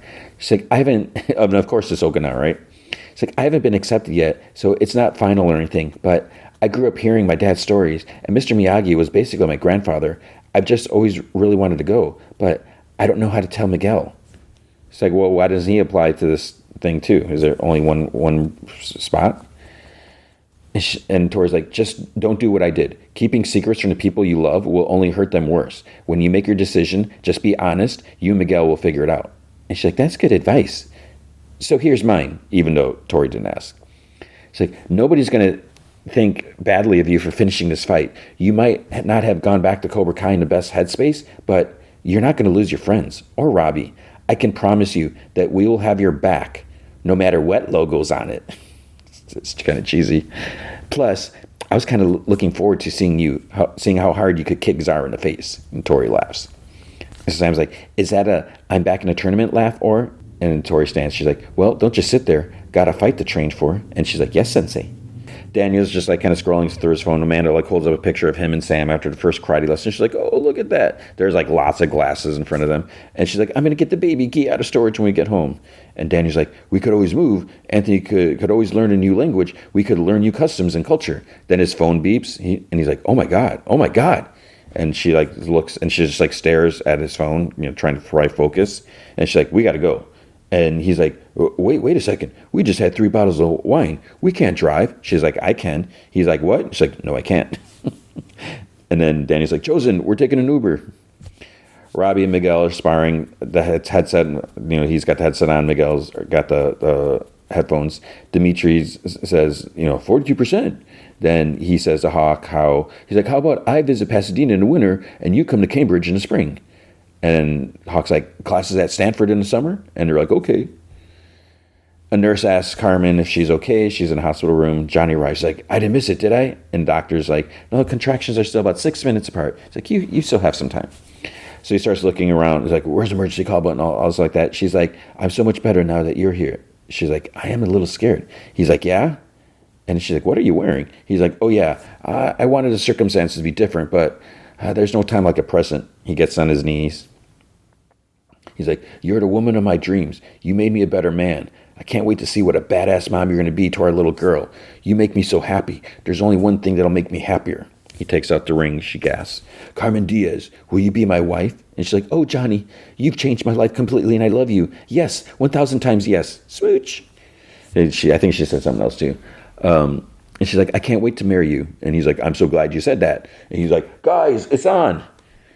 So then the violin girls come in. They're followed by Carmen's mom. I'm pretty sure it's her mom, right? By Miguel and Robbie. And then Amanda, Daniel, and Chosen are there. The cellist comes in. His preacher buddy comes in. So Johnny's like, I know this probably isn't how you imagined your wedding day. He's like, we can do a big celebration later at Don Cuco's if you want. Right now, I just want to be your husband. And she's like, everyone who I love is here. Let's do this. So she doesn't love Sam. And she's like, quickly. So the friend's like, dearly beloved, we're gathered here today to celebrate the union of two remarkable people. We also see like Hawk and Dimitri like goofing around, who will remain best friends no matter what the future brings. And we see Sam and Tori sparring, who will help one another grow into stronger individuals, who will choose to set aside their individual differences to forge something beautiful. And like Sab like grabs Tori and they're like laughing and stuff. Because a marriage is about family, the people we choose to surround ourselves with and whom we support each and every day. By choosing to be married, you're committing to this family that you built for the rest of your days. And I can say without questions, it's a badass family. So Johnny, do you take Carmen to be your wife? Hell yeah, I do. Carmen, do you take Johnny to be your husband? She's like, I do. Then by the powers vested in me, by the state of California and the city of Burbank, I now promote... What church is it? It doesn't even say that. I now pronounce you husband and wife. Johnny Lawrence, you may now kiss your bride. And then they all cheer. And then she's like, oh, and she's like, the baby's coming. And then Johnny's like, thanks for coming. Now get the hell out. I don't know how Daniel's talking about like how nervous he was before Sam came in. She's like, what? She's like, the only reason I made it through is because how calm you were. And he's like, well, it changed everything. And like you said, our lives were turned upside down, inside out. He's like, but I wouldn't change a thing. And he's like, this next phase is full of unknowns, but we'll make it through like we always do, like, together. And she's like, ride or die or something like that. And he's like, forever. And they have fist bumps. It's like, whatever, you guys are lame. So then they're all sitting in the waiting room. And then like at first I was like, wait, I thought this was playing. Silent Lucidity by Queensryche starts playing. And which is, at first, is this an appropriate song? Because that song is about dream. I feel like it's about someone, whatever, I guess, whatever. It's a great song. So then Johnny comes out. He's like, all right, you guys want to meet her? So she's sleeping in Carmen's arm. And then she's like, meet baby Laura. She's named after Johnny's mother. And she's perfect. And then Johnny's like, welcome to the valley, Laura. Your brothers and I are going to bring you home a trophy. So he gives her a kiss on the forehead. He stands back, puts his arms around Robbie and Miguel. And that's the end of the episode. The thing that bothers me about this is, so when the screen is paused and Netflix puts a little like episode description, it even says Johnny and Carmen welcome home or whatever. So basically it says that the baby's born in this episode. So it's like, way to spoil it for me. And here I'm like tiptoeing around, like I think it might be like the Cobra Kai Instagram thing. So I don't know if I should just like mute it or whatever. But there's like all these like spoilers keep coming up, and I'm just trying to like avoid everything because I don't have time to watch 5 episodes all at once. I mean, it was hard just to get through 2 episodes. It's not hard to get through. It's just to find a time. So that is Cobra Kai. I'll try to do 2 more next week and avoid spoilers. Until then. All right, the movie feature is The Monkey. So The Monkey, so it's interesting. Wikipedia lists it as a comedy horror film, which I guess that is true. I said it was kind of like just a really dark, almost like Looney Tunes episode. Like just some of the violence, some of the it's almost absurd in a way, and it's weird because it's a horror story, but it's one of those things that where like awkward. You laugh when even though it's nothing to laugh about. So it's based off the short story by Stephen King. And I'm really curious now because me and my memory, man. But I don't remember like how long or how short the actual story was and like what it covered. So it was I think this is really interesting. When you see a short story like that just fleshed out, like how do you do that? How do you make an entire movie off of just this idea without just padding it, like that? So it's interesting. It's weird. So it's written and directed by Osgood Perkins. And I was looking up, like, who's Osgood Perkins? So apparently I'm like totally oblivious. So Osgood Robert Oz Perkins II is the son of Anthony Perkins. So he actually played young Norman Bates in Psycho 2 in 1983, which I don't really remember that movie. I'm not remembering anything. So then he was in 6 Degrees of Separation, Legally Blonde, which I don't know if I ever actually, I've never watched Legally Blonde. I'm pretty sure of that. It wasn't my thing, even though it's supposed to be funny. Not another teen movie. I may have passed on that. Star Trek I watched. Nope, I saw. He made his directorial debut, The Black Coat's Daughter, in 2015. I did not see that. I don't even know. I don't remember hearing about that. Okay. It's a supernatural psychological horror film. Emma Roberts, Kiernan Shipka, Lucy Bolton. What is that about? I have to see about that. So let's see. Black Coat's Daughter. Plot is split into 3 timelines. The first 2, Rose and Joan, intercut between each other before the third timeline, Kat, is introduced and comprises the film's climax. It's a prestigious ran for the Academy of Catholics. I wonder if this is any. I don't remember hearing about that. Let's see. He did I Am the Pretty Thing That Lives in the House, 2016. Gretel and Hansel in 2020. I did not see that. Pretty sure. Long Legs I did see, and I love that. I'm like itching to watch it again. And here's the thing about my memory, because I was like, oh, I could watch it with my daughter. I was like, oh no, I saw it with my daughter in the theater, and my wife's like, nah, I don't need to see that. I was like, but it's got Nicolas Cage in it. She's like, yeah, I don't want to see that. It just looks disturbing, whatever. I was like, but he's. And then the monkey, and he's got another movie called Keeper coming out. This is interesting. Keeper stars Tatiana Maslany and Rossif Sutherland. It's going to be also released by Neon on October 3rd. Wow, that's exciting, because Tatiana Maslany obviously was in the Monkey. So we got Oz Perkins is directing this movie. Okay, the movie itself also. And it stars. I feel like I should start this segment over. It's produced by James Wan. So that's says something, I think. And Theo James is like the main character. It was. I don't think this is a spoiler because he's listed in the credits, but Adam Scott has a role in there. Because when I seen it, I was like, "Is that him? Is that Adam Scott?" And it was. Elijah Wood has a little role as well. What I find interesting, the budget of this movie was 10 to 11 million. And apparently, I think it's only made 1.9 million so far. And this is the problem with me recording like earlier in the weekend and not at the final end of the weekend. But that's when the podcast was released. It is apparently projected to earn 15 to 21 million. So it made 1.9 million from Thursday night previews, including my $15. So yeah, 10 million, and it's going to make double that first weekend. Okay, that's cool. So what can we say about this movie? Actually, before we get into it, Rotten Tomatoes. This has kind of shifted a little since when I first went to see the movie, because the critic score is at a 77%. Audience score, I think, has dropped. I think the audience score was like close to 80, but now it's at a 73. So 77% critics, 73% viewers, regular people. And it's so what can we say about this? It's it's going to be it's a dark movie. This is not something for everyone. And basically what it is, you can figure, there's a monkey with with drums. For some reason I was thinking like cymbals, but no, it's drums. And see, I don't want to give anything away, but basically it's like this monkey is causing deaths. It's an evil monkey. It's an evil toy monkey. Don't call it a toy.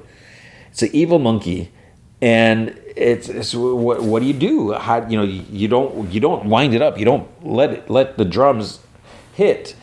And that's basically the movie is like, okay, this thing is evil. And I mean, and you see I think it was in the preview where, they discover they have a pretty good idea that this thing's evil. And it's like, okay, we got to get rid of this thing. But like, you can't, it keeps coming back. It's like indestructible. It somehow regenerates.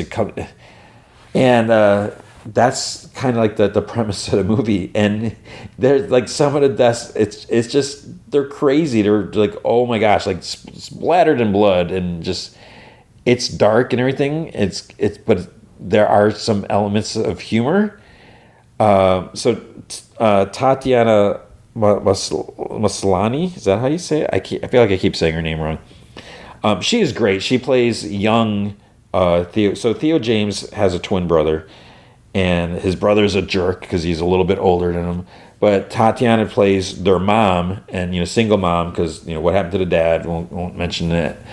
So she's not like I mean, she's kind of like a cool mom. She's not just necessarily by the book, because she's doing the best as she can, and but she's just like a really cool character. And there's I've mentioned a lot of death. There's some tragedy, and but just like, it's like, holy cow, man, what's it's weird and wonky and just absurd. The thing is, though, as a horror movie, because like I've been itching to watch The Strangers Chapter 1 again. It's been a while now, and I'm like, I saw a trailer for it when I saw this movie. I saw a trailer for Chapter 2, and that was like first time I saw it. And so there are like certain horror movies where you can watch them multiple times. I don't know about the monkey. If this is a multiple viewings, it's not like, I don't think I'm going to be watching it again in like a year, maybe longer than that. Or I actually take it back. I may watch, like, if I could convince my wife and or daughter, when it's like streaming somewhere, I was like, hey, let's watch this movie. Then maybe I would watch it again. Otherwise, if it were just like me watching it, I probably wouldn't watch it again anytime soon. It's enjoyable, it's interesting, and there's just like this world that is created, and the things that happen, and how things happen, and on everything like that. I think, I don't know if it's just because some of the deaths are the way they are, that it's like, okay, knowing what's going to happen kind of takes away some of the shock value of it. And it's almost like, so the movie does this movie does not rely on jump scares, but it would be almost like if there was a movie that totally relied on jump scares, you watched it, and then if you watch it again, it's not going to be the same because you know what's happening. So I think with this, because of the kind of weird and gruesome deaths, it's like, well, what's going to happen. Someone's about to die. But then you don't know how, what's going to happen, how they're going to die. But then when you watch the movie again, you're like, okay, this is going to happen, or this is going to happen. It's going to lose some of that edge, that shock or that surprise. But you should watch the movie. It's that's like another problem to deal with. If you're just looking, if you don't watch movies multiple times, like, some people do, like, then you should definitely see it. Is it something you should see in the theater? I say yeah, because, I'm all about supporting, movies in the theaters. And I know a lot of people are like, well, I don't want to pay. I'll just wait till it's streaming somewhere. Yeah, there is still some benefit to that, but, we need these movies to be successful so we get more, because otherwise we're not going to have movies, that many movies in the theater. So you should see it. It's, not going to be the best movie of the year. I don't know if it would be like on my top 10 for the, which I never make top 10s. Someday I will. But I did enjoy it. And that monkey is freaky as heck. Like I was thinking, like, what if they like actually sold monkeys like that? I don't know if I would want one. As cool as it is, even if it was like that's the thing. If they made like a replica of it, it's probably gonna be like a couple $100 at least, if not more. And it's like, I don't know if I'd want to pay that much. And just the fact that it is so freaky looking, it's like I don't know if I could have that in my house, because it's just. But it's cool to see, and Theo James he's a really good actor. He seems like a really cool guy, and it's kind of, not that it's depressing, but it's kind of dark. It's like, man, because knowing that there's just like almost like no hope that this evil monkey is just going to keep doing things. It's kind of weird in a way like that, and but you should definitely check it out. And I love the fact that this was made into a movie. That they took the Stephen King story and did this whole thing, and it's just like I said, it gets nuts. Just because of that, you should see it. And I don't think there's anything more to say, because I can't go into anything. I don't want to hint at like what could happen. Like just some of the deaths are just crazy, and some of them you don't necessarily expect. That it's going to happen. So it's this is interesting.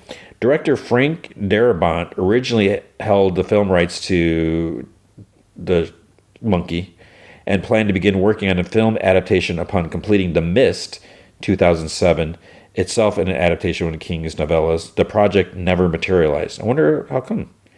And that's a weird thing. It's a kind of, maybe it's for the best that it didn't happen, but what would that version have been like? How would that have been? I'm always curious about things like that. So let's just say, oh, interesting. Osgood Perkins was in the movie. He played Chip Halibill's uncle. Interesting. I did not know that. So let's just say you should watch this movie. Unless, the thing is, there's some gruesome deaths. There's a lot of blood. There's some gore. It's not for everyone. Some people will be like, no, thank you. I can't. I don't have the stomach for that. But I do think that it's interesting, and it's kind of funny, and it is like one of those awkward, funny, like I shouldn't be laughing at this, but that's kind of funny. It's yeah, you know what I'm saying. I don't think I should say anything more. There's nothing more to say. It's I can't even say it's a fun movie, because it's not really fun. It's not. It is entertaining, but that seems weird to say that it's entertaining because it's so dark and gruesome. But it's worth watching. And I'm gonna just stop right there, because I'm not getting anywhere. That is gonna be it for this week. So thank you for listening. Thank you for putting up with me this week. Big thanks to Andrew Loken. He is a huge supporter of the show. You can be a supporter. You can be a super supporter by going to patreon.com/jmanfromheck. Any amount you can commit to will be awesome.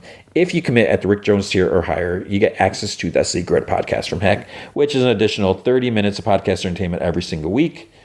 So I've been doing Amazing Spider-Man. I think I'm going to do something else. I need to figure out like what other series, because I don't want to just be doing the same series forever, even though I could. I might do an Off My Mind if I didn't do it already. There's something that I decided I want to talk about, but I feel like now I'm like, did I already do that? That's how bad things are, where I can't remember what I've done now. But if you can't commit to monthly commitment, you can also help out by going to coffee.com/gmanfromheck, and you can get whatever, a virtual cup of coffee or two. Man, I'm losing it. But what I want to say about the Secret Podcast, it's also a chance to focus more on something else. Like I did an episode just on Severance, and not necessarily about like this week's episode or this season's episode, just like the big ideas in Severance and like what would that mean? You know, how would that work? And you know, I've talked about like how time travel should work, or you know how that is, and so it's like an opportunity to just really, for me to ramble or just to really dive deep into one particular topic. Like if we want to talk about Wolverine's claws and the fact that he's got all his blood, that he never cleans them, and he's getting all his blood and guts into his system, and is his healing factor just dealing with, you know, just all this germ and fungus or whatever, or whatever you want, you know. I'm open to suggestions. You know, I would love to just talk about like what do you want me, you know, what do you want to hear me dive into, you know, talk about. And the idea is, you know, most of these things, when I do stuff like that, it is off my mind. So it's almost like a challenge. And that's what I find enjoyable about that, because I may know, like, you know, this next thing I want to talk about, I know what I want to talk about. And I can start saying is like, well, I could talk about this and this and this, but I don't map it out. I don't write it out, because I feel like that's not authentic. And I feel there's just something about going off. You know, there is a downside where after I'm done recording, I'm like, oh crap, I should have talked about this, but I didn't think about it because I didn't have it, because I don't plan it. It is literally off my mind. So there's that. What is going to be next week? You know, that is a really good question. I think next week's movie is going to be Last Breath. That's a Woody Harrelson movie about being underwater, and it's kind of creepy, you know, getting stuck underwater, like way underwater, like insane pressure and stuff like that. And yeah, because I don't, there's a sloth story. No, I'm not going to see that. I don't know if there's anything else coming out. I could always do The Gorge, which was on Apple, but I don't think that would be worth talking about. I don't know. And then the following week is Mickey 17. So that's probably it. And then we'll have more Cobra Kai, the final 2 episodes of Your Friendly Neighborhood Spider-Man. We'll have more Severance, more Prime Target, maybe Harley Quinn. I don't know. I don't know if we're just done with it. I don't know if you want to hear about it. I mean, should I just, you know, rip the Band-Aid off and be like, okay, that's it? Is there going to be another season after this? But because I am curious about, you know, Harley Quinn with the Brainiac stuff. Like, where's this going to go? It's just, there's just so much. And, you know, like I'm not even doing Invincible, and I feel bad about that. So I don't know. But thank you for listening. Thank you for being here. Thank you for your support. I hope you are doing well. Hope you're taking care of yourself. I hope you're enjoying life. And I hope you remember to be good to each other.